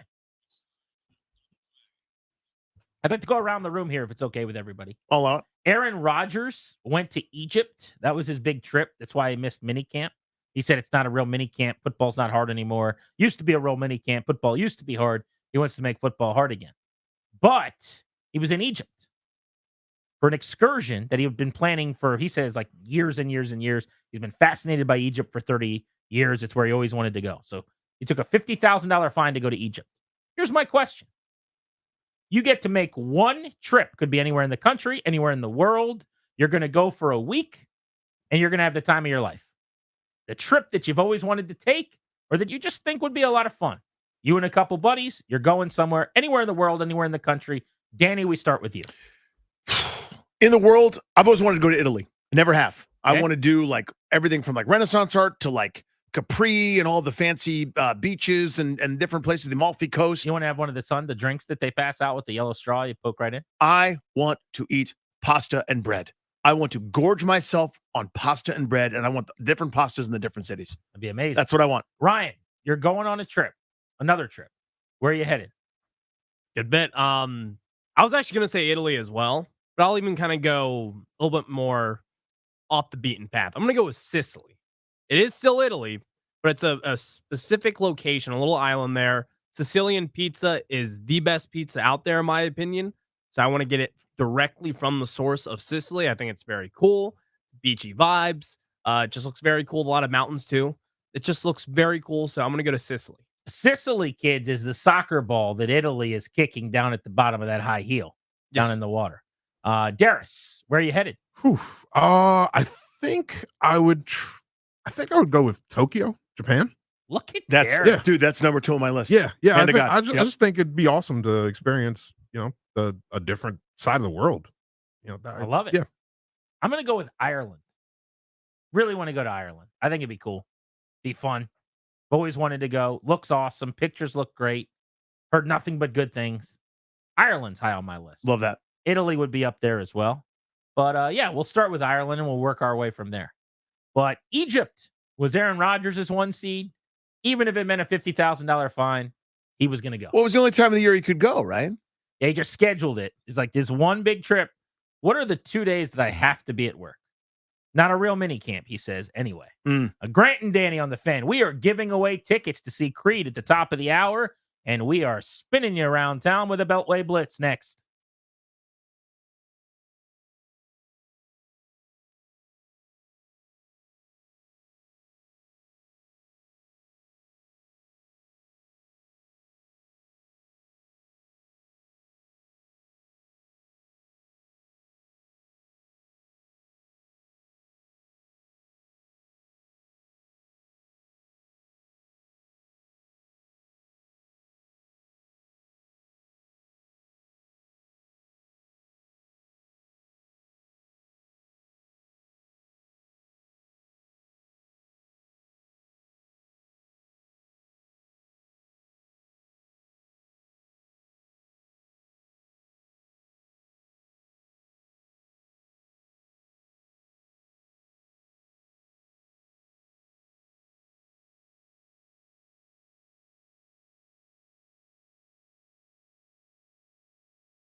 10 at 800-636-1067 right now. Congrats, you'll win 2 tickets to see Creed, their Summer 99 tours this Friday, July 26th, coming to Jiffy Lube Live. Special guest, 3 Doors Down, Finger 11. Tickets are on sale now. For tickets and more event information, visit thefandc.com/events, courtesy of Live Nation. The show, as always, is sponsored by our friends exclusively, the law firm of Condori and Murad. They're going to guide you and your family in the right direction. They're going to help you draft a will or set up a revocable trust. Create a healthcare power of attorney if you need that. They can do that. Schedule a free consultation with their estate planning attorneys at kmlawyers.com. Be sure to tell them G&D sent you. Score yourself a discount. That's kmlawyers.com. Thank you to Toby for getting us up to date there. Mitchell Parker on the hill for the Nats tonight, as you heard Toby breaking down. Looking forward to seeing if the Nats can get a 4th win in 5 games since the break. No offense yesterday. Yeah, that's the thing. It is really hard to win if you don't hit and you don't score. That's what I've learned in all my years watching baseball. You kind of got to hit the baseball at some point, or else you might lose the baseball game. For more on that and all things Nats baseball to kick off the Beltway Blitz, Commanders are on deck. Let's talk to our buddy Charlie Slows. One of the voices of Nats baseball. The game's at 6:45, which means pregame starts at 6:15 tonight with Charlie and Dave. Charlie, let's just start with DJ Hurst. I actually thought he was really good for the most part. Gave up home runs on consecutive hanging sliders in the zone, but otherwise unscathed in 5 innings. He was sharp. Yeah, I thought he was very good. I thought he did a great job to get out of trouble in the 4th inning. Used his changeup, mixed his pitches. Fastball was good. 2 walks. 2 pitches to pot. See, the teams that can hit home runs, and not that you're expecting Luis Ariz to be one of them, but Profar is having a career year with 15 home runs. And the Padres as a team, they are amongst the top 5 teams in the National League, top 11 in the majors in home runs. And that makes up for a lot, on days where you don't do other things. And that's, kind of when you look at the Nationals, when they struggle, it's because if they don't put together a bunch of hits, it's hard for them to score because they don't hit home runs as a team. And, that kind of reflects on nights like last night. I didn't think Vasquez really anything that special. They just, had a couple of chances when Lipscomb had a leadoff double in the 3rd, and they didn't get him home. They had a 2-out double by Thomas in the 6th. They didn't get him home. And then when they got Vasquez gave up a leadoff double in the 7th inning. It was like fire alarms went off in the Padres dugout and the bullpen. They had to get him out at 68 pitches and make sure they had a lefty in Morejon for James Woods, which tells you how much respect he already has, that everybody in the late innings has a lefty ready to face Wood. And they were able to get the job done. That's made a base running mistake with Yepes thrown out at 3rd. And that was really their last chance. They did have the 2-base error with the reliever Estrada, who overthrew first base in the 8th inning by a lot. That put Lipscomb at 2nd with 1 out. But again, Young and Abrams didn't get hits to drive them in. And so just a night where they were 0 for 7 with runners in scoring position. They didn't have a ton of chances. They didn't cash in on any of them. Yeah, Charlie, you mentioned Yepes getting thrown out at 3rd. And it's not just one guy. It feels like it's still just sort of an epidemic with this group. Those outs on the bases like that, it feels like there's one a series on average, right? And for an offense, as you said, that's not going to hit a ton of home runs, they really can't afford that. There's a difference between getting thrown out at 2nd, when you're stealing and trying to be aggressive versus, something that a little leaguer would get lectured for, right? When the ground ball's in front of you, you don't go between 2nd and 3rd. What's going on there? And where's kind of my adjustment here? Yeah, I'm with you. I mean, Yepes actually stopped to let the ball cross in front of him. Yeah, no way, right?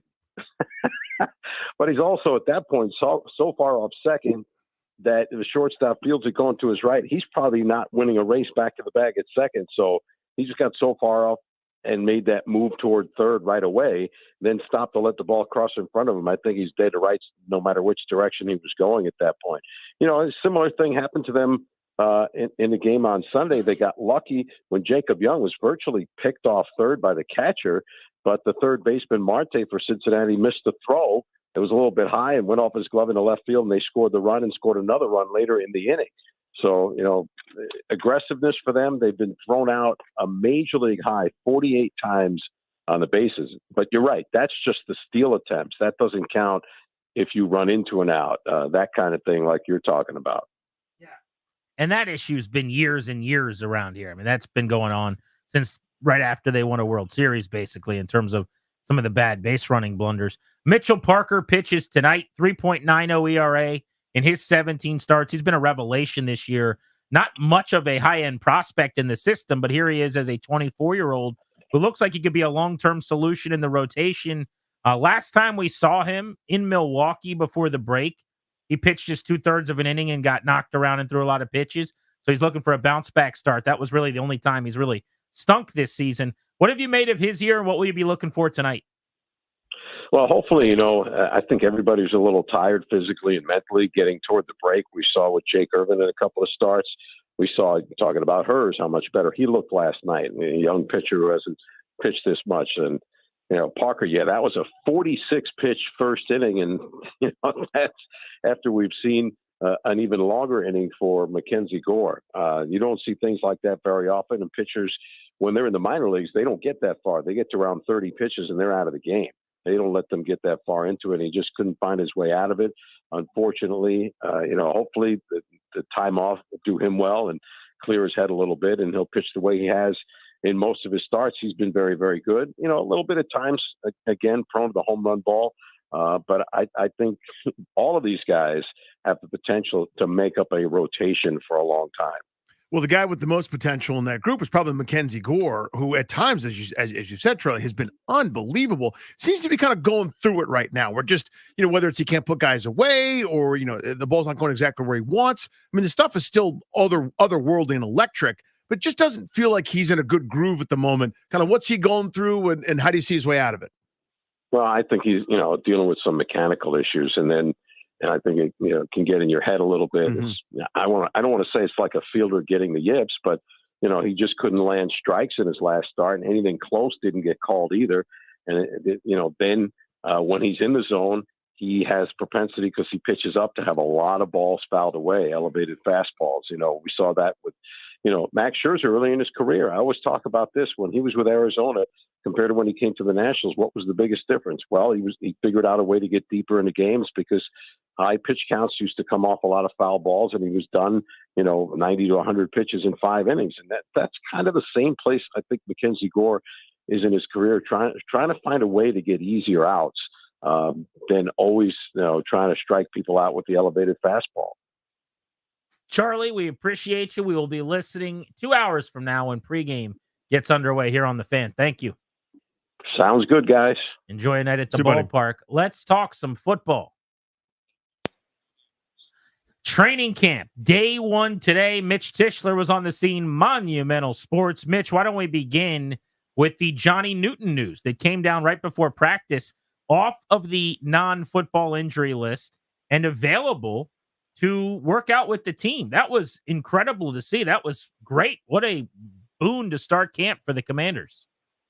Yeah, it was a great surprise. Sounds like basically it was largely clerical that they put him on the NFI just because he hadn't passed the conditioning test yet, and so they couldn't officially active. They had to do something with him.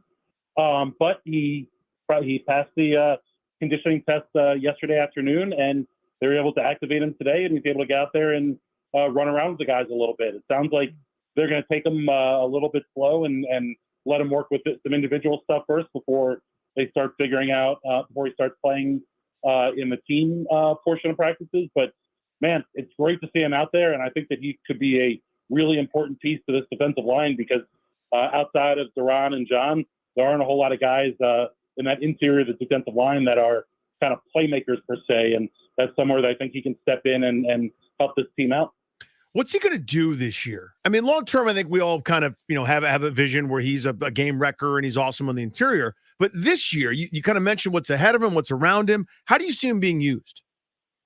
Yeah, I think it's important to know that, the amount of use that John and Duran got last year at defensive tackle was probably too much just because they didn't have much behind him. And if you look around the league, top D tackles don't play as high a percentage of plays as those guys did. And so to have somebody like Johnny Newton that can step in and take a little bit of the pressure and the workload off of John Allen and Deron Payne, I think is an important part. And so, he's not going to be starting games per se, but I do think you're going to see him kind of rotating in, and John Allen and Deron Payne should get the majority of the workload, but it should be much less because you have somebody like Johnny Newton who can step in alongside Kadarian Mathis and John Ridgeway to kind of allow those guys to not get worn out early in the season and to not have as much wear and tear on their bodies as they may have had last year.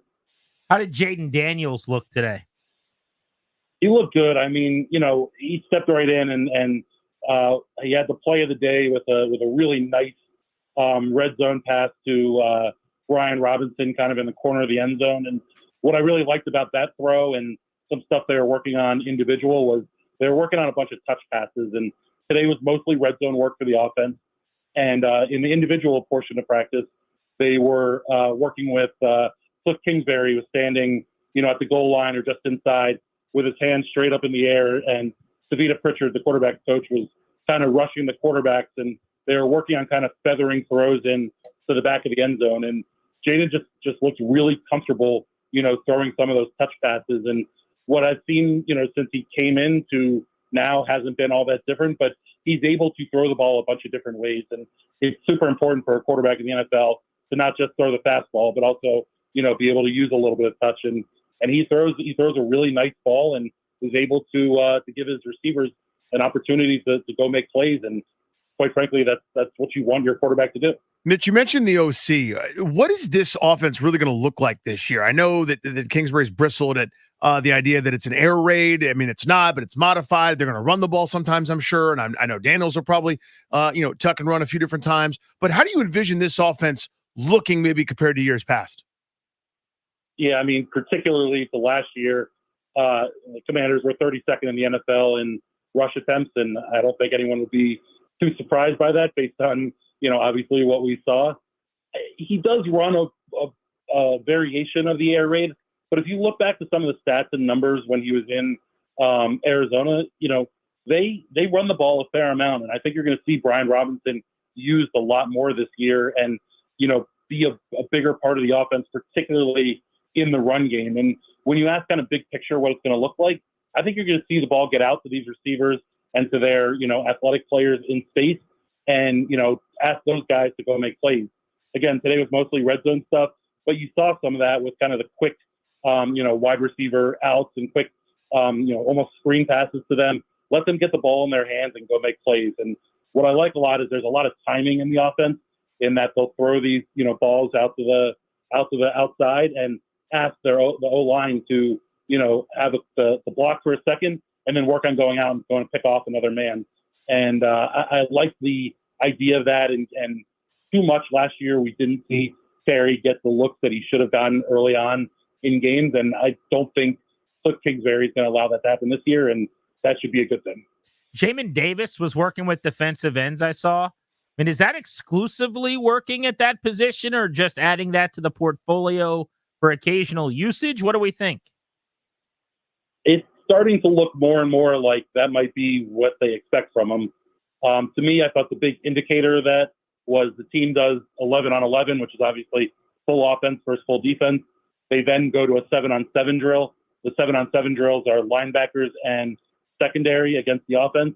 And when they were doing that, Jamin was off with the defensive ends on the side of the field working on pass rush drills. And, Dorrance Armstrong spent a lot of time with him on the field, looking at leverages and hand placements and, all the different things that those guys work on. And Ryan Kerrigan was working with them too. So, it's day one in camp, so it's a little bit hard to, I don't want to pin anything down on him, but it does seem like they expect that he's going to be, maybe a situational pass rusher a little bit more often or a little bit more than kind of traditional linebacker. And, if they're able to find a way to get, some good play out of them and they have identified that you can use those athletic traits that we know that he has, to dip and get around defensive ends and get up to the quarterback, I'm on board with it because, Joe Witt and Dan Quinn have a good history of, deploying players in an interesting way to get the most out of them and make them kind of successful on the field. And so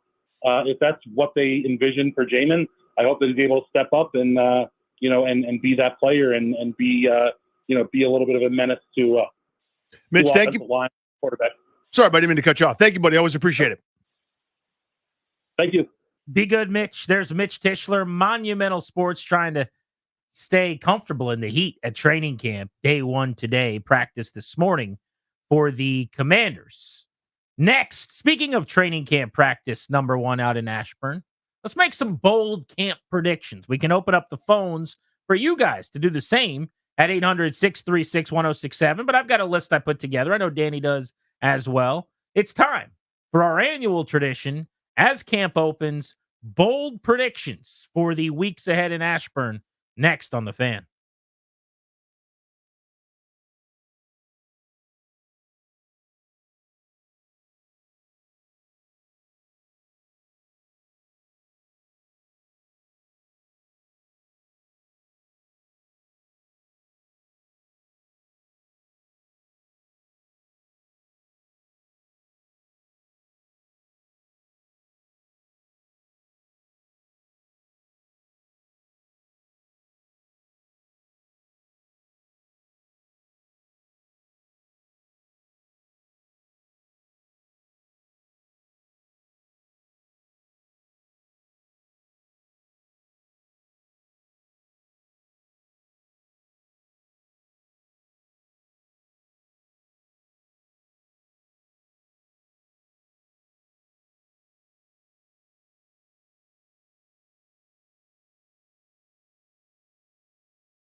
old training camp predictions on Grant and Danny. Phones are open. 800-636-1067 for you right now. Danny, I'm going to let you go first with a training camp prediction. I have 5 that I've prepared. Well, I got a few myself. I will start right here. It's going to become pretty apparent he doesn't have a place on the roster. They've already moved on. They've got other guys they like better. Early, Fidarian Mathis will be cut. That is a bold training camp prediction. Before we even get to times we have to cut rosters down, they'll do that nice thing where they give him a chance to catch on with somebody else or blah, blah, blah. There's too much Johnny Newton. There's too much John Ridgway. There's too much F.A. Obata, who's versatile. There's too much incumbents. He's on the pup list, remember? At the moment, he is, yeah. But there are too many guys that have, done some things over the last couple of seasons that are helpful, and they've got a crowded sort of outside/defensive end region of that roster. When you start adding up Farrell and Fowler and Armstrong, et cetera, he's going to be a surprise cut. Yeah, I've got on my list that he's squarely on the bubble, could be a casualty, so I'll move past that one. Bold prediction number 1. They sign a starter who's not currently on the team. Could be a tackle, could be a corner, might even be a defensive end. Somebody gets cut elsewhere. They've got a lot of money to play with, I think, by design, and they pounce and they sign someone that ends up being a full-time starter on this team by the end of the year. Again, in order, I would say it's most likely that that's probably a left tackle, could very well be a corner. I think there's an outside chance it could be a pass rusher on the edge, but they will sign a starter that is not currently on the team. That's number 1 for me. Number 2, I think Johnny Newton's going to be the talk of the summer.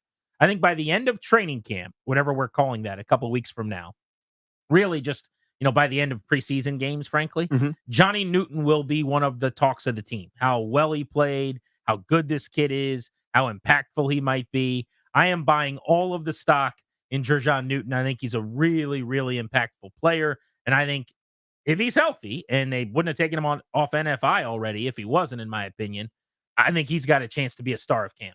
So you kind of touched on this, but I will drill down very specifically. They will sign a tackle.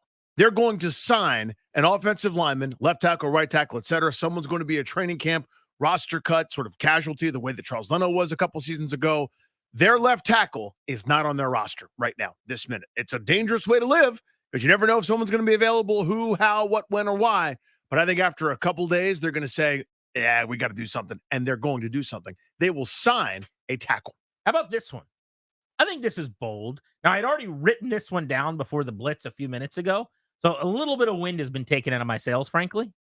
I believe that there is a announced legitimate full position change for Jayden Davis. I got it written down right here too. I think we find out via a comment from Dan Quinn in a presser at some point, and maybe it comes from a question based on usage in practices, that he's no longer a linebacker. Like, he is not an off-ball guy who's roaming around at the second level. They think they got guys and they're set there.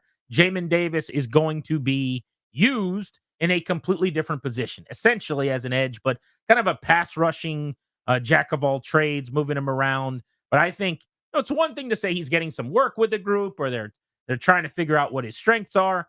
I think by the end of the preseason, we're going to see that Jayden Davis is no longer a linebacker at all, but rather going to be used as a different positional player for Dan Quinn. You mentioned Johnny Newton as the guy that's going to be the story of camp. Johnny. So you want to talk about the left-hander, Johnny? It's the right hand is the opposite. It's the left hand.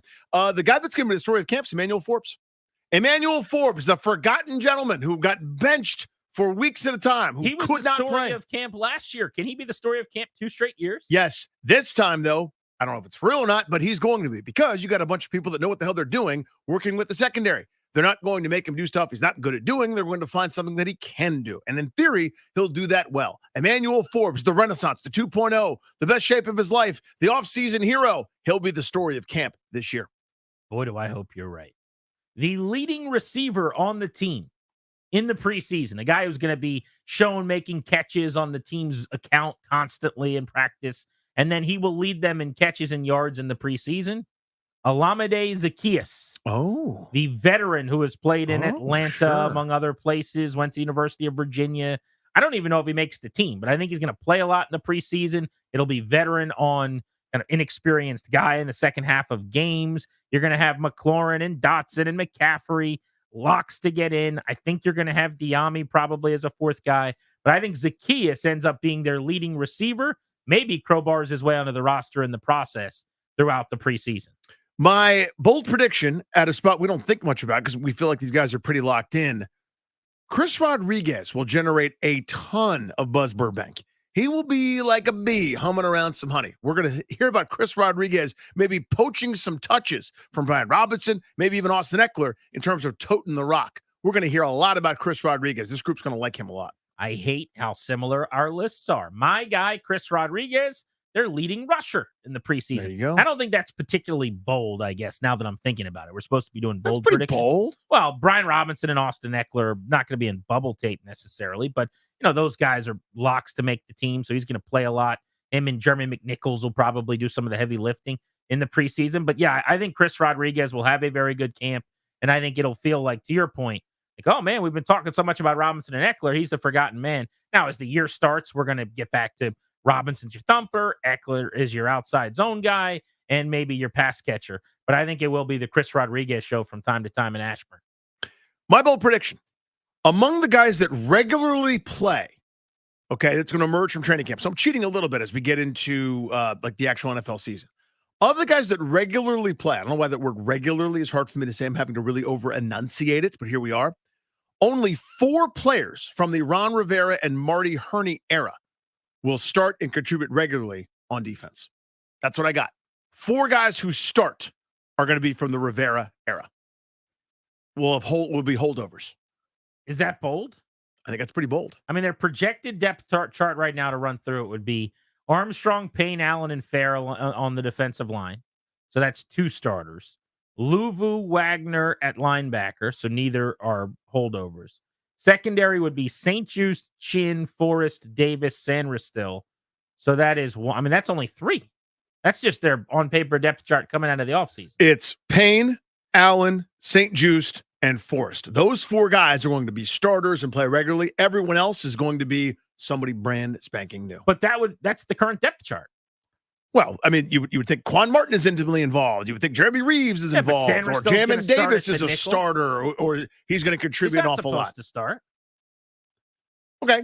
What I'm saying, I don't know why you're disagreeing with it. Okay. My point is, everybody that contributes is going to be new, with the exception of 4 guys. I think that's fair. I think that's the expectation. But how's that that's really the expectation? Is that Jamin Davis is moved to the bench and doesn't play at all? No, didn't you just say that start? Yeah, that starts and regularly contributes. Oh, okay. Right. Just it's plays. Part of the rotation an awful lot. Okay, that's a little bit different. My point is, if you go to ourlads.com right now, 4 of Rivera's guys are projected starters. 7 are new.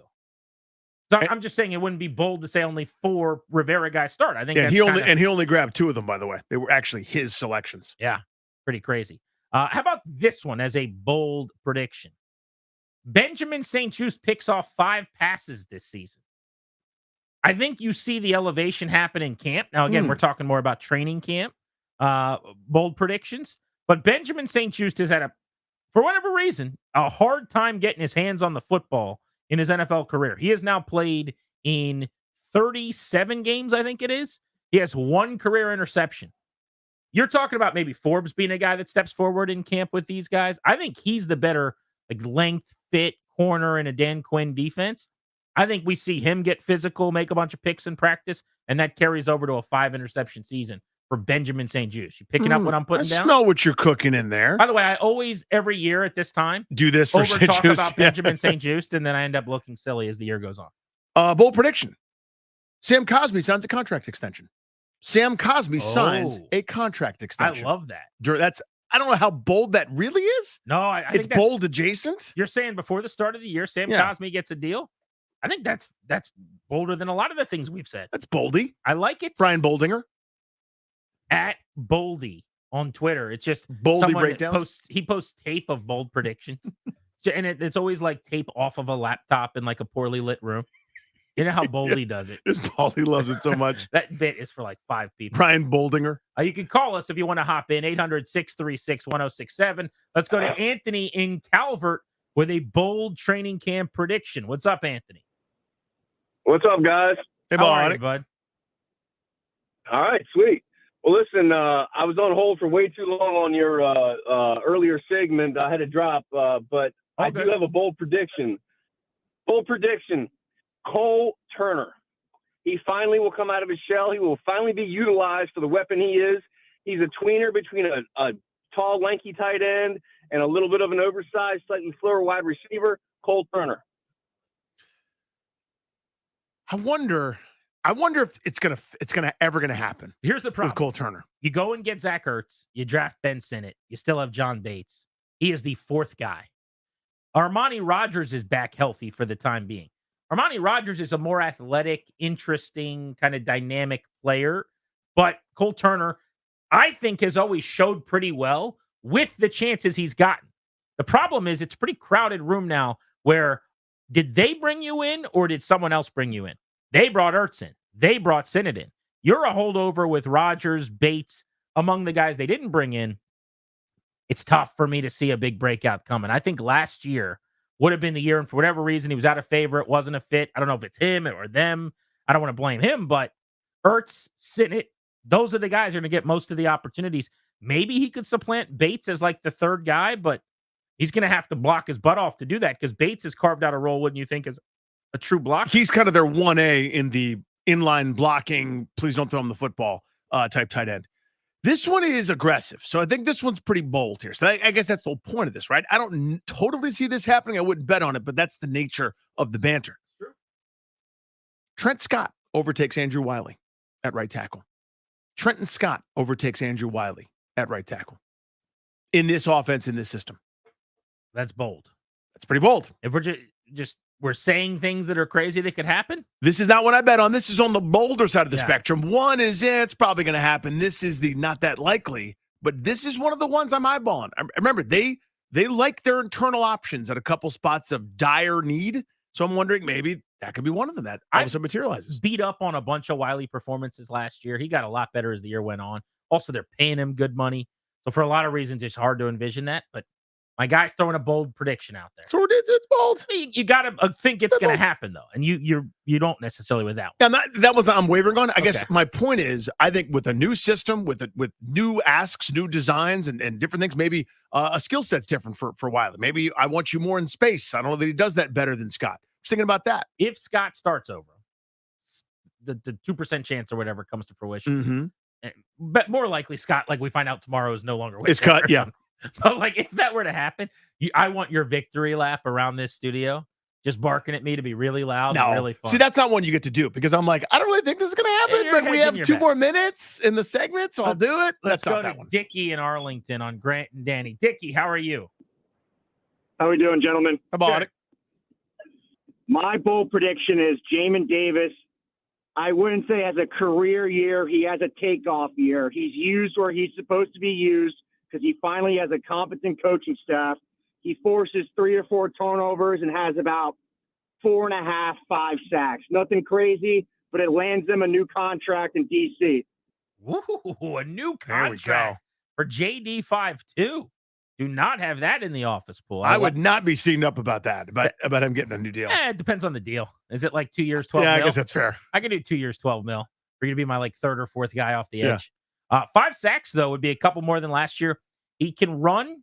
He is physical. There is a starter kit for decent football player there. If you don't know that he's a linebacker or a first-round pick and you just see him, like there was a game, I think it was the Broncos game, where he like hit Russell Wilson and forced a fumble on this great hustle play. There's been a couple of those where you go, man, I understand why there's intrigue with this player. Early season, I don't remember, it was last year, the year before, like they were blitzing him downhill because maybe they were missing some pass rush, whatever it was. He got to the quarterback. He was pretty good at it. And then they stopped doing it altogether. So he had like 2.5 sacks through 4 weeks. And you're going, yes, do that. And then they were like, we should probably stop doing that. We don't, let's make him worse and make ourselves worse too. What is the weirdest, but probably most reasonable thing that your office trains you for? The Cleveland Browns might have you beat. So good. That is next on Grant and Danny here on The Fan.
Welcome back to G&D on the Fan.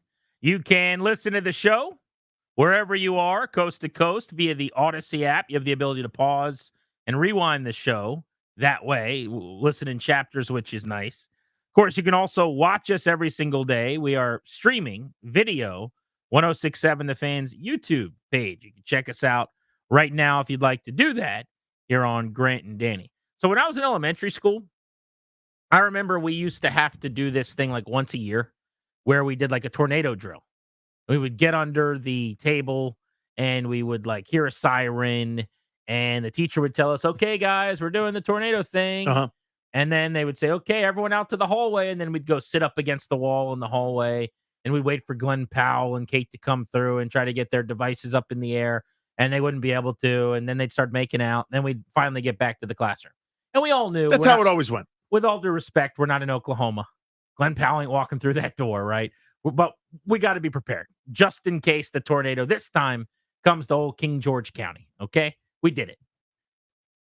I think most workplaces have different things that they do to prepare for various situations that you might encounter. I remember watching Damar Hamlin die on the field. And I don't say that for shock value, like to make light of that. He did. He died on the field. Mm-hmm. And then he was resuscitated and he survived at a local hospital in Cincinnati.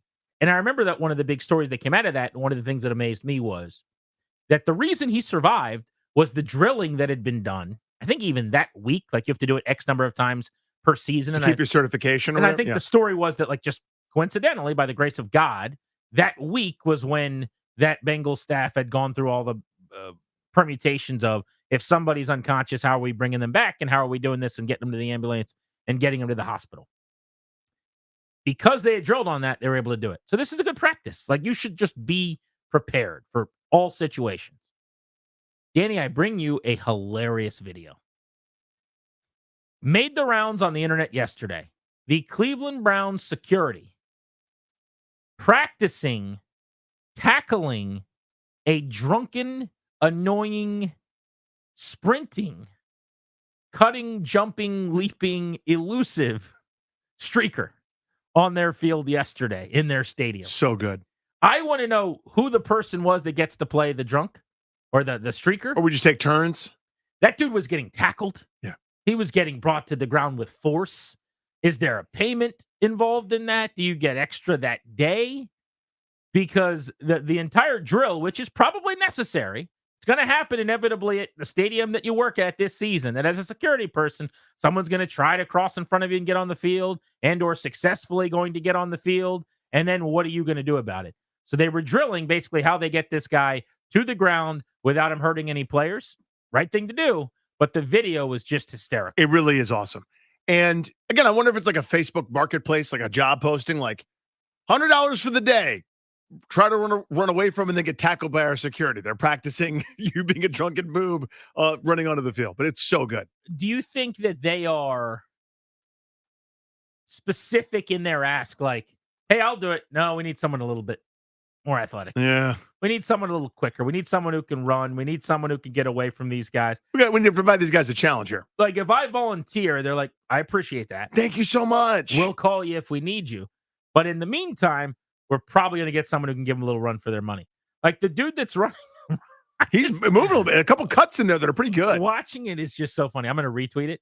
It's just a hysterical video. He gets dropped with like the illegal hip drop tackle, by the way. The one that the NFL is trying to get rid of. The security guard implements right at the 5 or 10 yard line. But this donk gets out on the field. They come running out. He puts a great move on a guy and then a stutter step and a complete missed tackle. The one guy who goes for the first tackle, what's the opposite of textbook? He basically one arm tackles him up around the shoulder like he's slapping him in the back. And shocker, he doesn't get him to the ground. The next guy who catches him wraps him hip drop tackle right on his ankles. Might have broken a foot. And that's where I go back to, who's volunteering for this job? And then they're all laughing and hyping up the crowd after the tackle. It's a real practice. It's like their training camp. It is so, again, that's my favorite part about it is I want no mercy for people that run on the field. Like, it's funny to watch that because these guys are practicing and no one's in danger. Like, I want instant overreaction to curb it from happening. I am way more harsh on this than I think a lot of people are. So A, it's great to practice, and B, yeah, hip drop, whatever you got to do. Get that dude to the ground, get that guy or gal out of the ground, and get them out of there. They are not supposed to be there. Period. End of story. And let's get it done as quickly as possible. All in on that. I love it. They're going to be ready for all streakers in week 1 in Cleveland. So if you're planning on running on the field, just know they've been doing their practices. Yeah, good luck to you. They've been exercising. They know what they're doing. So at this point, would Clary be the most successful streaker for the show, do you think? Yeah. Or maybe streaker's the wrong word, but the guy to run on the field, because I think we're all probably keeping our clothes on. I don't know about you guys, but I'm certainly doing that. Not helping anybody. He would do the best. He doesn't have like the jump cut or kind of the lateral start stop, the quickness. Right. Are you twitchy? I mean, you've lost He's not a lot twitchy. of weight. You're not. You wouldn't consider yourself fast, though. I would actually consider myself quick. Really? I'm a little quick. Now, or you've Now. always, like, even for your size before? Even for my size before. I have like cat-like instincts, you could say. So I feel like I could kind of run around there and give someone a nice little whirl. Cat-like instincts. You want to cat-like reflexes or cat-like instincts? reflex, but Either cat-like way. instincts, same. It's Yeah. a synonym. Instincts and reflexes. Those are a synonym? They could be. They're opposites in a way. One's anticipating what might happen. The other's directly reacting quickly to what did What's just a happen. synonym?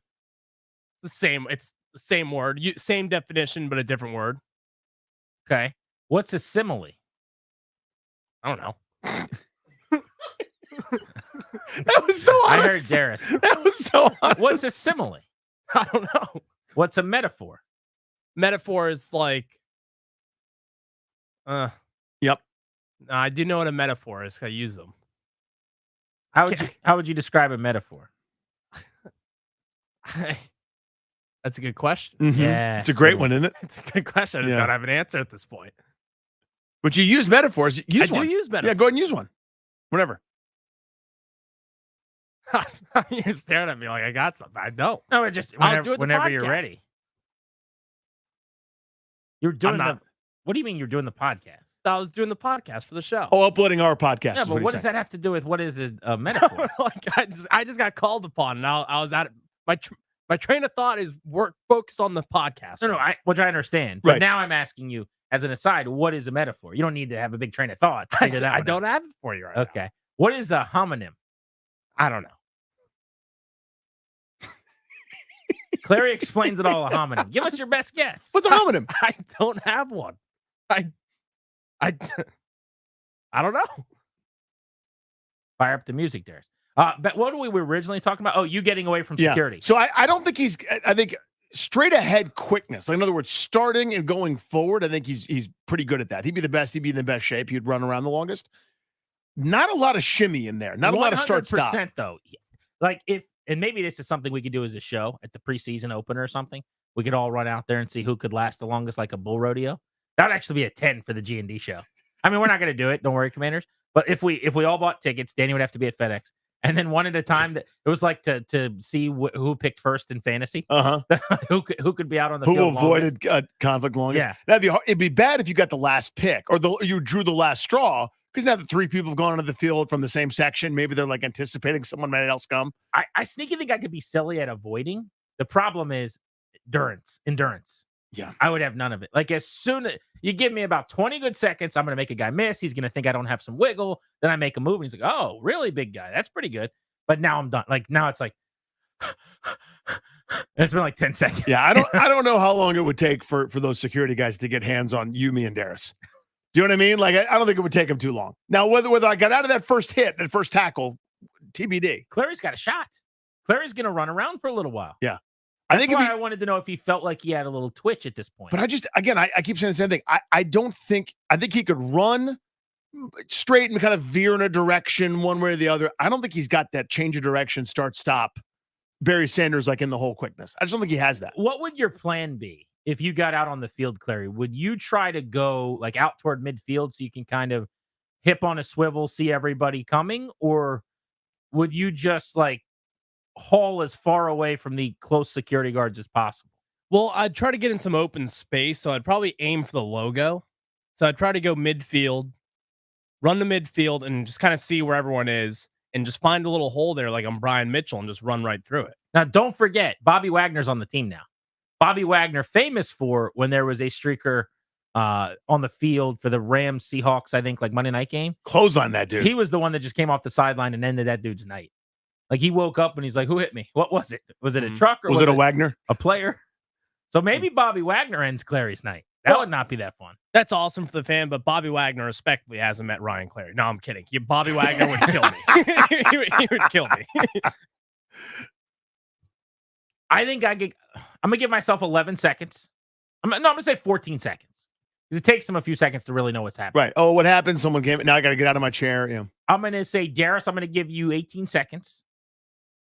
That is very generous of you. I Thanks. appreciate that. I'm going to take the under. I'm going to give you 23 seconds. Less than that, I think. Because you play pickleball. Yeah, it's less than that. Also, there's not a whole like I could see you just being like, guys, enough. Like, it's fine. I'm right here. Like, I don't think you're committed to the bit. I don't think you're really going to make a miss. I think they get close. You're just giving in a little bit. That fair analysis? Yeah. Well, I mean, if I'm out there, I'm trying to avoid. You're trying to get the number one pick in the Grant and Danny list. Yeah, if I'm out there committing a felony, I'm not just going quietly. You see what I'm saying? Like I gotta go to the beach, right? Yeah, you might as well jump in the water. Yeah, my feet are going in the water. So like I'll but again, it would last less than 23 seconds. I couldn't do that. Clary, we gonna give him a 30 spot? Clary could do 30. 30's a lot. Yeah. Now it depends. If somebody has an angle on him, he can't now change direction. Also, how many guards are closing in? Is this like a scene out of Bad Boys where there's like cops from 50 angles? I mean, if there's 3 or 4 cops all told, all coming from the same end zone, 30 seconds, no problem. But if like immediately on the walkie-talkie, we got a code red. Swarm. And just 11 dudes coming out from all sidelines, he has no chance at 30 seconds. Yeah, he's Dalvin. I mean, I think 18 seconds would be it for me. Like, then we all have to lower our number. Exactly. I think we are way jumping the guns here. It's way too high. But you're a minus 240 favorite is what I need everyone to know. We agree there. Maybe. You're going to be picking first in the Grant and Danny Listener League if this is how we determine the draft order. Fair. G&D on the Fan. How you feeling about Jayden Daniels a day into camp? We'll get into that next, right here on Grant and Danny.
What do you think of when you hear this song? For me, it's a movie. Dazed and Confused? Is this in Dazed and Confused? I think it's in every movie in that era. Okay. Gone in 60 Seconds for me. What part is it? I know exactly. I think I can picture it. I'm pretty sure it's when it's like a reoccurring theme throughout. Yeah. Like when they're about to go steal cars. Let's go boost some cars. That's really good. Little silly Nick Cage. But I'm pretty sure Nick Cage like has to listen to that to hype him up. And like right before the big boost at the end, he's like, let's ride. Listening, and he's like got his fingers next to his temples, and he's like, okay, let's go.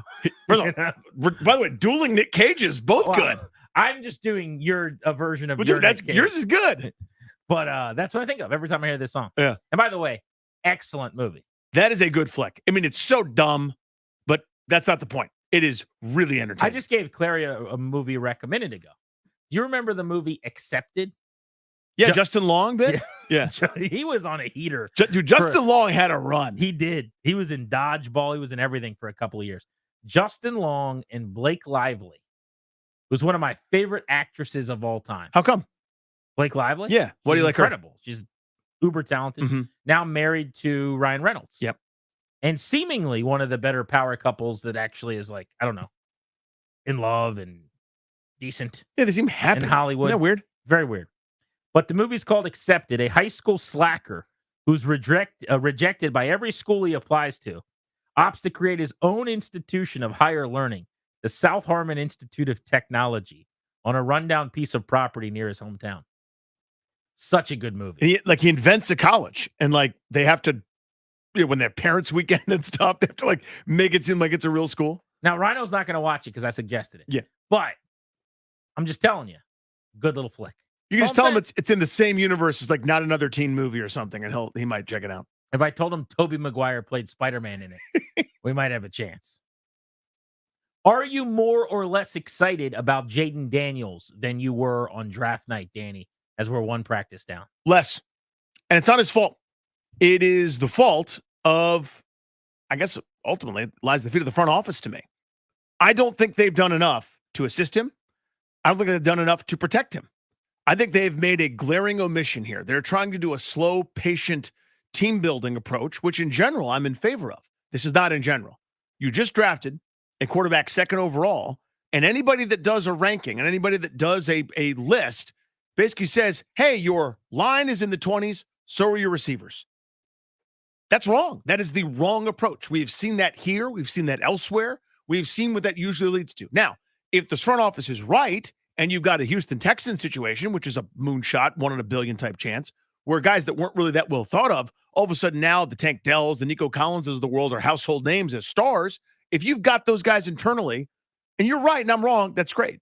But my enthusiasm, my zeal, my incredibly high ceiling for what this guy could be as a rookie has been knocked down a couple of pegs because I think he's, more at risk. Because of an offensive line that's shoddy at least a couple of spots, one big unknown at left guard. And I don't think there's enough weaponry on the outside to make his life easy. So I could see their plan around him maybe disappointing you to the point where you could lower your expectations for him in his first season or something like that. But my excitement for Jayden Daniels is very much elevated from draft night. Now, I still have my concerns. I'm going to until he can put some of those to bed. I've got to see him get the ball out quickly, not turn a high number of pressures into sacks, not have some of the issues from his college days come with him to the National Football League. I want to see him throw a higher percentage balls in the middle of the field, which is critical in the NFL. I want to see him avoid contact, which is one of my main concerns. It seems like he would sometimes seek out the big hits occasionally, like he didn't go to the ground. Oh, yeah. All of those things can't really be quelled until game time, until he's playing in regular season games. Having said that, I feel way better because all of the rhetoric, the team assessment, everything that we've heard from them has not just been positive, it's been glowing. Mm-hmm. And it's so easy for someone to say, of course it is. Are they going to say anything negative? They're going to build him up. It's this is different, though. I have heard by now on the last several quarterbacks that they drafted or brought in here, things that weren't great from people close enough behind the scenes, almost to a man. I don't remember any of that with Ryan Fitzpatrick, to be honest with you, but certainly with the young guys. Like by now with the late Dwayne Haskins, by now with Griffin, and some of this could have been fair or unfair, and maybe Robert or Dwayne would have said that it wasn't, right? But part of it could be that maybe there's coaching staff there that didn't draft you or that had other plans or were told to do something. I don't know. But the little rumblings, the little things about whether or not someone shows up early enough or puts in the work or how they are in the locker room or how they're going to relate to guys, whether it was going to be reality or not, there were a little bit of the kind of like, here's something to keep in mind. Here's something to keep an eye on. There's been zero of that with Jayden Daniels. And even if the point is it's just that this staff has done a better job supporting and endorsing him. You know, they're just like the political party getting behind a candidate and everyone's pulling the rope in the same direction or something. Okay, then if that's what's happening and it's all messaging, so what? Even that in and of itself would help you to succeed more than the opposite. So just how positive everyone's been, how everyone seems to think that he is doing everything that he can and controlling all of the controllables, that he's putting in the work, that the non-football game stuff with him has been a win so far. I feel way, way better.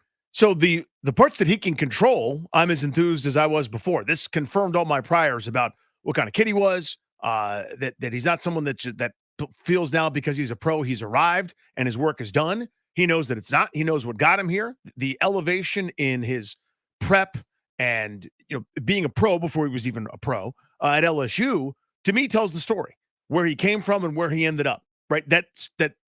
His work ethic, that's not just for show on Instagram, that's all the time. None of that has changed for me, and it's been confirmed that I'm as jubilant and as excited as I can be. To me, my reason for not being as excited about him is 100% about the surroundings.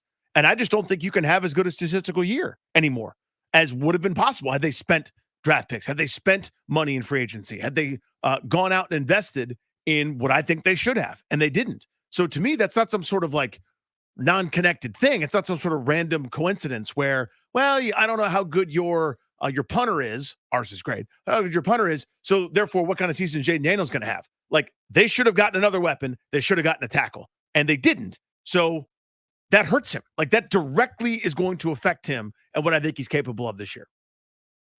Which I totally get and even to an extent agree with. But it's not like the situation around him is terrible. It might not satisfy what you want, but it's not awful. A special quarterback can excel in this situation. And I think a lot of people are suggesting he's going to be special, that he has a chance. You've seen just recently in the last week, I think Marcus Spears on ESPN, I saw Louis Booger Riddick, McFarlane.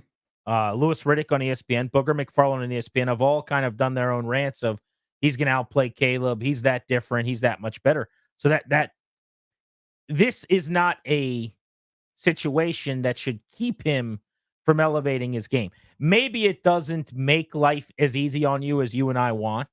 If you had a Bears-like best situation ever, Caleb Williams, if you went out and traded for Allen and drafted a Dunze and you just had maybe the best trio of receivers in the league. It's not that here, but it's closer to that than it is a horrible situation. It's solid. It's fair. It's middling. Here's another question, though, on this. And we can open up the MGM National Harbor listener lines for you guys. We'll get to you in a minute. At 800-636-1067. Go back to draft night and compare your feelings on Jayden Daniels then to now. I'm higher and more excited on him. Danny is a little bit lower and less excited, not because of Daniels as much as because of what didn't happen around him. There hasn't really been a whole lot to grade or judge. There hasn't been a whole lot of notes taken in the notebook yet. Like, I don't really feel any different and think anybody should feel different because he had a really good practice in the bubble in shorts. Or even today without pads, like it sounded like he was sharp as attack and making throws and putting the ball in the bucket and all those things. Or people will post these videos of him like throwing to a target and, hitting the net, over and over again. Like, that's cool. I'd rather you do that than not look like you could do that. That's great. But none of that is really needle moving to me in terms of my expectations or feelings about him being the guy. Is there any reason for someone to say that the Brandon Ayuk stuff or the still photo, like that would be a bridge too far to say you feel worse based on the judgment there, like the $10,000 Rookie of the Year deal with Neighbors, right? Because I think both of those things were mostly overblown's the wrong word, but just not consequential. They don't really matter. It's just a young guy doing a young guy thing, and neither of those really show anything that's going to matter come judgment on the football field. Yeah, they were jaywalking violations, and in short of like real lapses in judgment, if that's the worst you got, we'll be just fine. Yeah. I hope that keeps being the worst you got. Right. You know, So let's have that happen every offseason and nothing else. If you were somebody that was so vehemently anti-him, which I'm sure there is somebody out there, that you found your confirmation and that he sent a still shot, but I couldn't see it that way. How could anybody be the guy carries himself well, Mm-hmm. has had nothing but fun, impressive press conferences, and was the best player in college football last year? Like, why would a fan of this team be in that camp? Hard for me to imagine because I'm the opposite of that. You know what I mean? Like I fell in love with the kid during the season. Yeah, and I want it to work, right? Of course. So yeah, but it just try to buoy my argument a little bit. Maybe this isn't necessarily long term, but what I'm worried about some of those things that again are outside of his control. Some of it is part of who he is. My number one concern about him are the hits, whether that's in the pocket, out of the pocket. Like there are some cringeworthy, long, lean, really athletic Heisman Trophy winning quarterback moments in my not too distant memory where a guy gets hit awkwardly and goes down like a folding chair. And then one too many happens and the whole career is changed. That's the thing that terrifies me. And there wasn't enough done to try to fix all that. So a lot of it's on him. And that's my concern now until, he hangs him up, God willing, in 20 years as a Hall of Famer going in the burgundy and gold.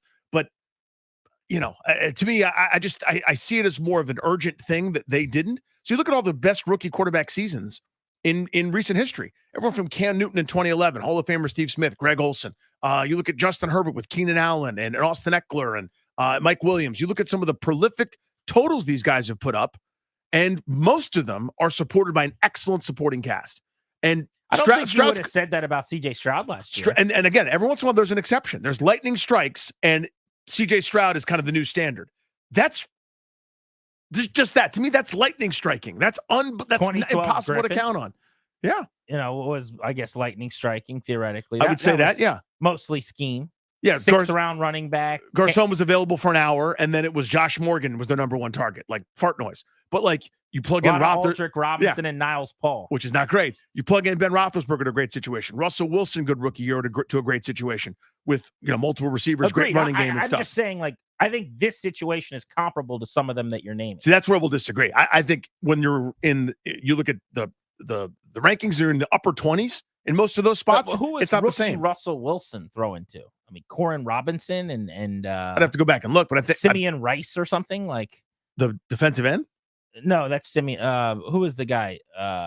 Sidney Rice. Thank you, Darius. Remember Sidney Rice? No, Sidney Sweeney. I remember. I don't know if he was even on that team. He was a Viking first, but my point is, who would know who he was throwing to in 2012?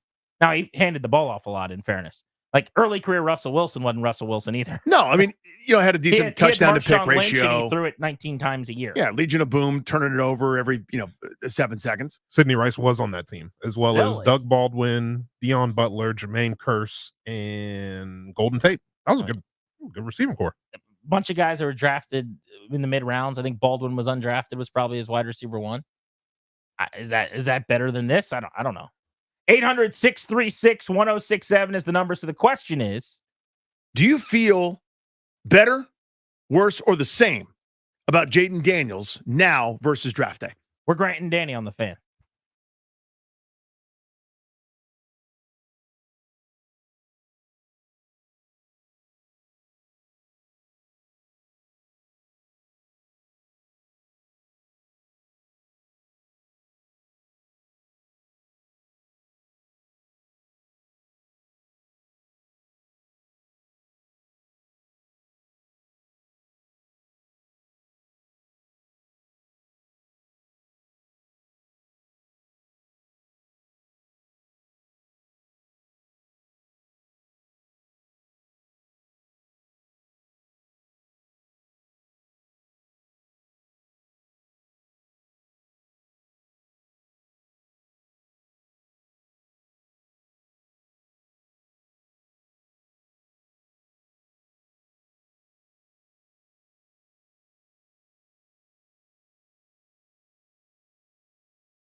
Have you ever noticed how many chargers I go through? Oh, yeah. How many chargers a year do you go through generally, phone or computer? I don't go through them. I have them. I just don't get it. If you lose one, I get that. And that occasionally happens where I'll have to go scoop another one. I'm sitting here, my computer dies while plugged in. And I realize my charger's just not charging my computer. I plug it into another one over here, an outlet, just make sure nothing.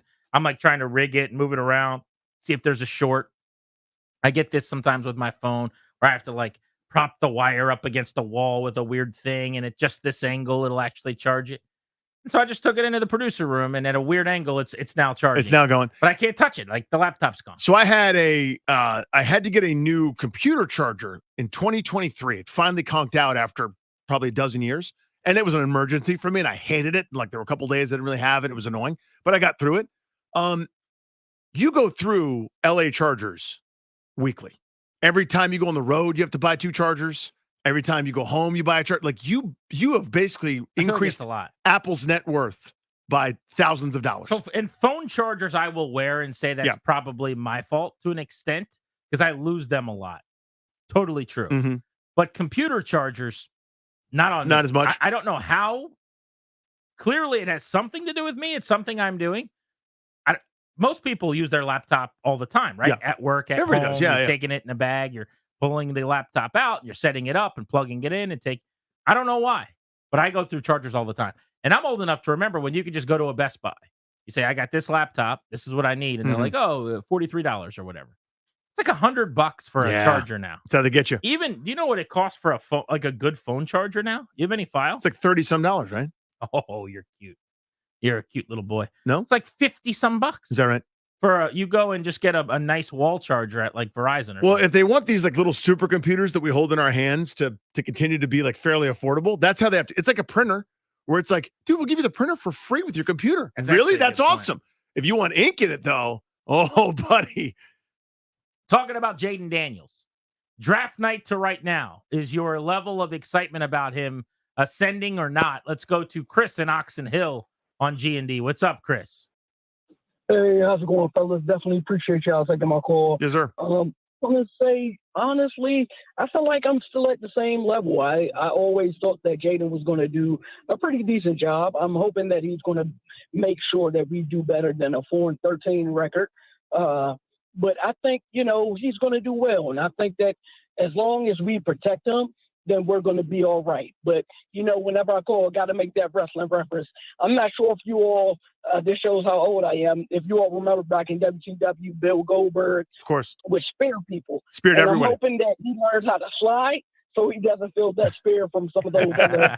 As soon as you get Goldberg, yeah. Yeah, there's a couple of Goldberg spears of Jayden Daniel videos floating around still from last year. I do think that's going to be his biggest obstacle. There are others, and we can get into those from a football standpoint.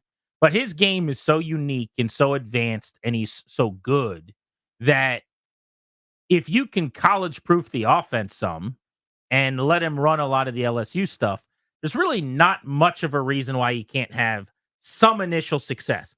Different than being a top 5 or 10 quarterback long-term. But he should be able to have success this season if you run an LSU-like offense. The one thing that would hold him back from that is just durability and health, and he just has to avoid the contact because we've seen too many guys who thought, well, I did it in college, so what's the difference? Well, here's the difference. Everybody's bigger, everybody's faster, everybody's stronger, and you're going to get annihilated. And if you don't use the sideline as your friend, and if you don't get to the ground, like there is no, what I was watching receivers. And who was really good about this, he said something really smart, was Amon-Ra St. Brown. Yep. And Amon-Ra said, basically, like, you don't get extra points. You don't get extra yards for getting hit or trying to fight through a tackle. He's like, I'm always going to try to fight for more. I'm physical. But when I know I'm dead, if there's multiple guys around me and I'm just going to take on contact to do it, he's like, look at Marvin Harrison's film. How many times did that guy just go down and save his body? He's like, that's the best thing I could do for my team. And that is, I think it's really well said. Because you think of Amon-Ra St. Brown as a guy who's one of the most difficult guys to tackle after the catch, and he's going to fight. Yeah, I mean, for he's every small, inch. but he's a tenacious bulldog. Absolutely. You know what I mean? Like he feels like he's always lowering his shoulder. He's a cage fighter, you know, fang mouth guard like Pierre Garçon. But he's also smart. And he's like, when I'm dead in the water, it's almost like giving up when there's enough cops surrounding you. You know, if there's enough guys there to tackle me, I'm just going to sit down. Yep. And they can't hit me anymore. And I think that's the way Jayden Daniels probably has to think about his body. Like it's a good comp. That's a good way to think about it. I mean, Sam Howell over the course of last year got a lot better at this. I mean, remember week 1, he probably should have had to come out of the game. Remember that the crunching sandwich concussive looking hit that he took on the sideline against Arizona. And because there was a delay that wasn't about him, he was able to go in the blue tent and come out, or he didn't go in the tent. The whole thing was weird, but that kind of totally unnecessary. This play is dead. Please just throw it away and avoid this catastrophic moment. That he started to get better at that. I mean, that said, it was sort of like, okay, this guy is stouter and maybe more designed to take some of these hits. Daniels isn't, man. I mean, remember this whole like, what is he going to weigh in at the combine? And that's like when he's at his absolute heaviest. He's not going to play that heavy. Like some of these hits that he took are so alarming and so scary, and he made it through at LSU. But dude, I mean, again, we have seen this before. Yeah, a lot of us are still traumatized, dude. I feel like the part that doesn't get talked about with his size or weight or whatever is the in the pocket stuff. When you say we all saw this before, you're talking about 3 sticks. Yeah. And it's out of the pocket, running around, taking shots. But tackles. Even in the pocket, No, it's those fold-ups. But what I'm saying is with Jayden Daniels' size, his weight, the lack of meat on his bones, it's when you get tackled and landed on. So the league's trying to get rid of, to their credit. I mean, you see some of the grossest, most infuriating, nothing burger personal foul calls that you'll ever see in today's NFL. Because they don't want quarterbacks to get tackled with full force and weight. Because they don't want guys breaking collarbones, which was a pretty prevalent quarterback injury for a couple seasons. Mm-hmm. But to me, that is the fear. It's the same one I have with Bryce Young every time he gets tackled. When you're that small, I think Kyler Murray, for whatever reason, I don't have that same fear watching him. Maybe he's a little thicker, honestly. He is, yeah, he's stout. But even though Daniels is like 6'3" and change, when you're that skinny, and I always say it like you're a side sleeper. Like you get tackled and you're kind of wrapping the ball into your body and you're going down on your shoulder. And there's a big 300-pound defensive tackle. Some big John Allen, Johnny Newton type guy is just landing, tackling you with all his weight. And now your shoulders are being pushed toward each other. That's the hit with Jayden Daniels that I'm petrified about. And I don't even know how you avoid that. But to me, that's where the weight thing comes in more than the hit in the open field. Because at least those, most of the time, you can kind of dictate the position you're in. Not all the time.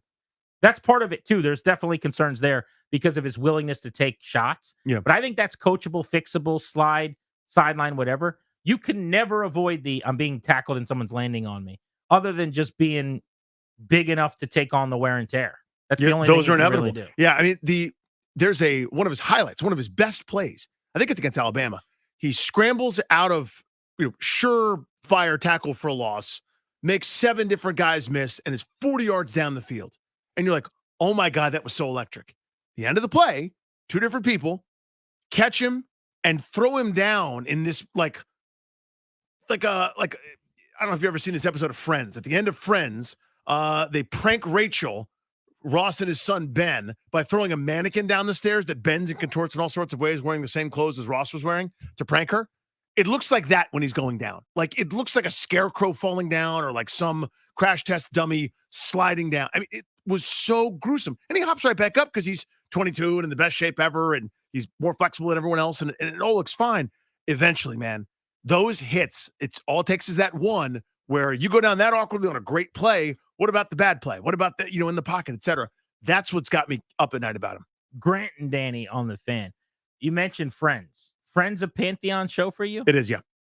I didn't know you were Friends, Mark. Oh, yeah. Dude, watch parties was a thing when I was a collegian. That was Thursday night, man, before DVR, before people could. But did you do that because the crowd and the girls liked it and you just kind of were hanging out and it was fun camaraderie? Or were you actually just like, no one's around, you're like, oh, let's see what Friends is. Oh, all in on Friends. Part of it, when TV mattered, like the network television was so influential, like the Seinfeld into Friends bit to kind of get it started. 10. I don't think I had a show like that on network TV. And maybe it's just because I'm younger. I think it's age-wise, yeah. And it was over. There were shows that I liked that you sleep on, like The OC, which was geared toward teenagers. Mhm. I think that was like the first round of, it was like post 90210 back in the day. I don't want to even say it was that, but maybe my generation's version of that, pre The Hills or any of these other things. But it was just like you can imagine yourself being a rich kid in California. Every party you go to, it's just nothing but gorgeous people or whatever. I remember watching that in college a little bit, but I don't think we ever had a network TV show that like everyone gathered around. Oh, dude, because again, it's Thursday night. You coming over for friends? Like we didn't have that. Yeah, because it was can't miss. There was no, you weren't going to be able to see it any other time. Like you just had to. You had to sit there and watch What it. was your parents' show like that at night when you were a kid? Back in the day, they did a couple. One stands out for me that my mom had to watch every week. So my dad and I watched Seinfeld together, but before then, they loved both Cosby Show and Cheers. And those were sitcoms at night? Mm-hmm. The one I remember, my mom loved the show ER. Remember ER? Of course. That was just like a wheelhouse show. At my Early house. George Clooney right there. Yeah. She was a big fan. Grant and Danny with you, taking you up to 6:15 and the pregame ahead of Nats baseball next. Some big-time NFL storylines today as teams all over the country reported for camp, and some massive names are holding out. We'll get to the bottom of all the news next right here on The Fan.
You want to hear something that'll make you mad, Danny? Yeah. Doing a fantasy football draft today. Right now? So it's a dynasty league. They were like, why don't you do it after the preseason? It's an online draft. Everyone's on the clock for like several hours at a time. It takes like a week, basically, which that'll also make you mad, probably. Yeah, but the worst. Current draft, it's a dynasty league, and I just took my first commander that I'll have on my team. You don't know who I took. First commander, Jayden Daniels. Ben Sinnott. Oh, okay. I had a chance at Daniels. I had the number 2 pick, and it's a keeper league. Again, deep keeper. So the new picks are basically draft picks. We draft 3 college players a piece anyway each year. So it's just guys that, like, for whatever reason, didn't get drafted in a 36 pick college draft. So Jayden Daniels was available. It was like him or Malik Neighbors, a couple other guys. So I had, I think, the 3rd pick after those 2 went. And I was debating between Keon Coleman of the Buffalo Bills and Ladd McConkey of the LA Chargers. That was kind of my addition in my dynasty league. Who would you have gone with?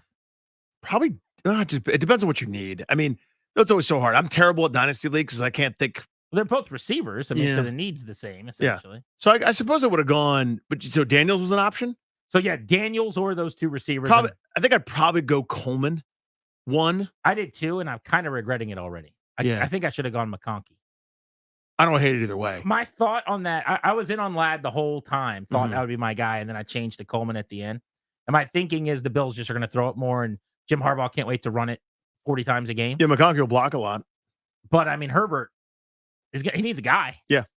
PPR league, maybe that becomes McConkey. All right, let's spin you around the NFL. It is time to get to the bottom of some of the big stories today from the National Football League with camps taking place all over the country. Why don't we begin with Trent Williams? 49ers coach Kyle Shanahan saying Williams did not report to training camp. Like Brandon Ayuk, he will not be practicing. Ayuk's at least there, and he's holding in. Trent Williams, it seems like, is going to be holding out.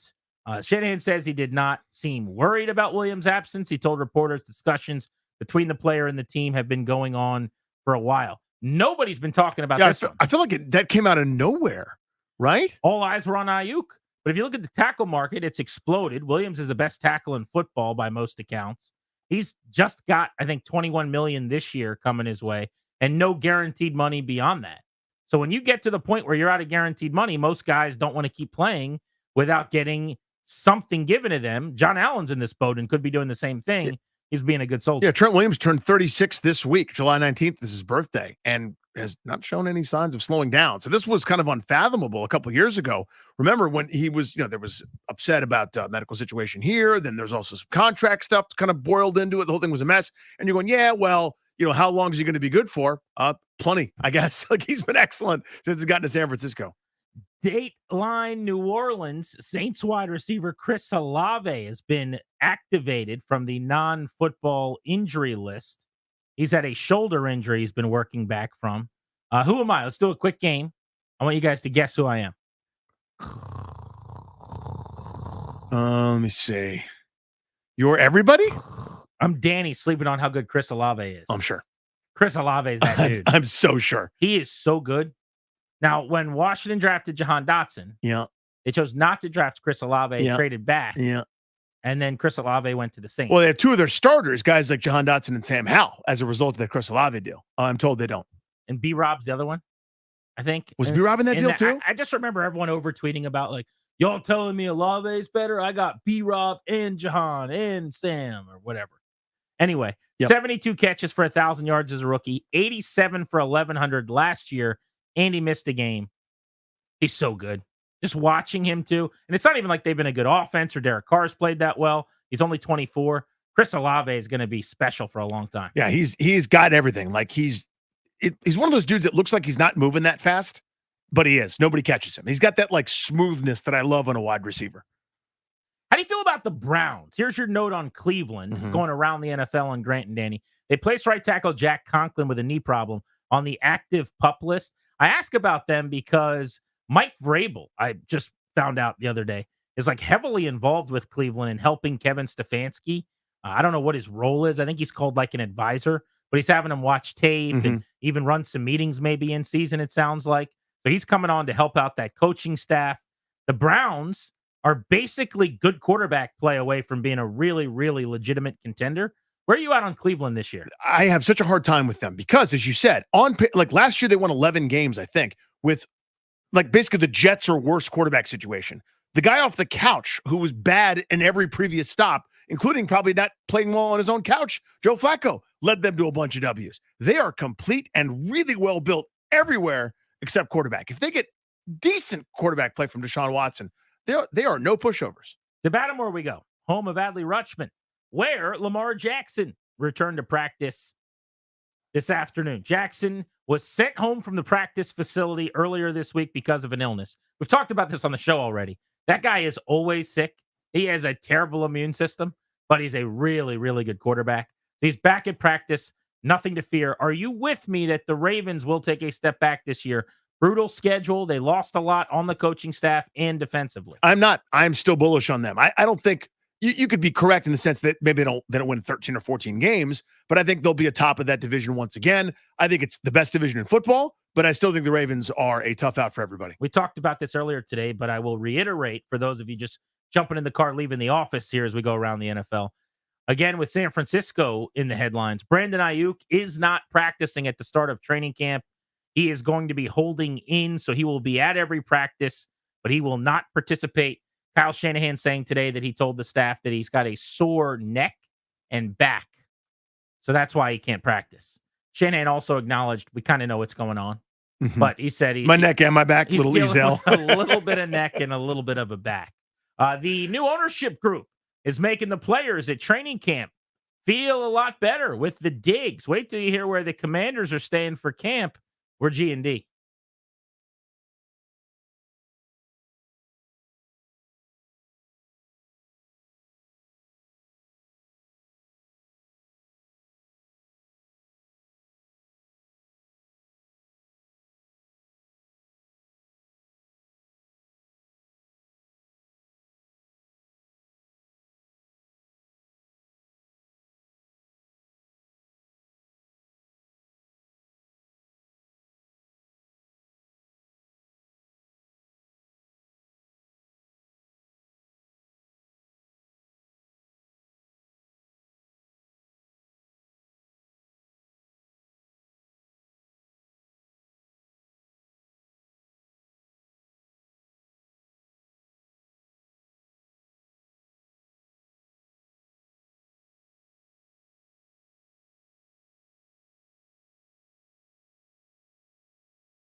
As the exclusive sponsor of our show, the law firm of Condori and Murad can guide you and your family in the right direction, help you draft a will and set up a trust, create a healthcare power of attorney. Schedule a free consultation with their estate planning attorneys at kmlawyers.com. Be sure to tell them Grant and Danny sent you to score yourself a discount. That's kmlawyers.com. We were just updating you on everything going on around the NFL today. That coverage on 106.7 The Fan presented by T-Mobile. Switch to T-Mobile, and you can get tons of benefits and still save on every plan versus AT&T and Verizon. Use their savings calculator to find out how at T-Mobile.com/switch. Are the 49ers in a little trouble, do you think? No, I don't either. This is going to work out. Yeah, I think people are overreacting. The story today is you got Trent Williams not showing up and Brandon Ayuk not practicing. Pets' heads are falling off. It's day one of training camp. You're weeks away from anything really mattering a whole lot. And there's so much continuity in that building. Watch one episode of Receivers with Kittle and Debo. The whole thing's kind of set up. Like until December for them, I'm not sure if anything really matters that much. They're going to be good enough that they're playoff bound, and then they just got to string together playoff. Yeah, how healthy are they in January? That's the only thing I care about. It's going to happen. They're going to be a threat in the NFC. They're going to, whether even, let's say something happens during the year that the Rams are better than people think with a, healthy Matt Stafford and kind of a rejuvenated group that's needed to replenish post Super Bowl run. Somebody else wins the division. If San Francisco has enough healthy bodies that are key to their success in January, they're on the way to the NFC title game. The biggest story in town today, as far as training camp, that we really haven't gotten to talk much about, we started the show with it for a couple minutes, was much to a lot of people's surprise, Johnny Newton was taken off of the NFI list before the start of camp. So we found out that he was going on that list and that he might miss time. Not only practices, but maybe even preseason games. We really had no idea. We've seen this where it lingers into the season and a guy comes back several games in and is never really the same in that rookie year. Yesterday, Adam Peters was asked about Newton, and he said, we're having to hold him back from himself. He's a monster. He's way ahead of schedule. It's going to be sooner than later. And all of that has been said so many times before when it wasn't authentic. And then guys just months later came back after slow recoveries. But Peters pretty clearly meant everything he was saying. Now, he could have probably just told everyone yesterday, yeah, it's going to be days, not weeks. It's going to be hours, not days. But he said that in the afternoon, and then 24 hours later, Johnny Newton was wrapping up his first practice, no longer on the NFI list. It's awesome. I'm thrilled for a number of reasons. Number one, not the least of which is this is not a lingering thing, it sounds like. This is a player that's now ready to go, and it matches the rhetoric. That's 1A or even 2 here in this reason I'm so excited. This is you have certain opportunities to earn the trust of fans, media, and everybody in between. When you stand up there and tell us, you guys, it's not raining and it's pouring rain outside. You do it to us enough, we get annoyed. We don't trust you anymore. And there's reasons why this stuff sort of happens. There's a lot more that goes into it, and it's very complicated. You can't, if you never said he'll be back any day and then he doesn't come back for the whole year, we don't get annoyed about that stuff. When you say it's a bummer, he's out for the day, we're disappointed, or out for the year, we're disappointed, and then we move on. When you tell us any day now, any minute, any second, he's coming back, Curtis Samuel, Chase Young, Josh Doxson over the years, you can name a million others. We don't get annoyed. We get a little bit annoyed the first day, but when it's a live that goes on for months or you're just not right, you lose credibility. This is awesome. When you said any day, it was literally any day. You meant it. God, that's fun. Yes. They're, by the way, going to be staying out at Lansdowne Resort, the players and the staff for that matter. But what a large departure that is from just renting a hotel around the corner in Ashburn. Not like anybody was slumming it. I mean, nobody was sleeping in a cardboard box or not able to sleep because, my bed's uncomfortable. They were in decent enough hotels. Good digs, yeah. But Lansdowne Resort is gorgeous. Like, that's where we stayed. Was it the night after? I think the night of our before and after our wedding, me and the wife, because we got married out in Leesburg. Mm-hmm. So Lansdowne Resort is, what pretty sweet, beautiful place that is, with all kinds of accommodations, and people go there for nice getaways. And that's where they're going to be putting up all the players. New ownership group putting their money where their mouth is. Indeed. Yeah, I don't know. Listen, it's not the old school way of doing it where you were having 3 or 4 to a room at some college dorm with no AC. Oh, there's a tough guy out there listening right now going, they should be on cots the way we did it. Yeah, or it's not like a motel in some, podunk little place where guys are riding their bicycles to get ice cream in the afternoon or whatever. But listen, the game has changed, and rest and rehabilitation is almost more important than the normal process, which was getting these guys in shape. So the idea of doing a 2 a day and practicing twice and thumping skulls and all this other kind of stuff that you kind of had to do, it's because these dudes are, drinking booze and hanging out in the off season, working on a beer truck. This is now a different time where these pinnacle athletes are already walking in tip-top shape. I'm not going to go full tough guy, but I'll go half tough guy. Okay. Here's what I would do. Go. Coach Paulson, Mm-hmm. We're going away for training camp. We are going to a college. I'm probably going to see if Frostburg, where Darius went, is still willing to house us until I come up with something better. We'll call JMU. We'll get on the horn with Bridgewater. I don't care who it is. I'm going somewhere. We're staying in the dorms, and we're practicing at a campus, probably only for 2 weeks, because now with the preseason and how limited camp is, you don't need a whole lot more than that. But if it's good enough for the Chiefs, it's good enough for me. Andy Reid, since day one with the Eagles, has been a go away for training camp guy. Herman Boone, remember the Titans, man. We are bonding together.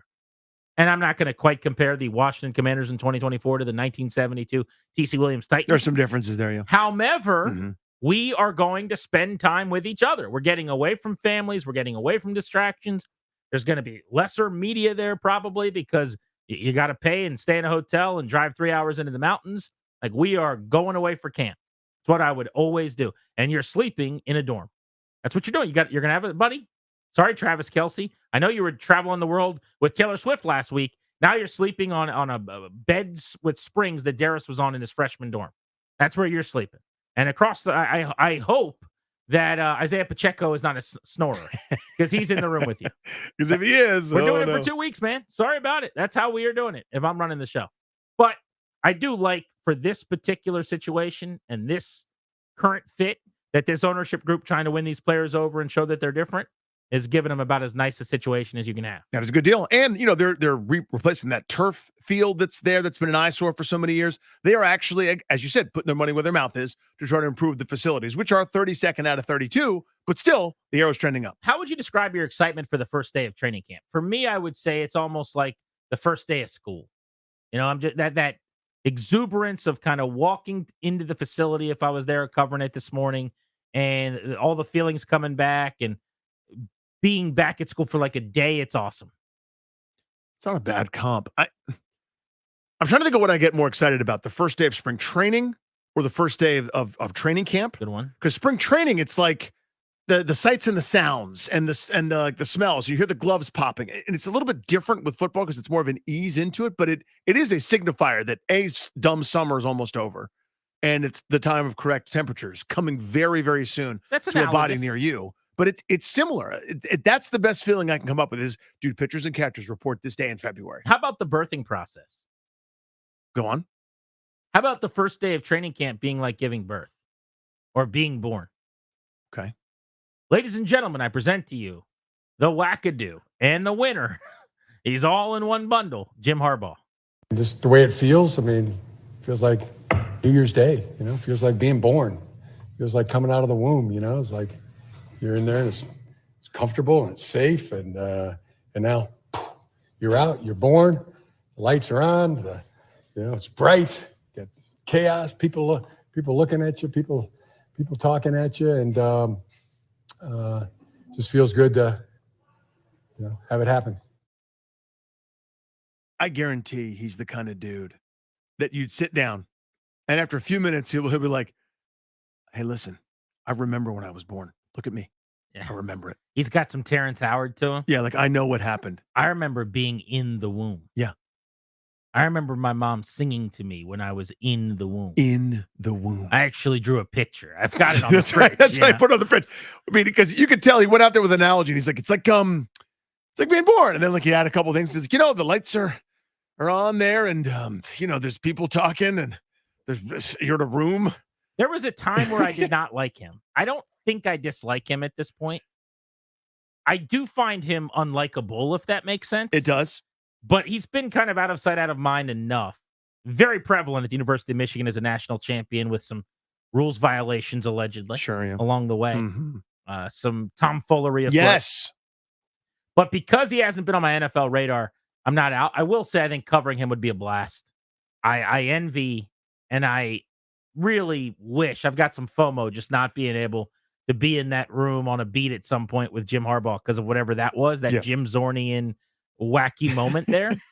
But he wins everywhere somehow. He also has this thing where he wears weird glasses. I know I overthink about this kind of stuff. You do. You know, Ron Rivera wore those glasses that when he went inside and outside, the color was always like dark. They changed tint. They really do. I hate those glasses. I just hate those glasses. Okay. I'll say that. Jim Harbaugh wears those and his eyes are like giant in them. He looks like the guy from Office Space when he's like staring at you. Little Milton Adams action. I'm out on that look too. Between that and the khaki pants and the I'm being born and I remember the womb, a conversation with him is just weird. That's all. There's no other way to deal with this. Again, winner, successful. It'd be something every day. He's just a lot to deal with. It's just a lot with him. You know what I mean? He can't be like, "How you doing, Jim? Good, buddy. How are you? Hey, man, today's the day to attack and murder and kill and put in your teeth and chew on it and spit it out and beat it up in a ring. Okay, buddy, I'm going to get some coffee. You want some? Nope, don't need it. Whoa! Okay, buddy. All right, Jim. It's a little bit too much. Okay, JH. It is time to get you ready for Nationals baseball tonight. Let's get you some starting lineups for the Nats at 6:45 first pitch. They are taking on the San Diego Padres. Lineups presented by the Window Man. Since 1989, the Window Man has been the educational window company. Get your free, no pressure, in-home estimate at thewindowman.com or at their Fairfax showroom. Behind Mitchell Parker, leading off playing shortstop. See. Check. Abrams batting second in right field. Lane Thomas batting third. Your designated hitter, that's Jesse Winker. Juan Yepez, who's hot right now. So hot right now. First base, batting cleanup. The James Wood in left field batting fifth. Luis Garcia, second base, hitting sixth. Riley Adams behind the dish doing the catching. Trey Lipscomb at third base. And your guy, my guy, our guy playing center field, Jacob Young batting ninth. It doesn't really feel like it, but the Nats very recently have been playing pretty good ball. They've won 5 of their last 7 games and 2 straight series, if you go back to their series victory over Milwaukee before the All-Star break. They are 13-8 in their last 21 games, which dates all the way back to June 7th, believe it or not. Juan Yepez and Lane Thomas are both in the midst of nice streaks. Yepez has hit safely in all 14 games since he got called up to the big leagues. He's hitting .377, Danny. Just tracers all over the yard. He's scorching. Thomas has reached base safely in 20 straight games. He will try to extend that streak tonight. He has a .360 on-base percentage during that stretch. Nats baseball pregame coming your way in just a minute with Charlie Slows and Dave Jagler. Big thank you to Ryan and to Darius behind the scenes as always. For Danny, I'm Grant saying so long. We are back at it at 2 o'clock tomorrow right here on The Fan. Thank you for coming.